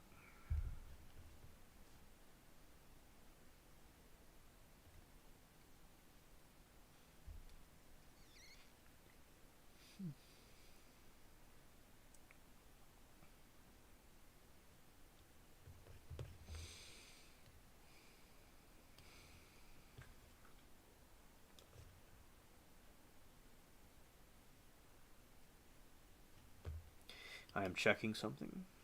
Okay.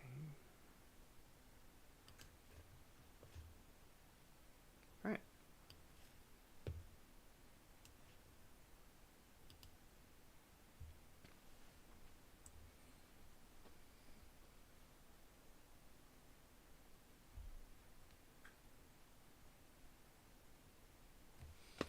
Response to evil clowns in the media. In 2014, Clowns of American International responded to the depiction of Twisty on American Horror Story. The evil clowns in media generally presents. Glenn Koberger said, "Wow, Kohlberger, that's the same guy, that's the same last name of the guy that deleted those people in that college house. So there's some synchronicity right there." President Glenn Kohlberger said, quote, "Hollywood makes money sensationalizing the norm. They can take any situation, no matter how good or pure, and turn it into a nightmare. We do not support in any way, shape, or form any medium that sensationalizes or adds to coulrophobia or fear of clowns."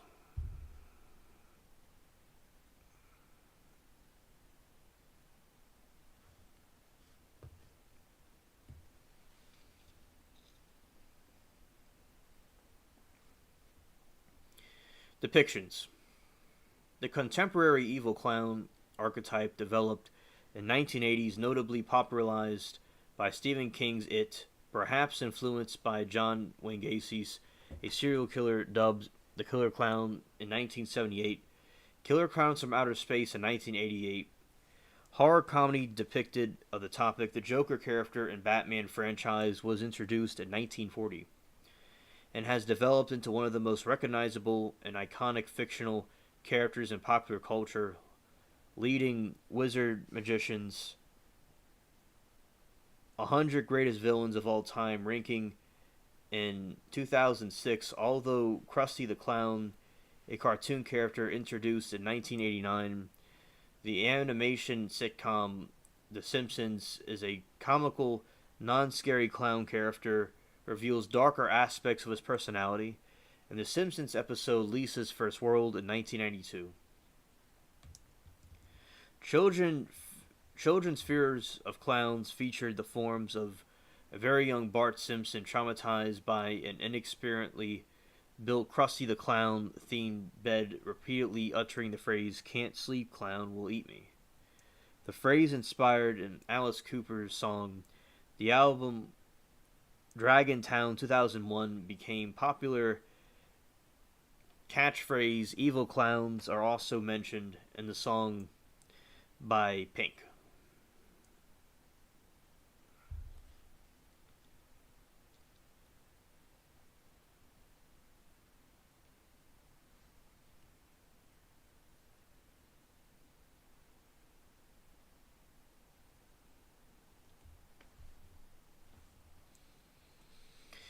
The American rap duo Insane Clown Pose have exploited the theme since 1989, have inspired, twisted, and similar acts many of the psychopathic records. I didn't know about this. Do likewise websites dedicated to evil clowns. In Fear of Clowns appeared in the late 1990s. The Joker nemesis of Batman, whose key feature are chalk white skin, emerald green hair, ruby red lips, and in some iterations a prematural smile, sometimes premented sardonic grin, or a Glasgow smile, depending on the adaptation of the character. He has several nicknames, including the Clown, the Prince of Crime.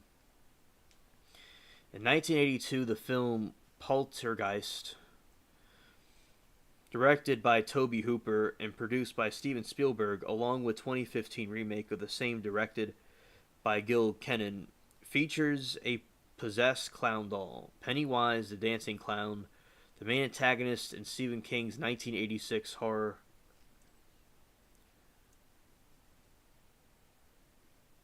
Let's see. Lost my place.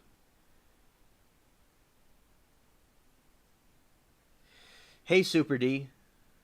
I'm glad that you're able to come and talk to us. So, yeah. So, basically, Super D, shout out to you. I'm glad that you're here.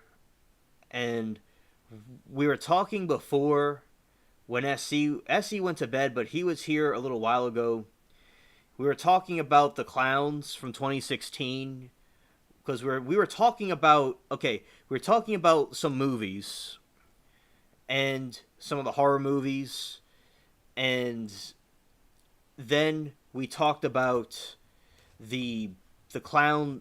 We were talking about Nightmare on Elm Street, and then we got into the clown topic and about the what happened in 2016, and then what happened next was we got into this big thing about clowns, and now I'm talking about the history of evil clowns. I'm glad that you're interested in that too. And let's see.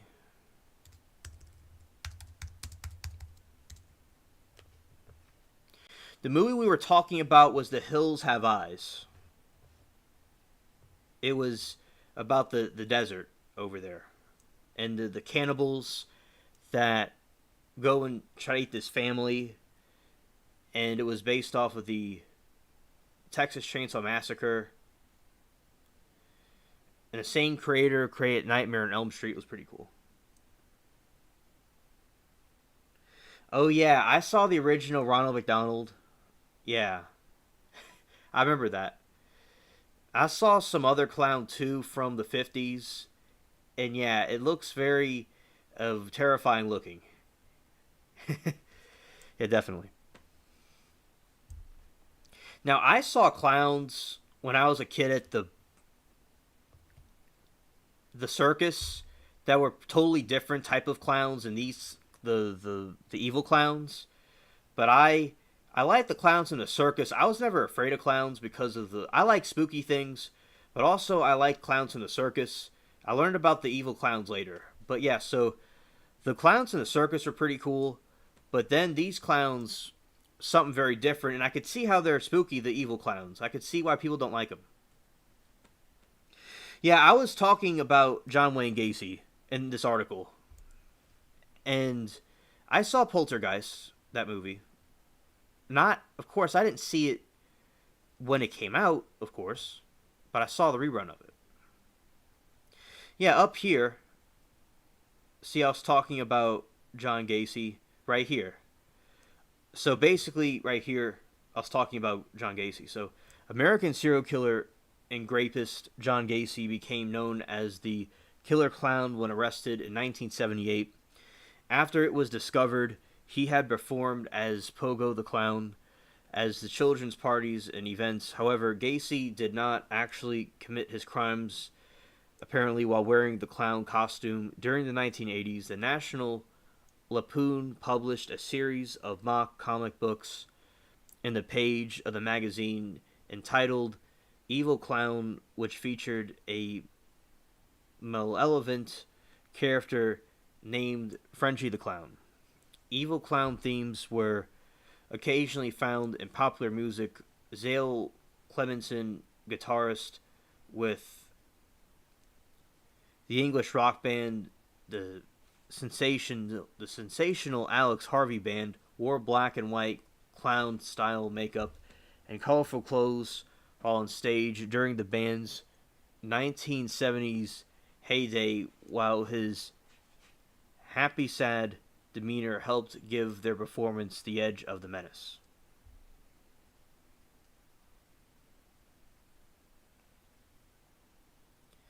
And that was John Gacy as the clown. Very, very disturbing. Alright, Super D says, I was never really scared of clowns either. They seemed more annoying to me. Though I find an old clown puppet in my cousin's house, which looked creepy. Oh, I have a clown. It slipped my mind to mention this to SE. I don't know who knows this or doesn't know this, but basically, when I was back in 2014 or 15, when I was in high school, I used to go and create little short films for fun that were spooky. And shout out to Bubbles using the cat box. And basically what I would do is I had this kind of creepy clown puppet type thing my aunt gave me she got from Texas from some garage sale. And basically this clown, I made creepy movies about it. So like spooky movies. I made like these silent films. I had it on YouTube one time, but I took it down. But I'll put it back up on YouTube with the requests and stuff about it. And I liked it. So basically with the clown, it was, this clown in this theater that's like kind of like tripping out and seeing things. And some other dark stuff happens with himself, not anybody else. And I did it very well. So yeah, I made a little spooky clown film myself a long time ago. And I put it on DVD, so I still have it. I made a DVD, and I made a trailer for it and everything. It's a very interesting movie. Because there's other parts, the reason why I haven't made other parts of the movie besides before there was the expansion I did with going to my neighbor's house my senior year. Then I was talking to my girlfriend at the time. Then I was doing the YouTube expansion around that time period, which is 2017 and 18, which is around the same, all happened the same time period. And I had to, these other parts of the film, I need some other stuff I haven't gotten around to do, but mainly YouTube has been my main focus, but I'll certainly complete the other parts of that in the future, but most of the series are complete. These little short films I made are on DVD. Yeah, and also Super D, I showed my friends down the street where my friends were. I would go and my friend, he's a he's a rapper. He's cool people, and he like believes in the stuff we believe in. And basically, what happened was, and he's interested in like the spooky stuff like we're into. Yeah, he had all these DVDs to burn that could be burned, and I would take the DVDs. He let me have the DVDs, and I would go and create the movie. I would put the DVD. I would put the movie on the DVD, and we would go watch at his house. And he and his friends would watch it, and they thought it was spooky. And at the time when I briefly had it on YouTube, they watched it on YouTube. Yeah, my friend was just like, send them the link, and the other friend, and yeah, they'd watch it. And the clown's like in a dark theater, but it's all like done in my room. But I made it look a certain way where it's hard to tell. Like my friend, Deleon Auto Detailing, you know him. He watched it and he thought it was a real person. Because the way I shot the movie, and I filmed it with my iPod Touch, and I put the music in it, because I created the music to it, and I put that in there, and I put it on the DVD, and I still have it. Yeah, so, and I watch it sometimes. So yeah, it's pretty cool. Yeah, I made all kinds of little movies and stuff, and basically, I'll have to get this separate thing to plug in my computer because Apple left out. They don't put the DVD CD thing in there anymore. You have to buy it's not much. You have to put this little extension to put a DVD in there. But the other Mac, they used to have this slot you could put the DVDs into. So yeah, I enjoyed doing that, and it was a silent film. It's all psychological, like the old films. So Super D, some of my other friends I watch movies with on YouTube and other channels. We watch these old movies, and it was so interesting how in the old movies you have the situation where they could make it scary without a lot of special effects they have now. You could make this movie psychologically scary. Like Nosferatu, for instance, as we both know, the vampire movie, that was really well done and very, very scary. Especially for the people at that time period that saw it thought it was a real vampire. But although I like the modern movies, or some of them are pretty good, it's really, you have to admire how they were able to make scary movies back then without all the special effects. Yesterday I was talking about House on Haunted Hill. Yes, indeed, Super D. And the House on Haunted Hill, that movie I saw it in 2013. I was not in high school just yet. I was like in middle school, they call it here. And I watched it, and it was so crazy to me. This skeleton was walking around, and then this like ghost was like it looked like a statue, and it just floats across the screen. Now, that was really cool to me. It's like mysterious. I gotta learn more about it. But now it would look like a realistic skeleton, but the older things they used to do were pretty cool. And right now what I'm doing is I'm talking about the history of creepy clowns. The movie I made was called Creeping Clowns, by the way. That's what it was called. Creeping Clowns.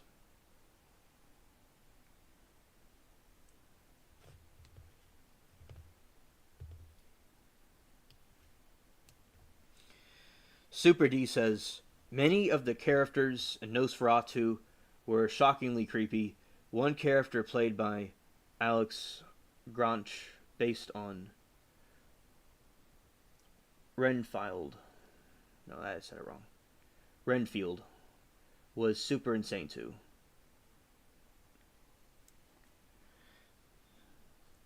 Oh yeah. A lot of those characters are creepy. Absolutely. There's a new Nosferatu movie coming out, by the way, in November.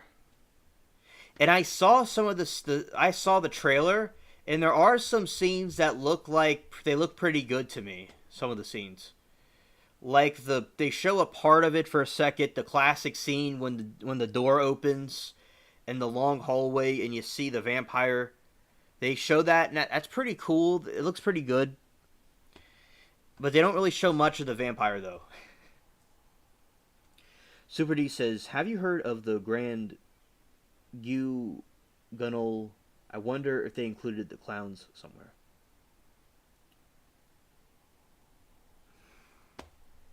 I could have read that in this article. I haven't. I don't think I've heard of that, Super D. No. It sounds familiar though.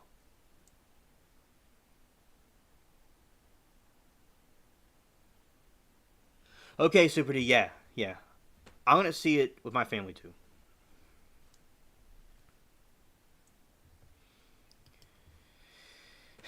Pennywise the Dancing Clown, the main antagonist in Stephen King's 1986 horror novel It. Its adaptations, Pennywise was portrayed in the 1990 television mysteries miniseries version by Tim Curry and by Bill Skarsgård. In 2017, film adaptation and its 2019 sequel. Yeah, so I saw. I have the Bill Skarsgård one on DVD. I have that one. I didn't see. I didn't see it when it came out for some reason, but I I didn't see the sequel either. But I have to go and look at that one. But yeah, so I saw the Pennywise, the remake of it on DVD. And the one by Tim Curry, I've seen very, classic scenes from it, but I've not seen the whole movie. No. Okay, Super D says it was a French stage show from the 1800s where they mostly showed scenes of torture, murder, and rape and suicide, and sometimes they wore weird costumes. Ah, okay. Thank you for letting me know about that. And yeah, the French they did some pretty interesting movies. The French did the silent films, and with the silent films, they very classic ones they did. I remember though the moon, them landing on the moon, that was pretty cool. I like that one. And also they did these things with the other one they did a couple other silent films over there. It was pretty cool.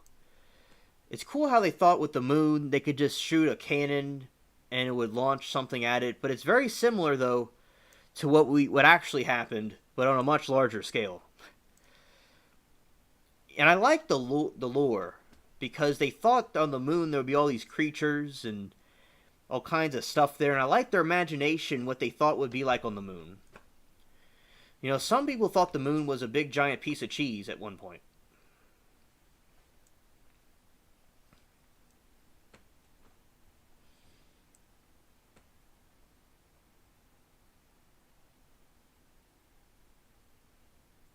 Yeah, yeah, yeah. That's another one, of course. A lot of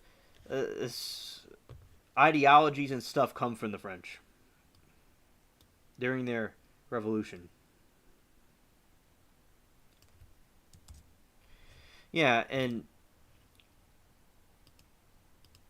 yeah, but I like their films. They did some pretty interesting films. Because I know about that one you're referring to. It's very psychological. A lot of those things, a lot of those movies, and also I think it's very psychological in general with those silent films.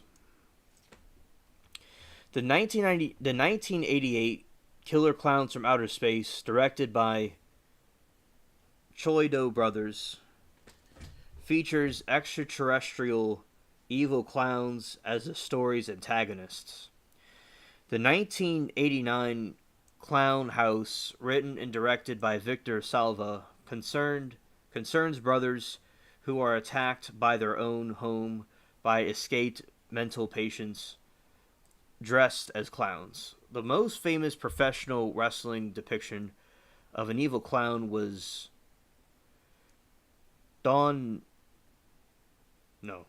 not Don, but Donick the Clown, a persona originated in 1992 by professional wrestler Matt Osborne.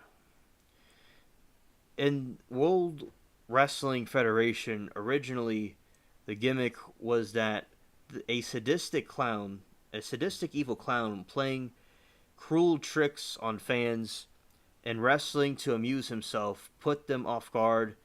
To help heat the character, he was placed in a storyline feud with Crush, wherein Doink, after faking an injury, sneak attacked and Crush with a loaded prosthetic arm. The evil clown gimmick would be dropped later in 1993 as he turned face.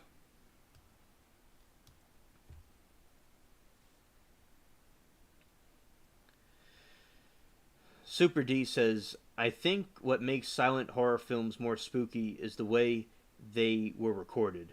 Because of the frame rate, they run faster than real life, so it all seems hectic. I totally agree. That's absolutely true. I think that was a factor in it that caused a, you know, a psychological fear factor in it. Doink the Clown in WWF was one of my favorite wrestlers. He was a bit like Krusty from The Simpsons. Yeah, also what I talked about in this article, in this page, was that about the clown from the Simpsons. Basically, in The Simpsons, they had the clown in the Simpsons, and I talked about that. And also, there's an episode in The Simpsons that talked about the fear that children had of clowns, as a clown was a bed, and the character was afraid that the clown would eat them. So I remember that from The Simpsons. I watched The Simpsons, and also I read it in this article, and they had a situation where the clown was very funny in The Simpsons show. That's what I remember. I have the Simpsons comic book, by the way.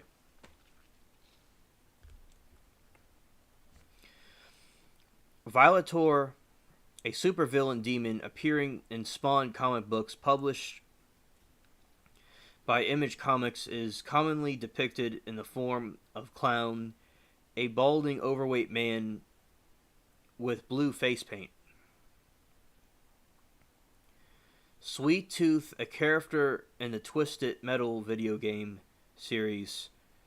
Sweet Tooth, the Clown from Twisted Metal, is a man wearing a psychotic clown mask with a flaming head and carrying a large machete.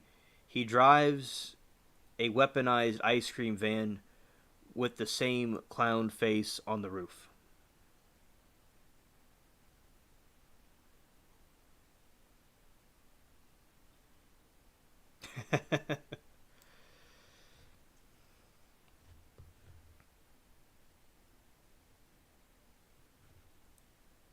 Alright. Super D says, I wonder where the fear of clowns comes from. I think it might be because of distorted facial features and colors, like a bad LSD trip. Yeah, so basically, I was reading the reason earlier why that happened, and the reason why the clowns are scary to people is because of, like, what you're saying is correct about the face paint, and it looks like someone's hiding something. They can't really read what they're thinking. It looks kind of scary. Like, the mind can't really wrap around what it's looking at. And another reason why the clowns are scary is because of the 1980s, because of the It movie. Because before that, it wasn't really that bad, but when the It movie came out, a lot of people got afraid of clowns.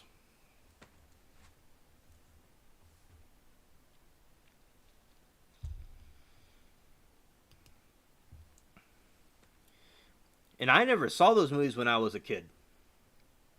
I wasn't allowed to see them. So my view of clowns was they were funny circus people. And so it's interesting to see the different outcomes of it. I remember when I was at the circus and this clown just came out of nowhere and just ran with the other clowns. It was so funny.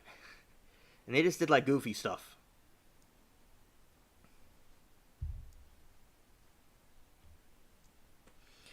Jack the Clown, an icon of the Halloween Horror Nights event celebrated at Universal Studios Florida, Universal Studios Hollywood, Universal Studios Singapore, and Universal Studios Japan. The 2009 BBC comedy program Psychoville features a protagonist named Mr. Jelly, an embittered hook hand clown and children's entertainer. The horror film series Killjoy features a demonic clown as its main antagonist. In the 2012 anthology horror film Scary or Die, a drug dealer is bitten by a clown at a birthday party, and he begins to transform into a cannibalistic clown himself.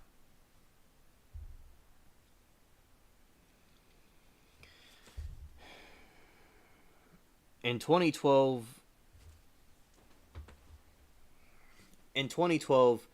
the film Stitches features a murderous birthday clown betrayed by Ross Noble, who is resurrected from the dead in order to enact revenge upon the children who contributed to his deletion.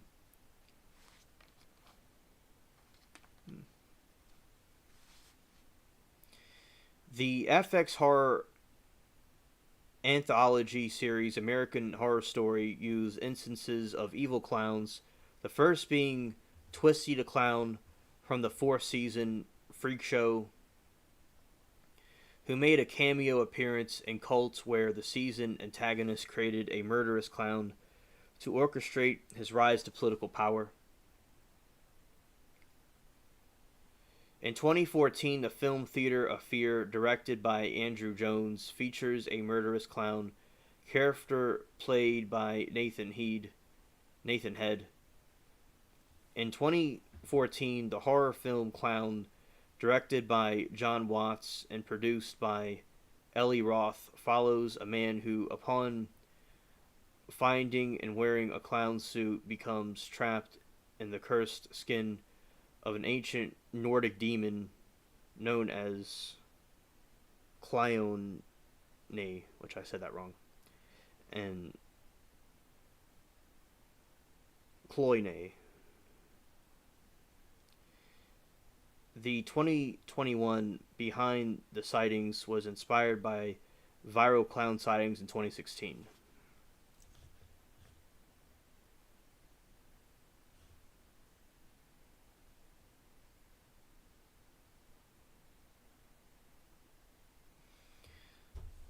Cluine.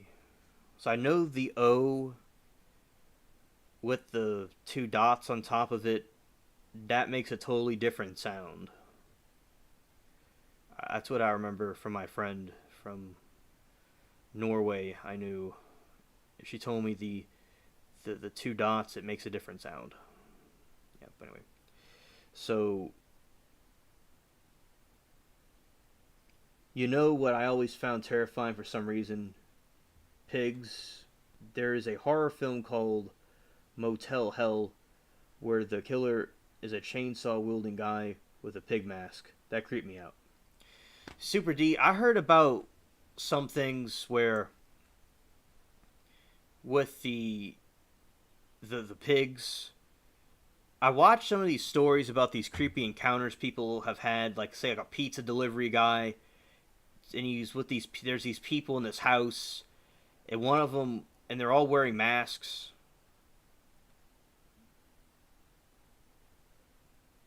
Right, right, Super D, and also basically what I remember. So the person that was answering the door had a pig mask on and wearing like a a cloak, and there were creepy people that were trying to kidnap the pizza guy. But yeah, so I have heard of instances of things like that, and yeah, the pig mask is creepy. I agree. And Super D, I remember. I don't really. It was this was back in 2014, so I don't really.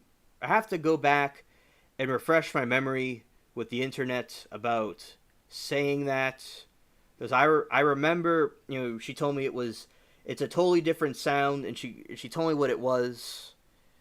But as I said, I have to go back and refresh my memory about that, because I know about what that is, but I just, it's not, I don't remember it off the top of my head. And I think it's interesting you have this clown that is a Nordic demon. That's something interesting.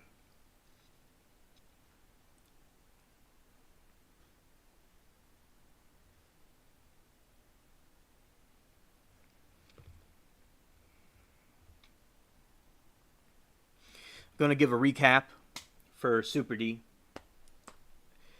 about what we're talking about. So basically, the evil clown, also known as creepy clown, scary clown, or killer clown, is a subversion of the traditional comic clown character, in which the playful trope is instead depicted as a more disturbing nature through the use of horror elements and dark humor. The modern archetype of the evil clown, popularized by the DC Comics supervillain Joker, starting in 1940, and then again in 1980 by Stephen King. The character can be seen playing on the sense of unease felt by the sufferer's cool coulrophobia, the fear of clowns.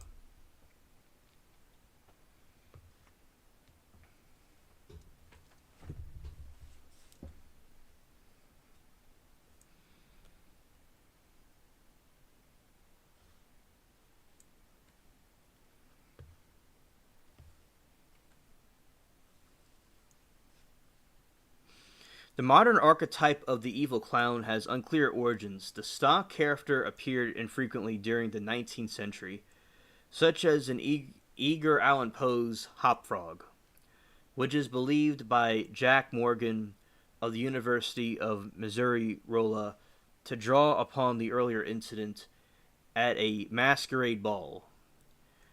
In the 14th century, during which the king and his frivolous party, costumed in highly flammable materials as semine creatures, were ignited by flambeau,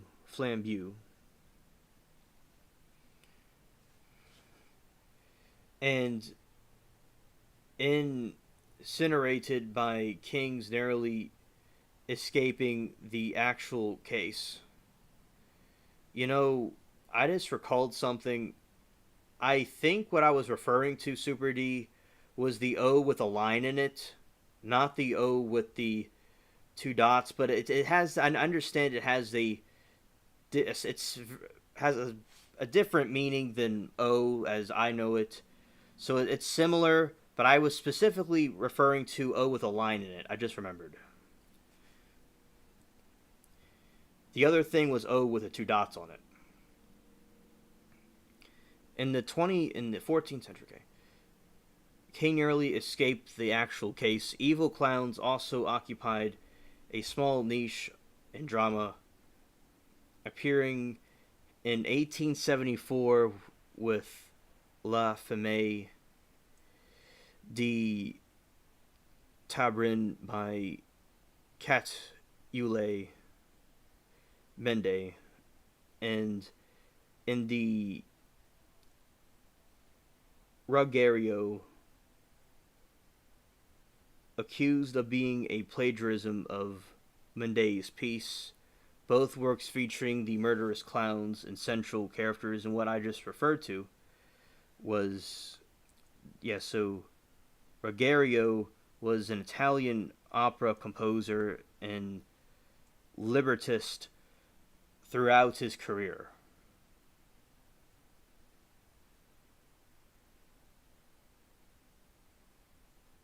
Okay, thanks, Super D.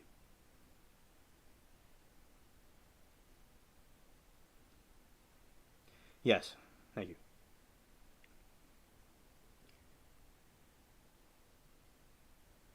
So this Pag Le Sai is an Italian opera, a prelude, two acts of a music libretto by Rogerio Leon Cavaglio. The opera tells of the tales of Canio, an actor leader of the Commedia dell'arte theatrical company who murders his wife Neda and lover Silvio. Reminds me of Edgar Allan Poe's movie.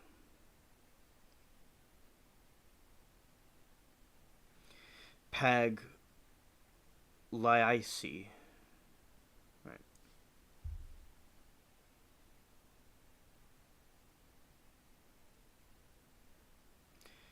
Pagliacci. I meant.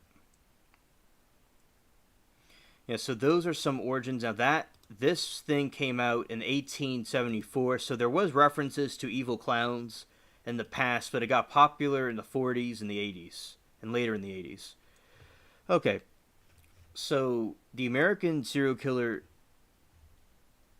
and rapist John Gacy became known as the killer clown, arrested in 1978 after it was discovered he had performed as Pogo the Clown at a children's parties and other events. However, Gacy did not actually commit his crimes while wearing his clown costume. During the 80s, National Lampoon published a series of mock comic books in the pages of magazine entitled Evil Clown, which featured a malevolent character named Frenchie the Clown. Evil Clown themes were occasionally found in popular music in Zol Clemson guitar, with the English rock band the sensational Alex Harvey Band wore black and white clown style makeup and colorful clothes while on stage during the band's 1970s heyday, while his sad, happy demeanor helped give the performance an age menace.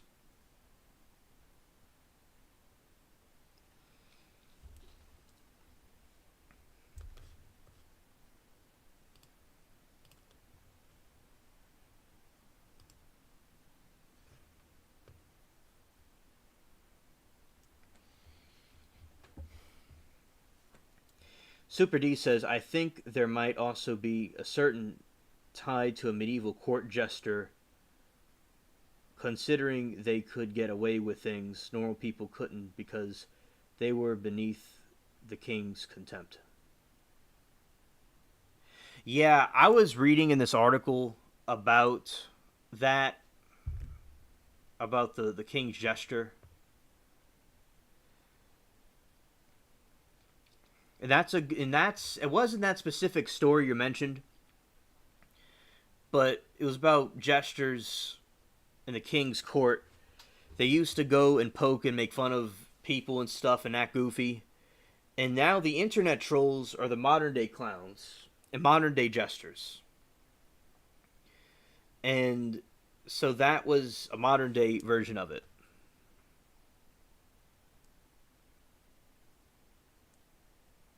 Let's see.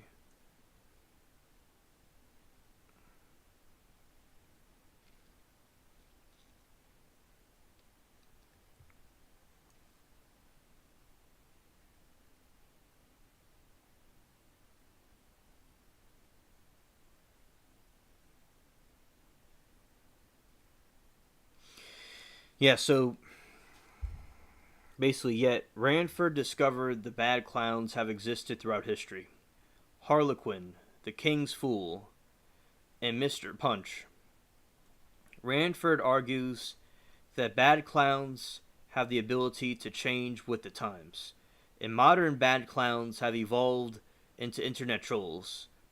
They may not wear clown costumes, but nevertheless engage with people in their own amusement, abuse, tease, and speak what they think of as the truth. Much like court jester and dip clowns do using human foibles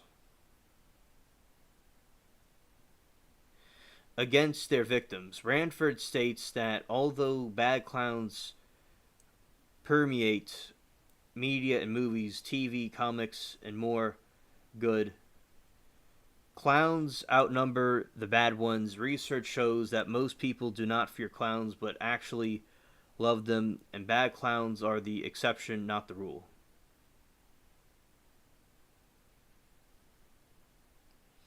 There is also an entire clown world meme. Yeah, I know. Yeah, I remember Paul Joseph Watson uses that a lot, the clown world thing. And hey, Danny, good to see you. Danny, I have a question from SE.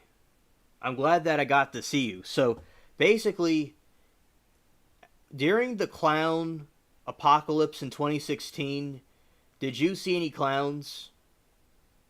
Did you see any of the clown sightings? That's what he wanted me to ask you. Also, Super D, during the 2016 clown thing, did you see any clowns? I'm just curious. Like, I didn't see any clowns. But I know of, I mean, there's clown sightings everywhere. It was all over the internet. And there's a clown, I remember when I was in class, there was a clown that was deleted somewhere the night before we were in class. So basically, I know that happened, and I know people saw them everywhere. But I didn't personally. None of my friends or myself saw any of them. But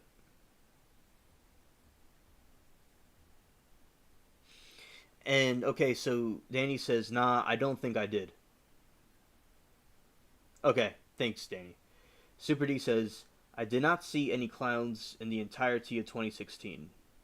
Definitely no." Okay, thank you guys. Thanks. Yeah, I didn't see them either. And people saw them in the woods. People saw them with the street signs. I remember there was a time where like were there's like people driving at night and they saw a clown run up to their car and try to do something to them. Some people had weapons. And then they had these giant clown hunts. I remember the clown purge that happened where these college students were going and hunting the clown. And they went on clown hunts. And the purges. I remember seeing in the media. That was some wild stuff. Then it seemed like it died down in December. I don't remember hearing anything else in November or December about the clowns, but it was like around October, September, and August. Also, where my sister is in Australia, they were appearing.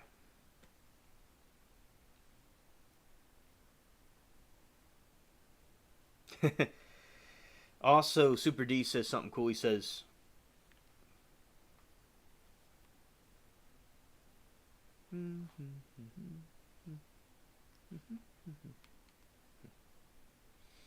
alright, Super D says, I saw a lot of people with face paint imitating Charlie Chaplin in that year, though. It later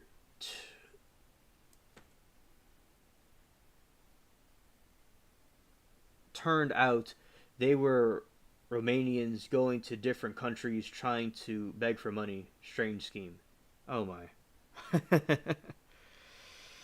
Yeah, that's interesting, Super D. Thanks for sharing. Yeah, I'm aware about those people that do that. I'm very well aware of those scammers.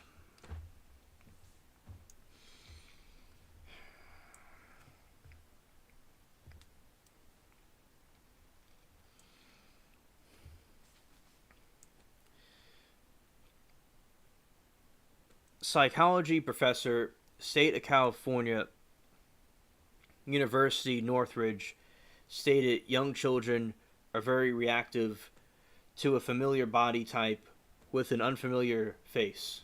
This natural dislike of clowns makes the effective in a literary or fictional context. The antagonist threat perceived in clowns is desirable in a villainous character.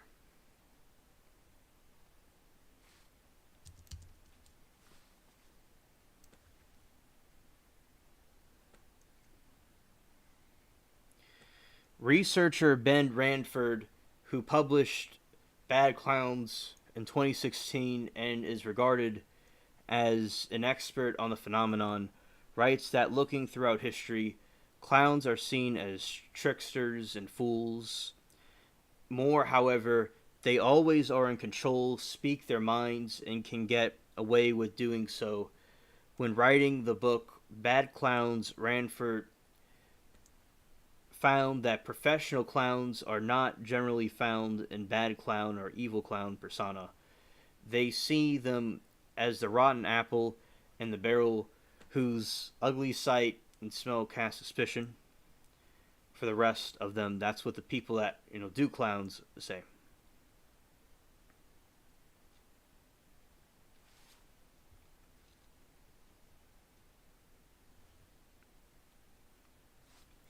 And I had a costume when I was a kid, and I still have parts of the costume. I have the costume somewhere of that, what you're seeing on the screen.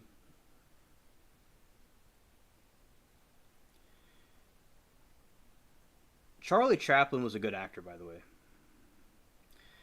The concept of evil clown is related to the irrational fear of clowns known as coulrophobia, a neologism coined in the context of informal phobia lists. The cultural critic of Mark Derry also theorized the postmodern archetype of the evil clown and Cotton Candy Autopsy, deconstructing the psycho killer clowns. A chapter in his cultural critic, the Pyrotechnic Insanium, American Cultural and Brink. The tracking of the image delineated deviant clown across popular culture. Derry analyzed Pogo the Clown's persona, the serial killer John Wayne Gacy. The absence clowns in a neo-situationist cacophony society, the Joker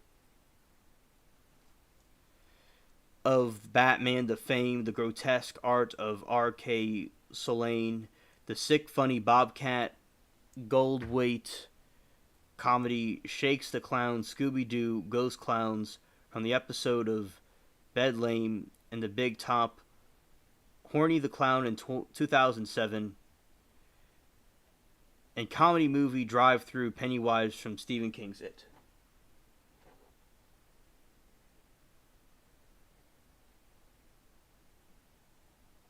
Alright, so basically we see this in culture about these different clowns from these different movies and different books and serial killers that influence how we see clowns today.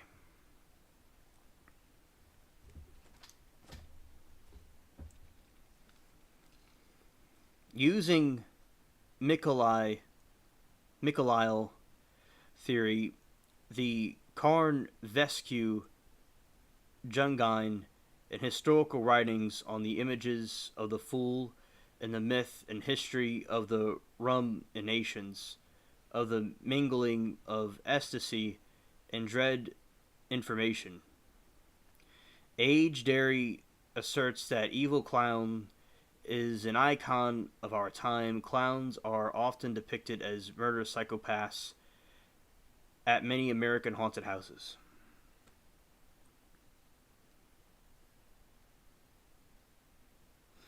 I have not heard of that, Super D. That's something interesting. There also is an episode of Buffy the Vampire Slayer, including Nazi clowns of all things. Well, that's creative. I never I never would think about a Nazi clown. That's something interesting. I gotta go look this one up. Something I'm not familiar with. Let's see if I could find something about this.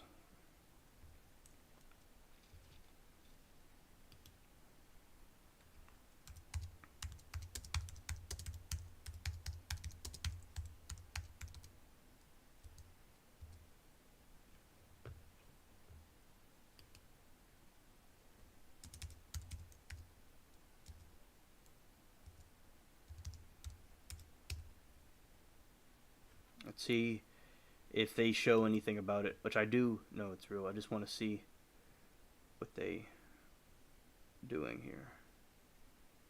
Nazi clowns.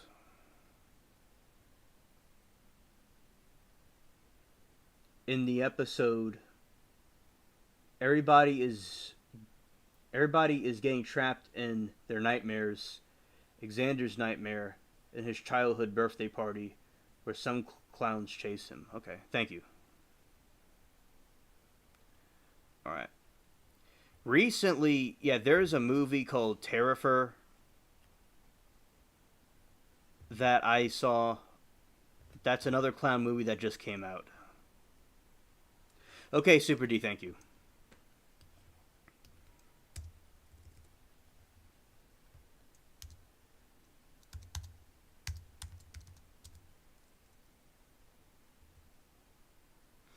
There's this other movie called Terrifier. There's the third version of the movie that just came out recently.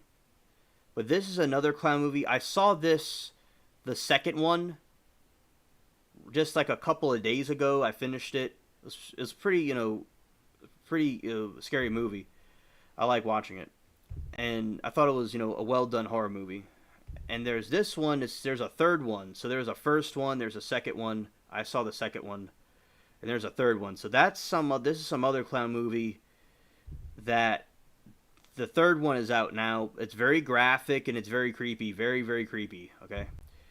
But yeah, but that's interesting I saw recently. But I really think the costumes are very fascinating. The way they do these clown costumes and stuff and the psychology behind them. And yeah, they really can make someone look extremely creepy looking. Like that guy without the makeup, I saw a picture of him. He's a cool looking guy. But with the makeup on and the way he's doing it, he did a very good job at being a creepy character. But yeah, the makeup could just make someone look into a demon. Definitely. Yeah, so that's a bonus clown information. But yeah, but Super D, thank you for telling me about the zombie clowns. I mean, the Nazi clowns. That's something that I never would have thought of. All right. The Jungine, the historic writings of the images of the fool, and the myth and history, ruminations on the mingling of the ecstasy and dread in the information age, Derry asserts the evil clown is an iconic of our times. Clowns are often depicted as murderous psychopaths in American haunted houses. So,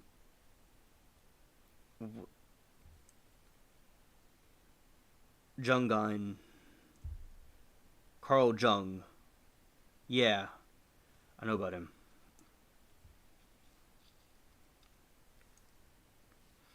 Wolfgang M. Zucker points out to similarities between a clown's appearance and the cultural depictions of demons and other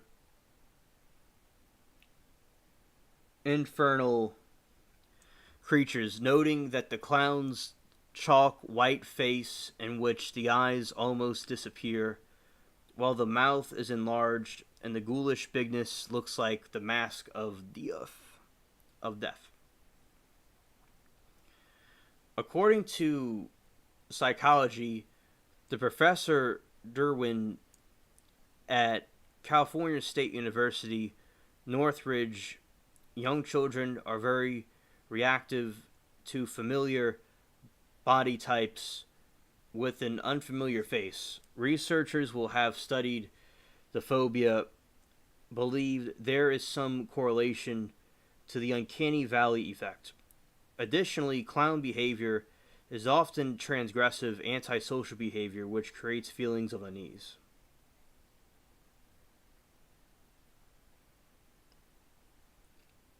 Yeah, it is like a shark face. Yeah, yeah, it is like that.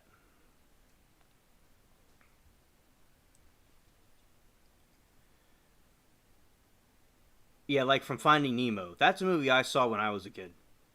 I saw Finding Nemo all like a lot, all the time. I would go watch it over and over again at the movie theater. And they had, hey, and they're clownfish. Yeah, but yeah, the shark face, I could definitely see that with the clown. The guy has like a shark face. According to the psychology professor Joseph Derwin at California State University, Northridge, yeah, this is about the children. Young children are very reactive to familiar body type with an unfamiliar face. Researchers will have studied the phobia and believed there is some correlation to the uncanny valley effect. Additionally, clown behavior is often transgressive, antisocial behavior, which can be feelings of unease.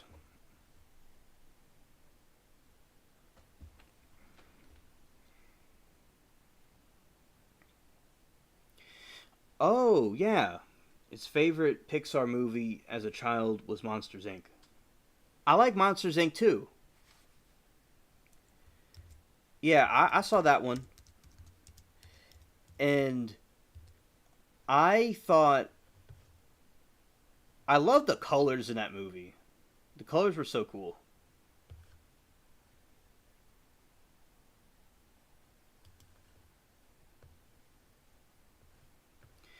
And yeah, so showing Monsters Inc. right here.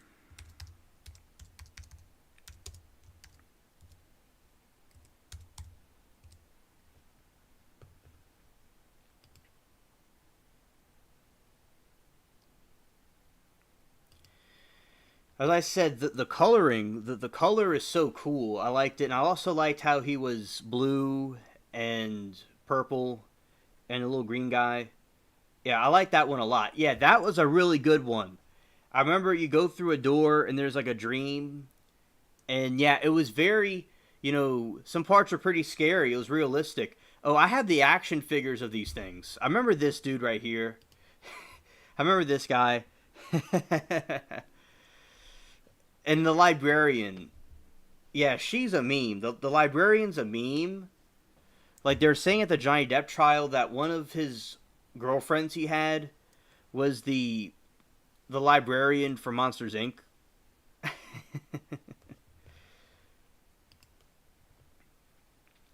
Yeah, I have this action figure. That dude was really cool looking, but he was also stern and kind of scary. Yeah, that was very well done.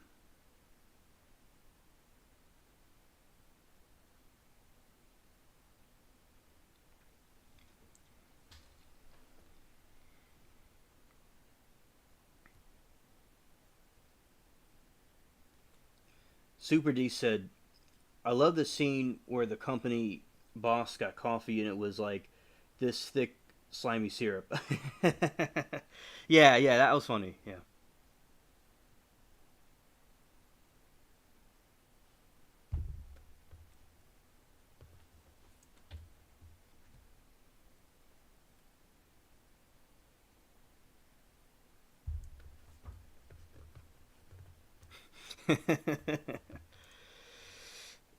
I saw the new Monsters Inc. when it came out.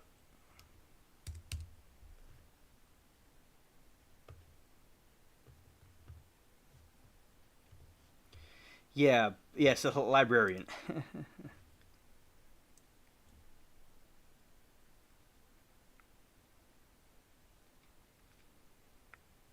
Yeah, yeah, Pixar did excellent with that.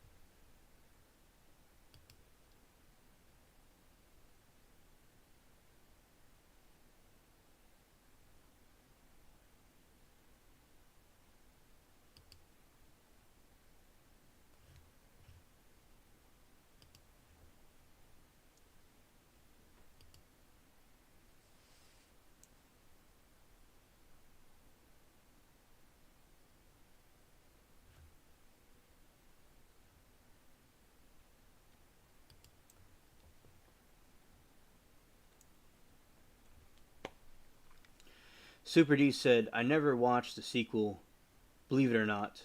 Even with Toy Story 3, I watched it like 10 years after the release. Oh, wow. Okay. Yeah, I saw all the Toy Story movies. I remember when I was a kid, I had the the action figures. I don't know if I still have them or not. They might be somewhere. It's just Hurricane Katrina happened, so I'm not too sure if they got lost or not. But basically, there was the I had Woody and Buzz Lightyear. Those toys. And what I remember was with those movies was like I had the action figures, I saw Toy Story. I thought it very cool. And I saw the newer one that came out. Yeah, so I remember watching those. It was so cool to me when I got the action figures of like Woody and all those things. That was pretty cool. Because it was like being, having something from the movie directly.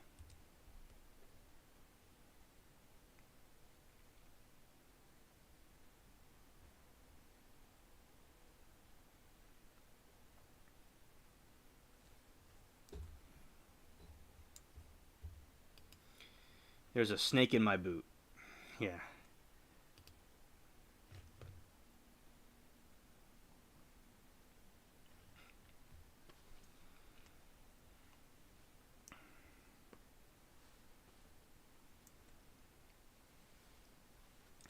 Yeah, I remember that. I remember the box and everything. It was so cool. It was like being like Andy. And you had the toy, and I'd pull the thing, and it would start talking. It was just like the movie. And I love the theme of like the spaceship stuff and the alien stuff in there, obviously. And also, you know, I I like the different things where because my in my room there's a fan and it has like the moon and the stars and the planets and the spaceships on it and stuff. It's very cool. Yeah, there's a snake in my boot. Yeah, yeah, I love that movie. And basically, yeah, those I remember that it was very cool.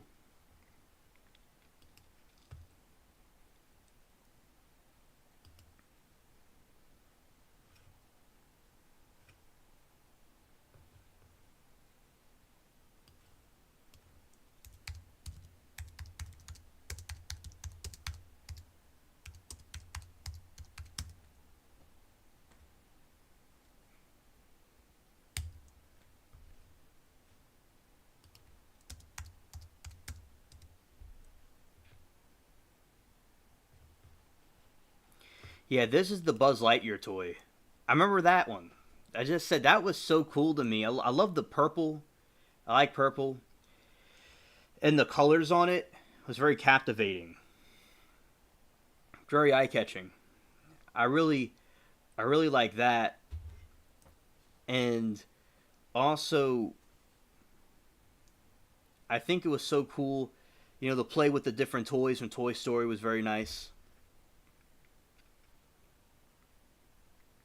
and I liked the Slinky, also the Mr. Potato Head. That was really funny too.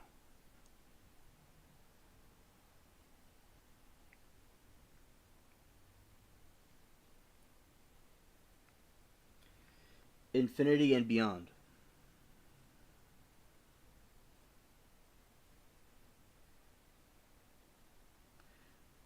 with Karate Chop action. Yeah, that is actually a great marketing release to get the characters movie in real life. Oh yeah, absolutely, Super D.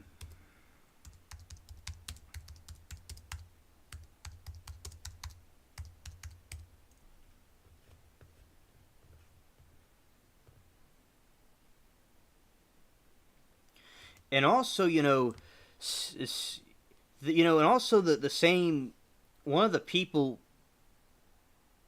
that created Toy Story also created the computer I use.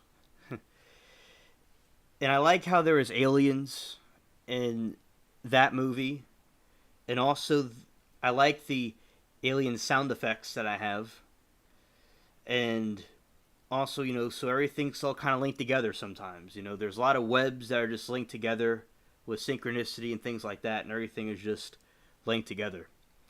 And Steve Jobs got fired from Apple at one time because of corruption, and then he went on to help create these kind of cartoons and stuff and these movies. Well, animations, not really cartoons. And then he went back to Apple and fired all those morons that were corrupted. So yeah, it's really cool how things all connect, and all the people that contributed to Pixar and the different movies were geniuses. And as I said, I like how in these movies, in the earlier ones, there wasn't anything political about them. They were just movies for kids to have fun. Yeah, a lot of nostalgia. Absolutely.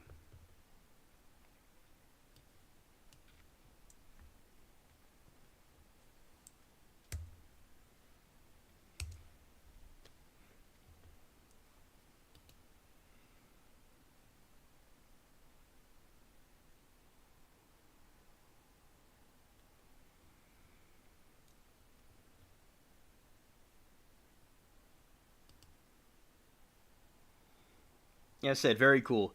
Yeah, I saw the last one that came out, and I have a teddy bear that's similar to the teddy bear from these kind of movies. Now, did y'all like Shrek? That was another one I liked.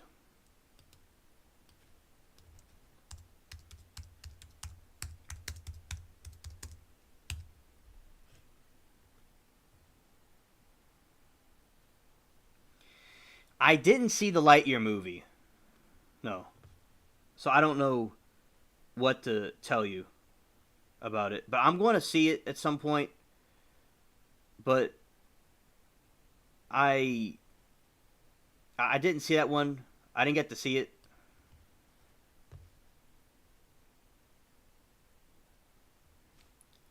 But I think basically this wasn't the reason I didn't see it. But I think there was something in there that offended people. I don't quite recall what it was, but as I said, I that wasn't the reason, but I didn't see it for some reason.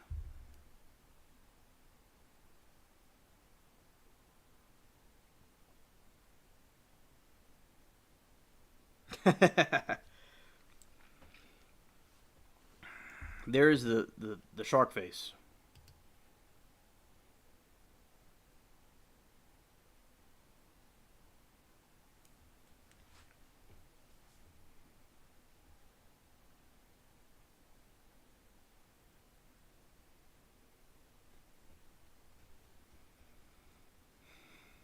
Yeah, so that's the shark face.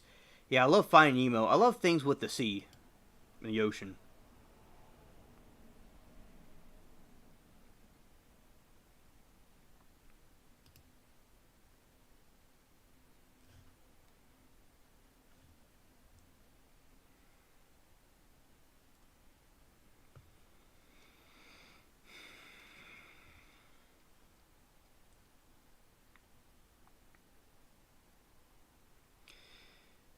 Yeah, cause yeah, Shrek. I like Shrek. But I could see Shrek could be kind of like his presence is overwhelming. But then again, it's like completely just. Then you watch it and it's captivating.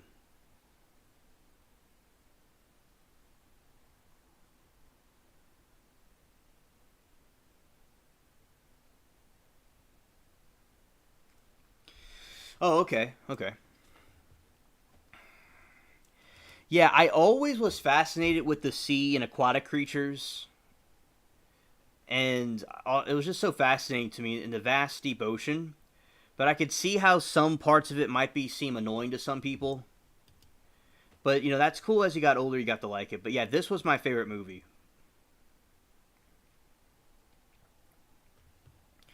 Oh, when I was a kid, there was an incident where I had a toy of a bathtub toy of one of the Blowfish characters, and I forgot for a second that it was a Blowfish character, and I looked down, and I thought there was a gigantic bee in the bathtub with me, and I screamed. And my mom was very, she freaked out, and I said, "Oh, it was just a bath toy." And I was like, "Sorry." But yeah, I thought it was like a bee or something. Like, there's a bee that big right next to me, and I didn't know it. This thing was a size like this big. I'm like, what?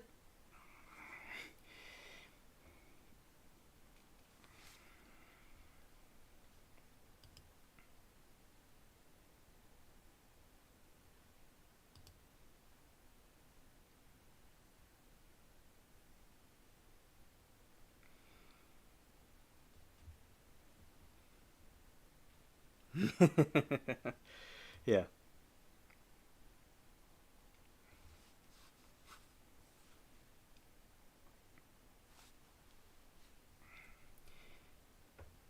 Yeah, and yeah, that came out in 2003.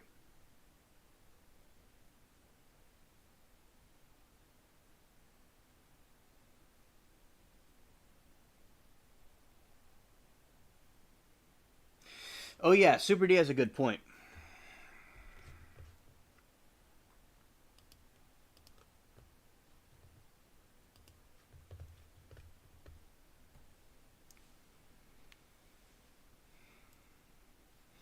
Super D said many Disney movies are surprisingly fun to watch as an adult. In the Hercules movie in 1997, there are some suitable adult references in there, like Oedipus Oedipus Rex. Yeah, and also they do that in movies because there's adults that watch the movies with their kids, so they want to make sure that everybody can enjoy it. Like SpongeBob, for instance, I like SpongeBob. I love watching SpongeBob. That's my favorite cartoon, and with SpongeBob, there's adult references in there because adults like to watch that show with their kids. Oh, I loved Hercules. At my school, they would have like the little school. The little school's like a place where the youngsters are, like kindergarten and preschool. So basically, what happened was they have all these old Disney movies, and we used to watch them for hours. Like sometimes during the holidays, you could come over. They had some like the kids could stay at the school, and you could go out watch the movies. Yeah, we binge watch Disney movies a lot in the summer and stuff. And another thing we used to do was I had Disney movies on. I still have them on DVD, but some of them got lost in Katrina. So before Katrina, I still have some, as I said, but there's some before Katrina that I had, and I love those old Disney movies. Like Hercules, for instance, was very good. I agree.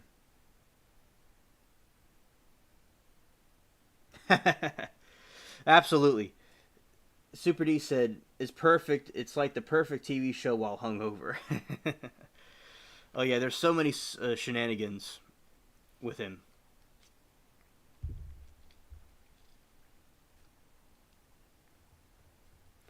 Yeah, and Abyss.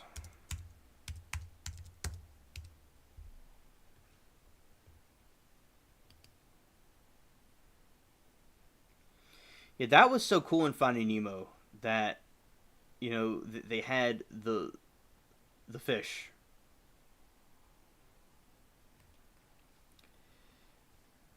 Those are the abyssal creatures.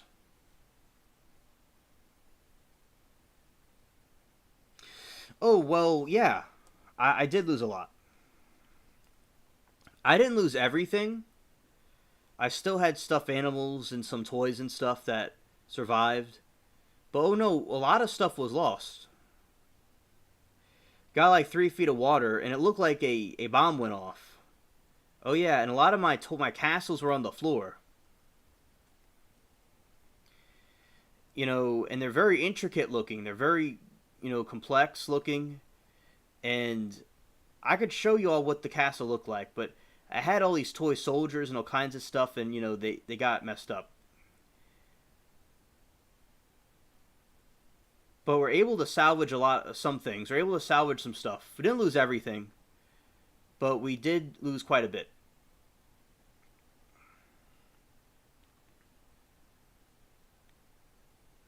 Thank you, Danny, very much. But a good thing came out of Katrina.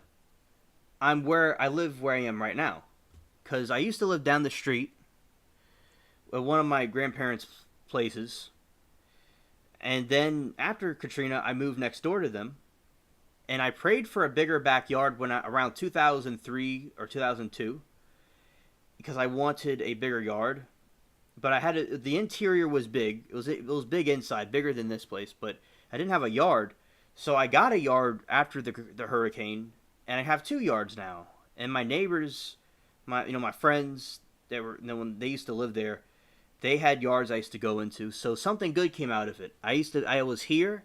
I could see the planets and the stars and stuff, and I'm glad that I got to be here in this part of the neighborhood.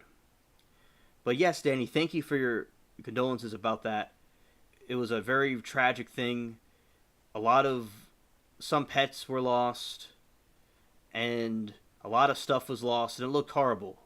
I'll show you all one day the damage, but it was like horrible. There was a boat on the sidewalk. There was mud and all kinds of stuff. There were street signs in the yard. There was pieces of, I could say, like stuff you would use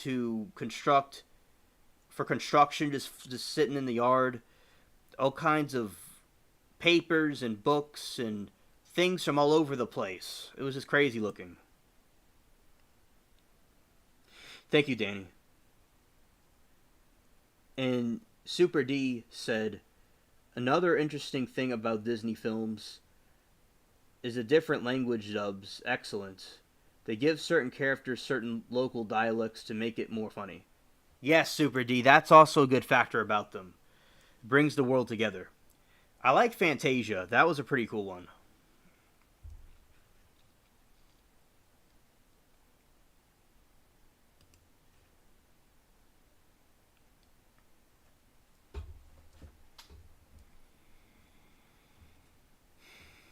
Yeah, that was a cool movie. Cool movie.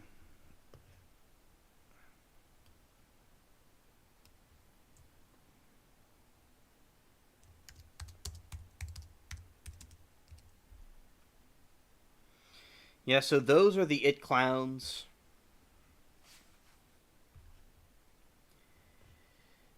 And basically that one, there's the one that Tim Curry did, and the other one Bill Skarsgård did. Yeah, and basically both very creepy movies. And also, I think that the other one, the original one, was a little bit more realistic, which added more to making it even more scary.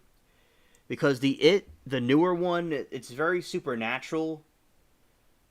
But the other one, it was like something real. Like somebody would just be chilling in a gutter being creepy.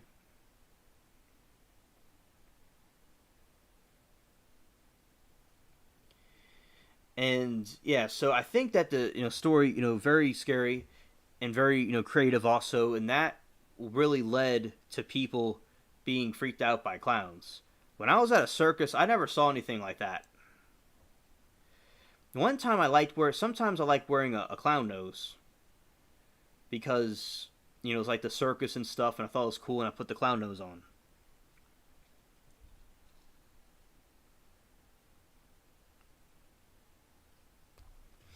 Yeah, I was just talking about that one, Danny. Yeah. Yeah, you saw that one too.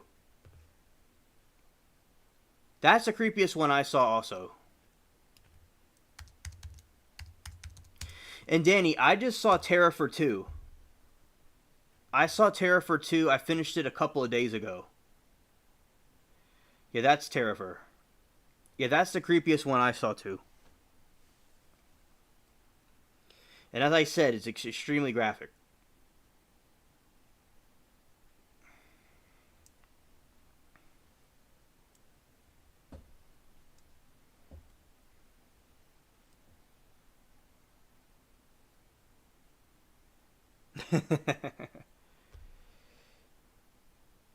Right. Exactly, Super D.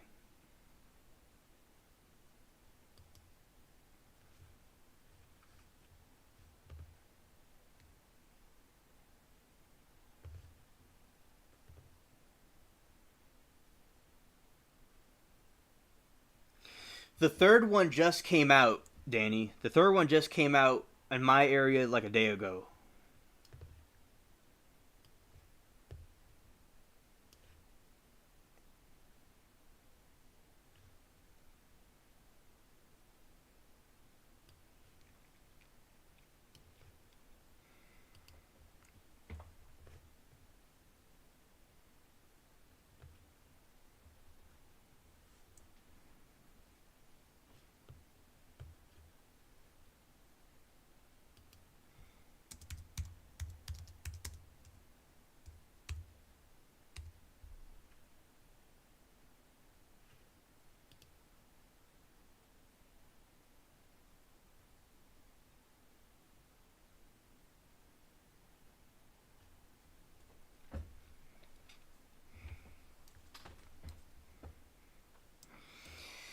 Yeah, that's so cool. Hey, Amanda. Good to see you.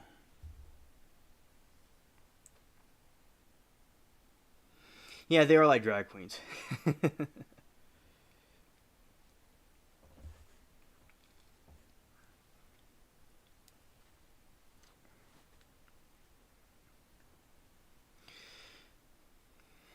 Yeah, Amanda, I hope that you've been doing well. I hope that you've been doing good. And I hope you and Ava and Apple are doing good too.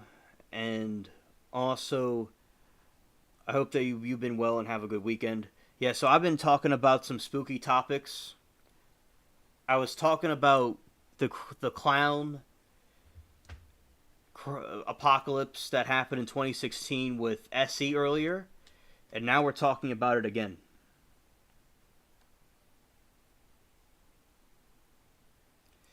Thank you. I've been doing great. YouTube's been, everything's been going well.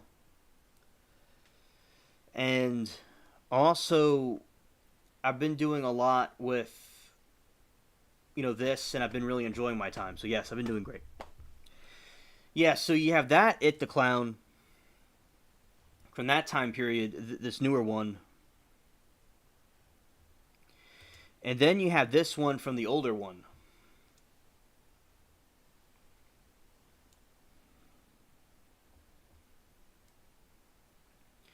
Okay, so what happened was, okay, I'll explain.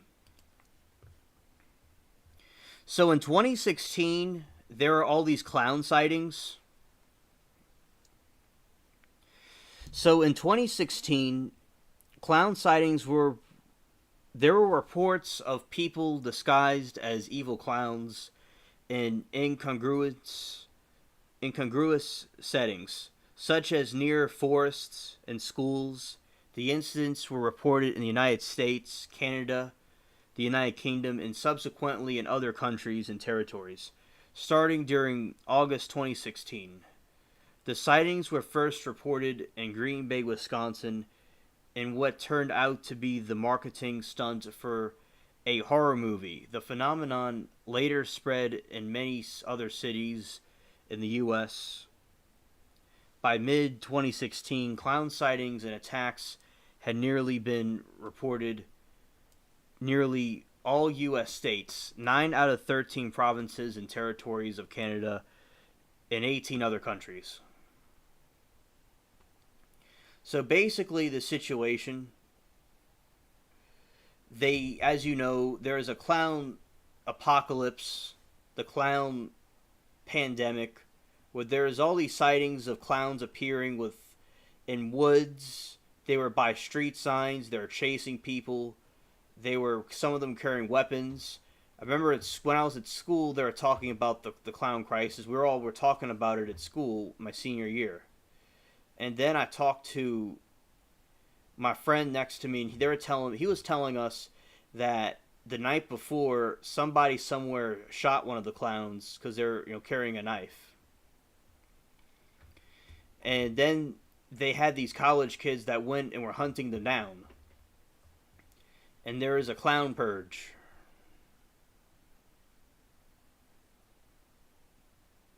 Exactly, I agree, Danny. And Amanda said she personally does not like clowns. Okay, understood. And the poor clowns just want our love.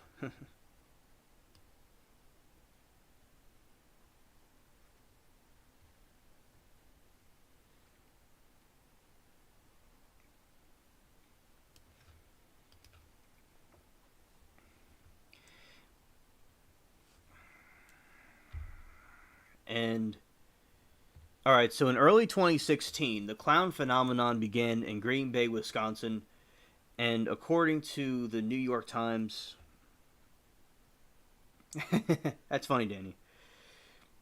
In early 2016, the clown phenomenon began in Green Bay, Wisconsin, and according to the New York Times reports, began the surface of a clown sightings in Greenville County, South Carolina.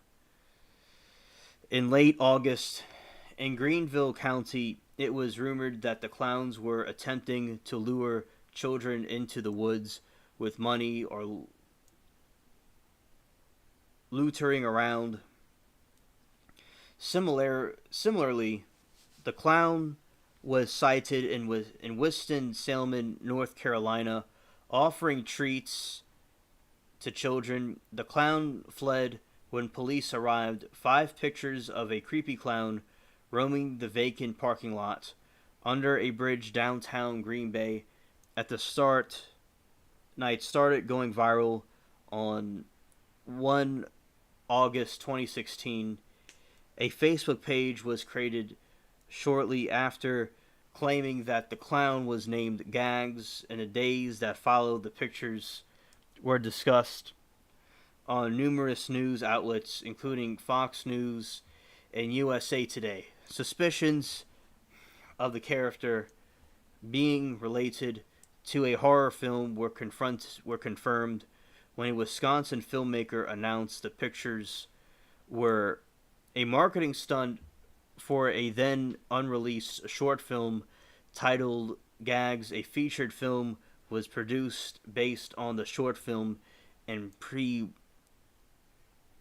in 2018, with the film having a limited theater and running released VOD platforms in September 2019.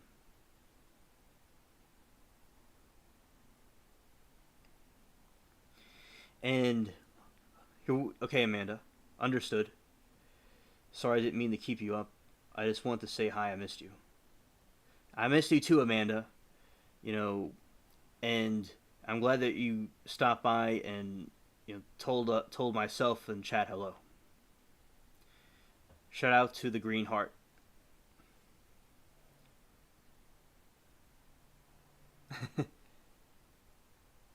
Anyone wearing a mask in public, you should avoid them. Covering up your identity is a red flag. Stop talking about me like that, Danny.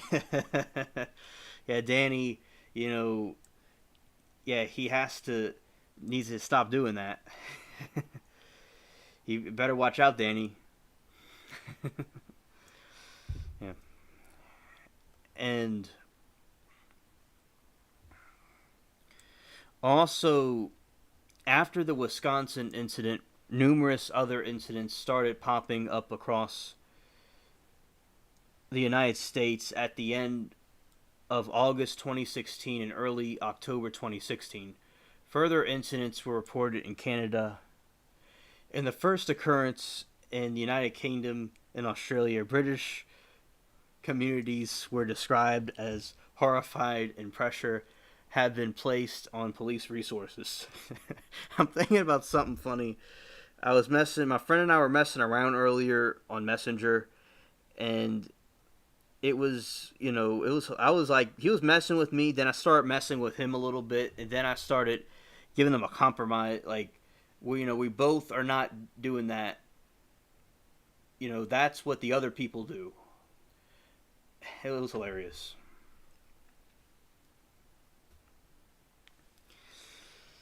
Amanda, it did not cause us any problems over here where I am. No, it didn't cause any problems. We were fine. But it's sad for the people in Florida.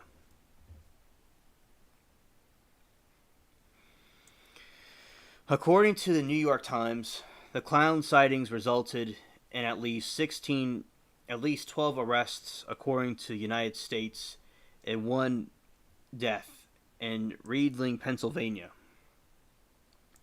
A 16-year-old boy was fatally stabbed during an incident that could have provoked a prowler wearing a clown mask. The charges related to the sighting include making false reports, threats, and chasing people.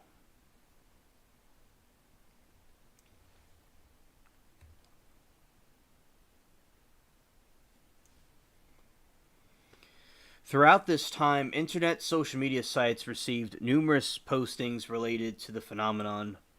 World Clown Association President Randy Christensen took a stance against the trend of people dressing up as clowns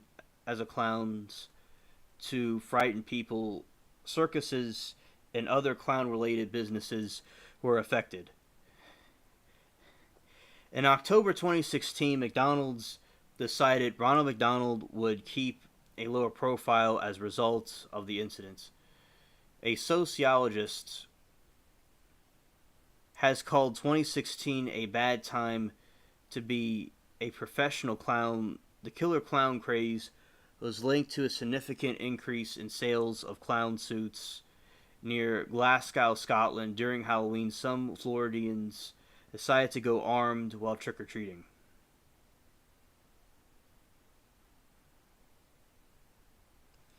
Yeah, that would be funny, Danny. That would be.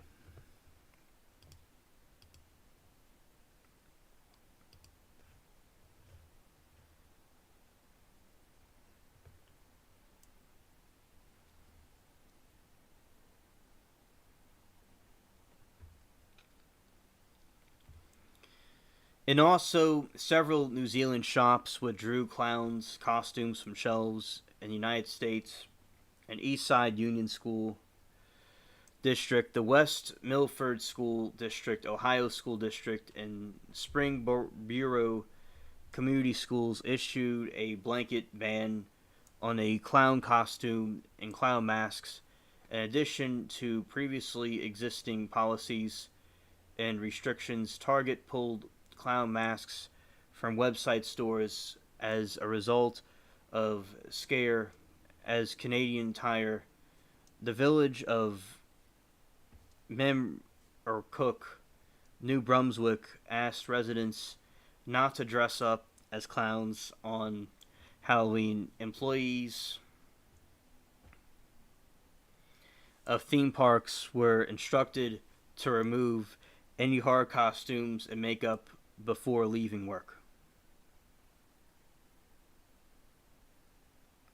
I know, right? There needs to be the zombie clowns. Exactly.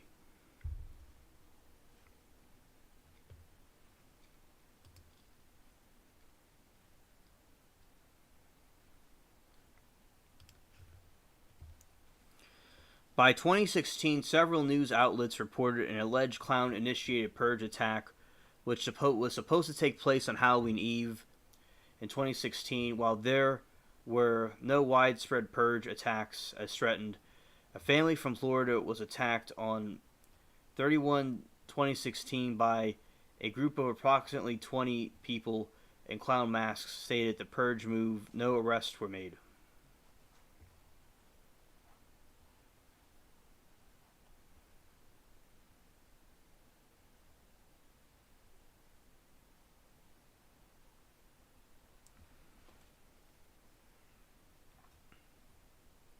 It makes no sense, Danny. Absolutely. I totally agree.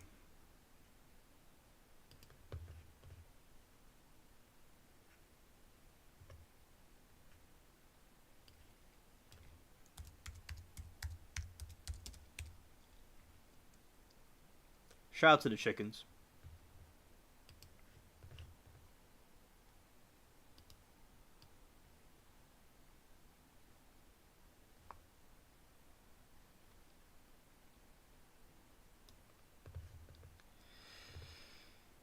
Yeah, so basically, let's go here. Make sure that's bookmarked. Okay.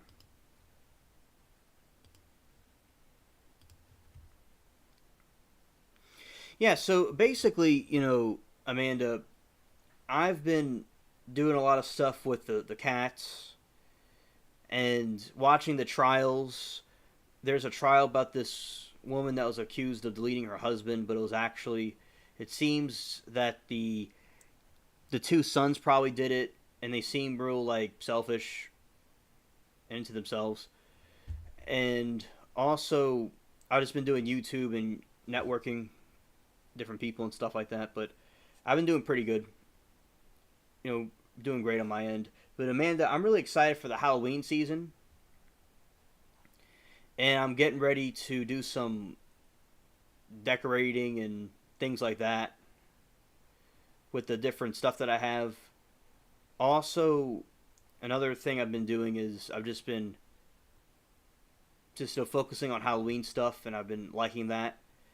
Talking about movies and things, and Rulia was creating a little Halloween house while she watched my stream last night.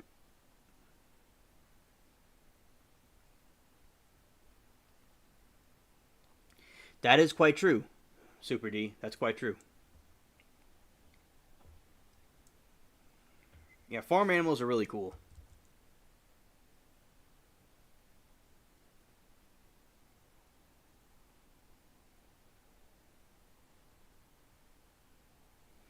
Thanks, Super D.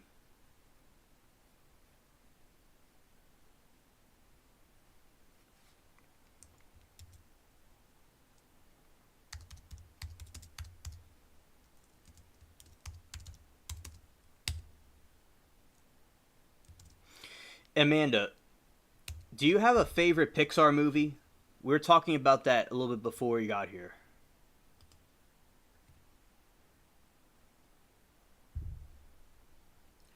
Be curious to know.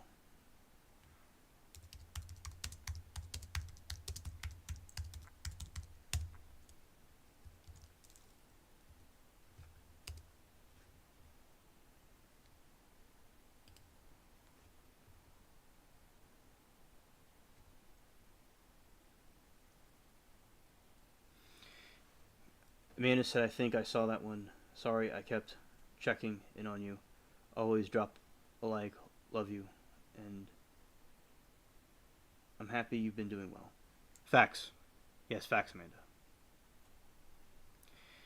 And love you too.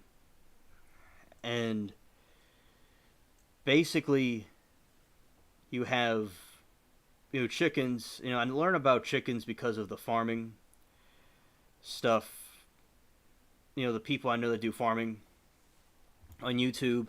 So yeah, chickens are pretty cool. They like to lay eggs, and that's what hens do. And the roosters or the males, they're more aggressive. Yeah, but the chickens, they go and they lay eggs, and you could go and eat them.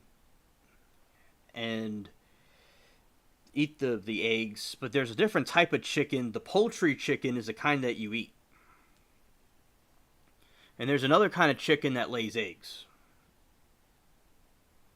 from my understanding.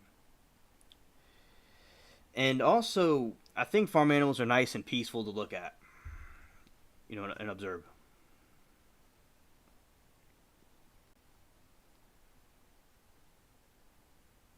And these chicks are so cute.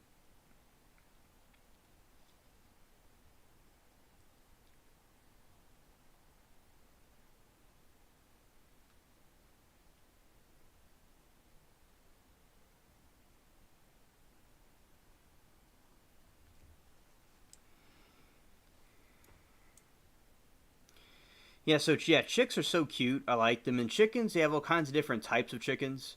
Because you have these kind like these red ones, and you have these with these spots.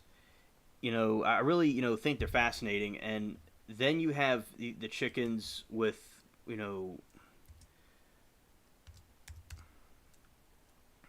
The fluffy chickens.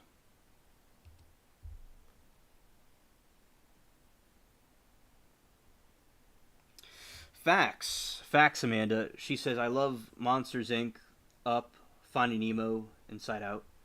Oh, yeah, so basically, with Finding Nemo, that's my favorite.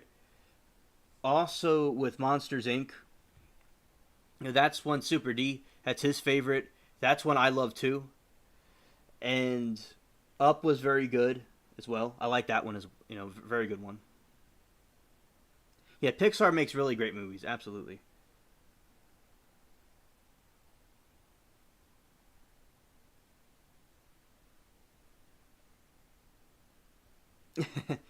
My KFC around the corner from us, haha. Now, so I couldn't eat in there even if I wanted to. Now, Danny, one thing I recommend if you haven't tried it, or you probably have tried it before, but I recommend Popeyes. That's a very good one. I was neighbors with a guy that helped create Popeyes with Al Copeland. I recommend you know, try that again if you haven't already.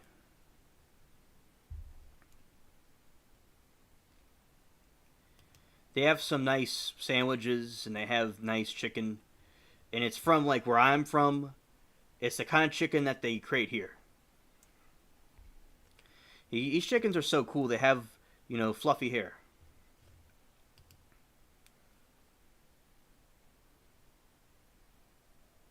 Ah, okay. I see what you're saying. I'll read that again. The letters are very tiny, so I couldn't see what you said, but I know holla. I know what that is. Yeah, I couldn't really detect the letters because on the computer it's a little bit hard to tell letters sometimes because it's a little bit smaller.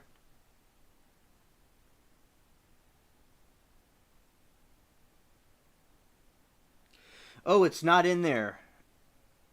It's not in Europe. Always super happy to eat there when I'm in the U.S. Same with Wendy's. I did not know that. I thought it was. I think it's in England. Let's go look this up. I know that you're not in England, Super D. I know that. I was talking about England specifically. But yeah, so it's good to get to try it when you come to the States. But in Central Europe, I didn't know they didn't have it there over in that region.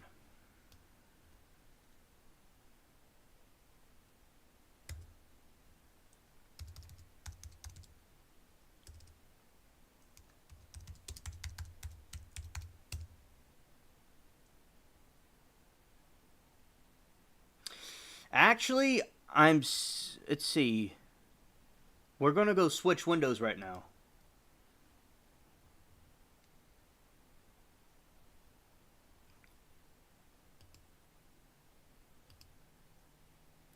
Super D, I just looked up and they do have it in Central Europe. So I'll look it up again, just to clarify.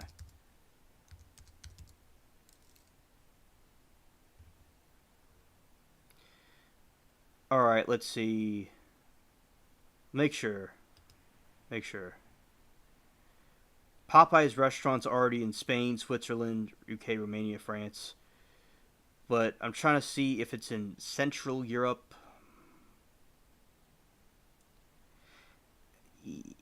It looks like it is there. Yeah. In some parts, it looks like there are Popeyes in Central Europe. In some parts, Super D.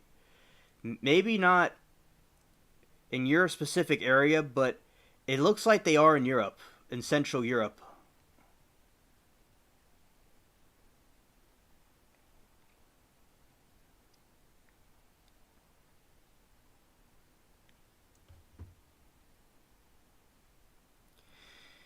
And more recently, it's in Poland and the Czech Republic, and also in Germany.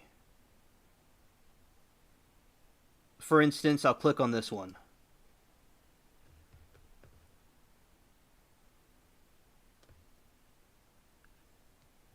Looking at the map. Yep. It's there. They have some over there in Germany, yes. But it's in the western side. It's in West Germany. If you're looking at the map right here, all those red spots you see is where Popeyes is in Germany. But it's not in the eastern part of Germany. It's just in the western side. I gotta go talk to them about this and have it over in the eastern part. But they are in the Czech Republic in Poland. Just recently, I read. But they don't seem to have the locations directly in the eastern part of Germany specifically.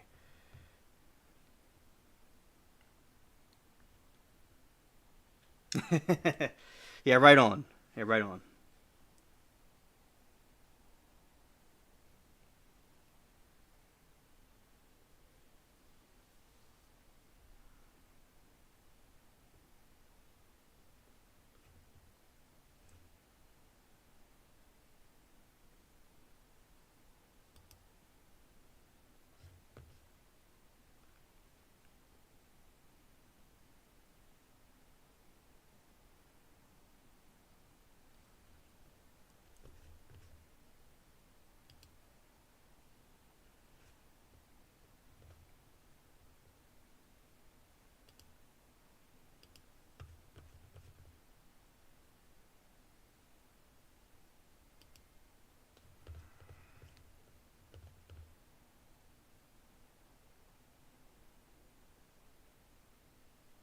Hmm. I want to make sure something here. I got this right. All right. I'm not saying anything. I'm gonna look into this a little bit further. Okay. So, yeah. Let's see. Directions. Well, it wouldn't be in my neck of the woods. Yeah. Yeah. Yeah. Yes, it is. Give me more verifications. Okay. We got the map. Popeye's Louisiana chicken in in the west part of Germany, and also in the other parts that I was mentioning. I do a double check. Yeah, it's there.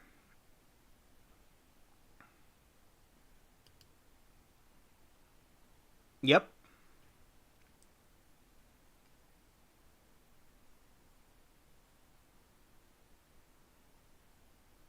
Okay, Super D. Okay. Yeah, and I can confirm there is Popeye's Louisiana chicken in Germany, in a couple of different locations. A couple of different locations. Okay, and also right here. Let's see. Let's see that. Let's see what that is.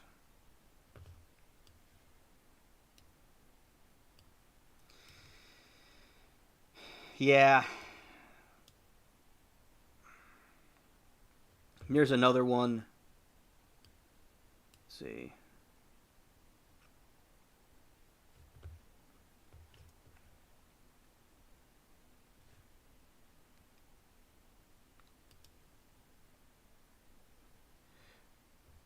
Okay, this one got 4 stars. Right here.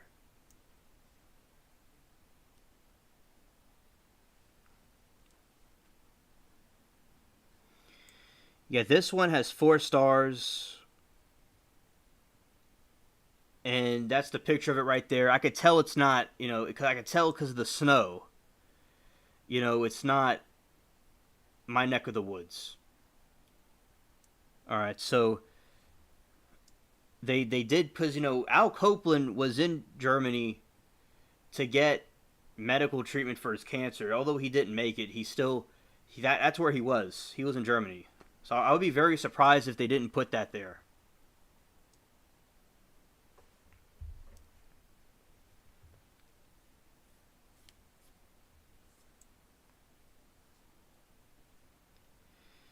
Hello, Remy. Good to see you.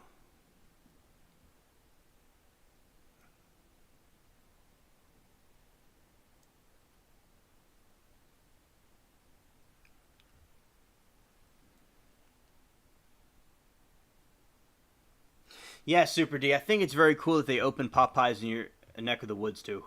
Yeah. Yeah, and those are all the locations. in the West. Yeah, but shout out to Popeyes. Yeah.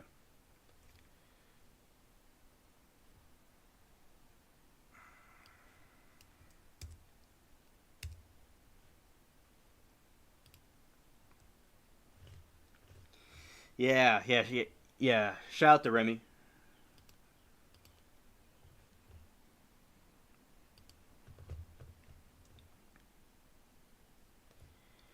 You know, they have some really good biscuits, and they have some nice chicken. Really well done.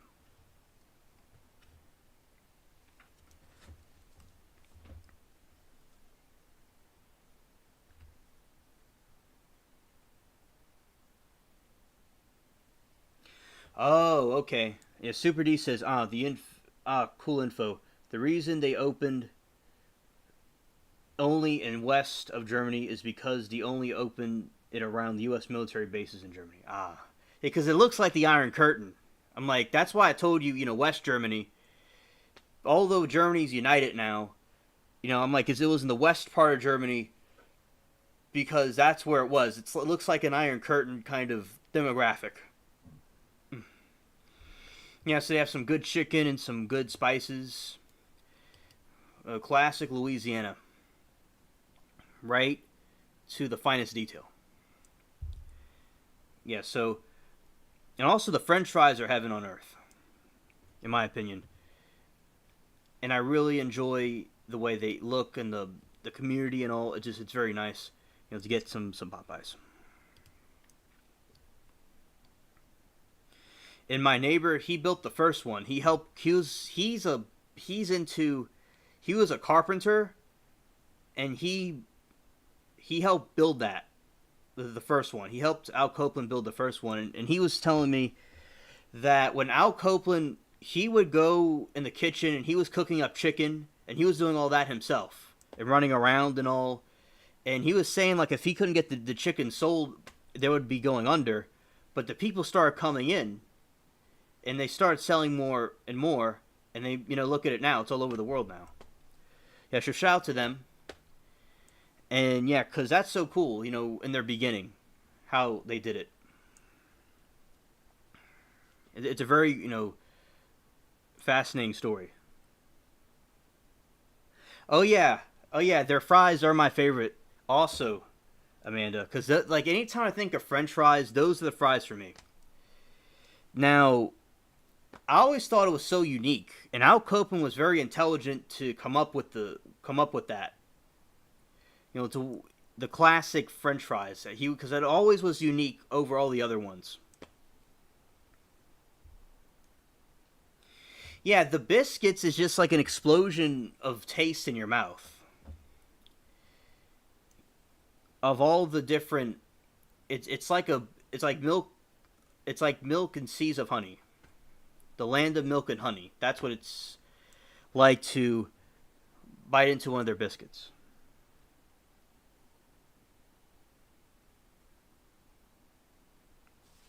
Yeah, facts, Amanda.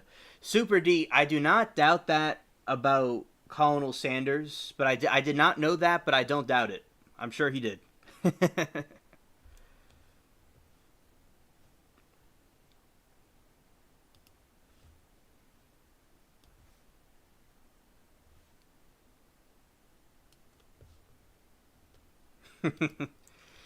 Yeah.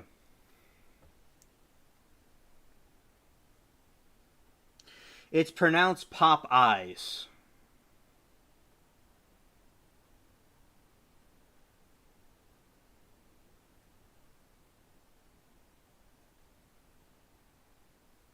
Like Popeye the Sailor Man.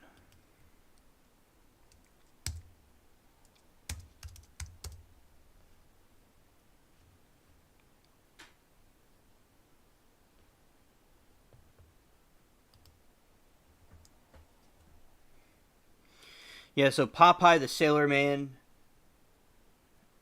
and he would eat his spinach, and he was a sailor, and it's the same name. Now, shout out to Popeye the Sailor Man. That's the AI version of him, but he was a cartoon.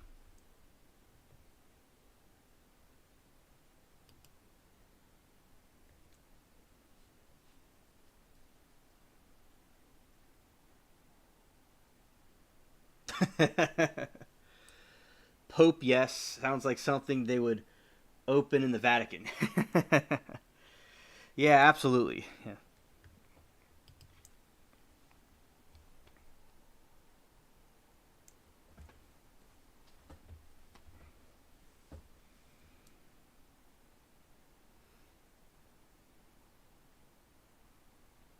No, it's nothing to do with the Pope. No, it's nothing to do with the Pope. I don't. I wondered that myself, but don't. I don't think so, but I'll look it up.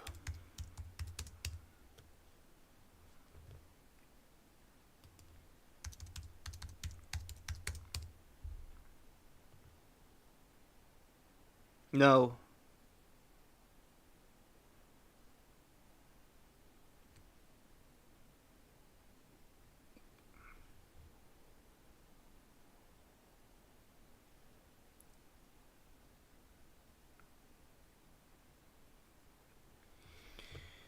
they don't have spinach. Ironically,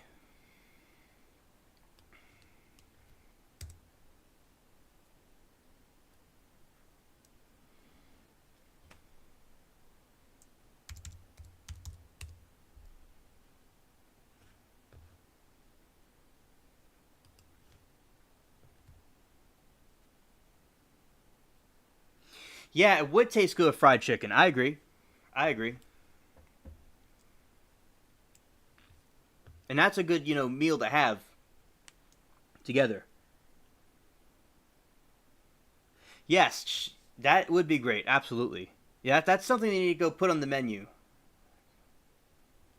You need to go talk to them about that.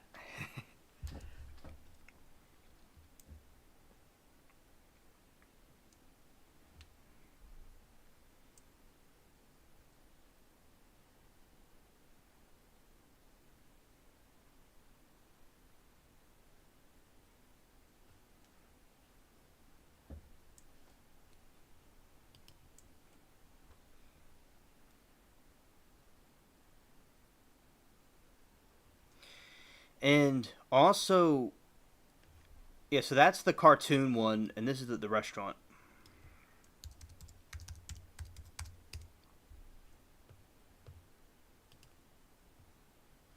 They remodeled Popeyes. That's what it looks like now. They remodeled it, and it's all like modernized looking.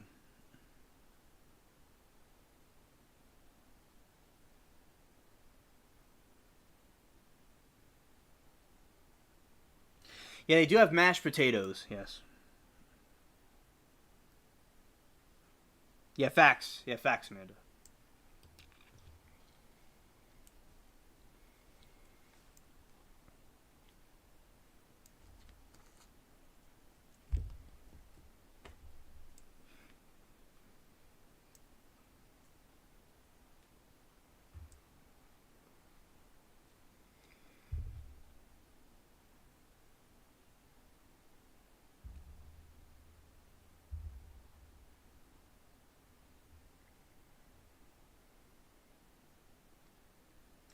Super D, I totally agree with you.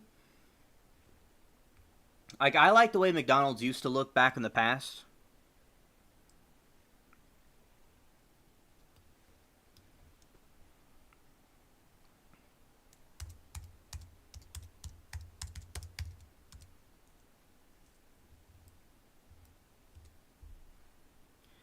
But I will say, Super D, the McDonald's that I have in my area looks like this, but with modern signs though. So the McDonald's still looks like that with the two M's like that, but it has some things about it that's not completely like it used to be. But yeah, I miss these kind of McDonald's I used to have. These look so cool, and I miss Ronald McDonald.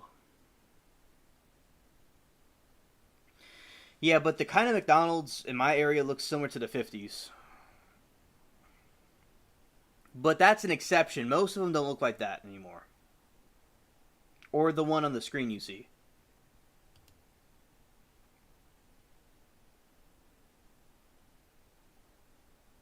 Yeah, facts. Facts.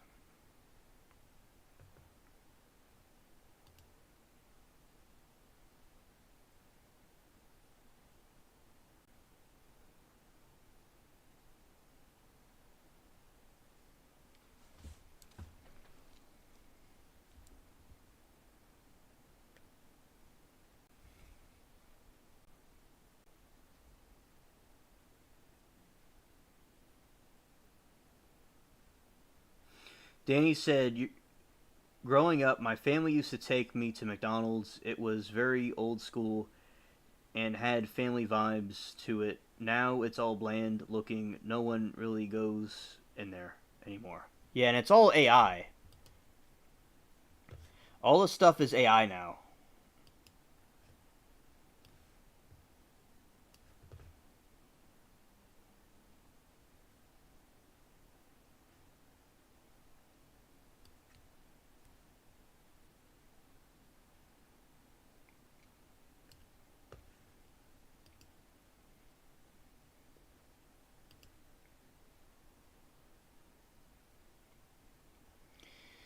Yeah, because that's what, the difference. Even McDonald's is less vibrant than it used to be.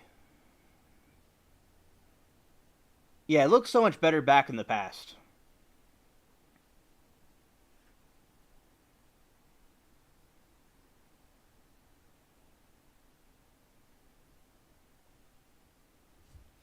Super D says many fast food chains have the color red in the logo because the color red stimulates the appetite interestingly. Yeah, because red is a captivate, like with these headphones. It's very captivating. Yeah. In general, it's a captivating color, and also with appetite. Yeah, right on, Danny. Right on.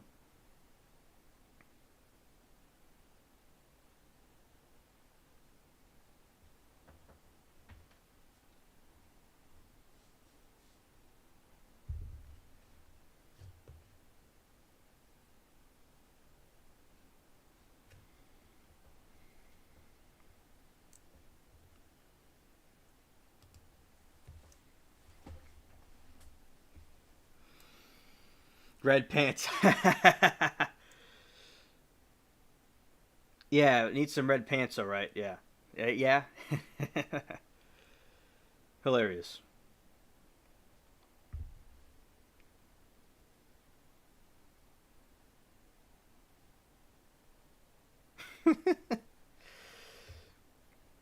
Yeah. Shout out to Ronald McDonald and the old characters.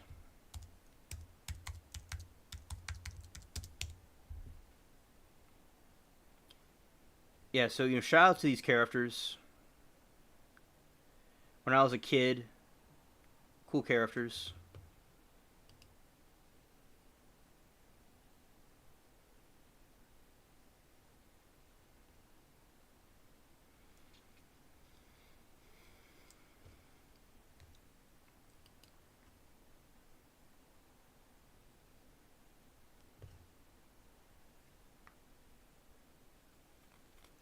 Oh yeah, they knew how to market back then. It was more welcoming. Absolutely, I agree.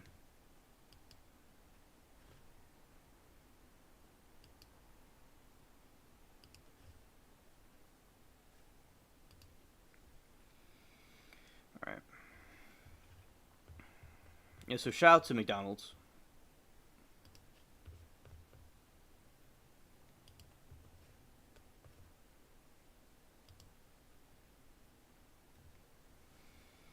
Yeah, and basically, I think a lot of people like the way it used to look back in the past. Things are more different now than they used to be, and it would be nice if things could go back to how they were, because a lot of people like that. I think that was much better. Super D says Ronald McDonald much more likable than the pedo from Subway. That guy was a creep from Subway. They did that to those kids. Yeah, I remember that. That was extremely creepy. I think my mom boycotted Subway because of that. Yeah, but Ronald McDonald was always cool people.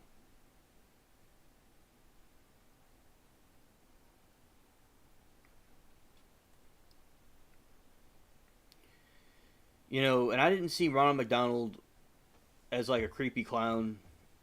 You know, he seemed like pretty cool people. I remember there used to be a playground in McDonald's. Me and the friends used to play in as kids.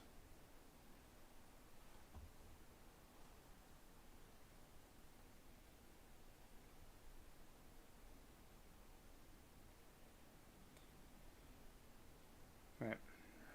And also, what we will do is that we have reached the end of the show, and I still like Subway, Amanda. I eat it now, and I used to eat it a lot back in 2018. I still like Subway. But back in the past, they boycotted it.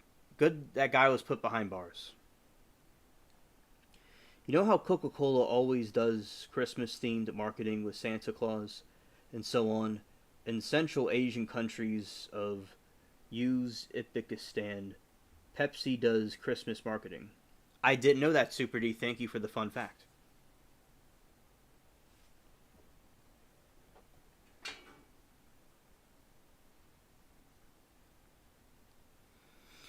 All right, so as I was saying, I'm glad that my friends came here. I'm glad that we have uh, Super D and then Danny and Amanda and also the people that came in earlier.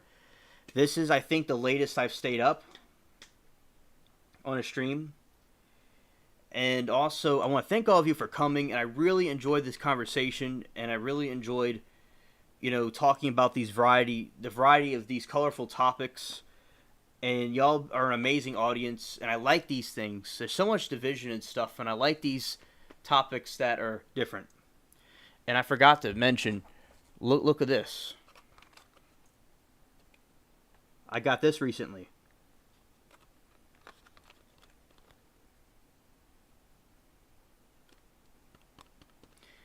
I got a keychain.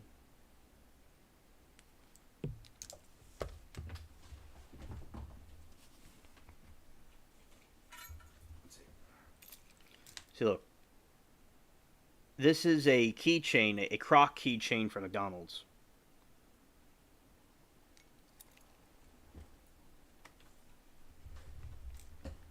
Awesome stream, Alien. It's been a great chatting with you guys. Take care and see y'all soon. Facts, Danny. Alright. Have a wonderful evening and can't wait to see you guys next time.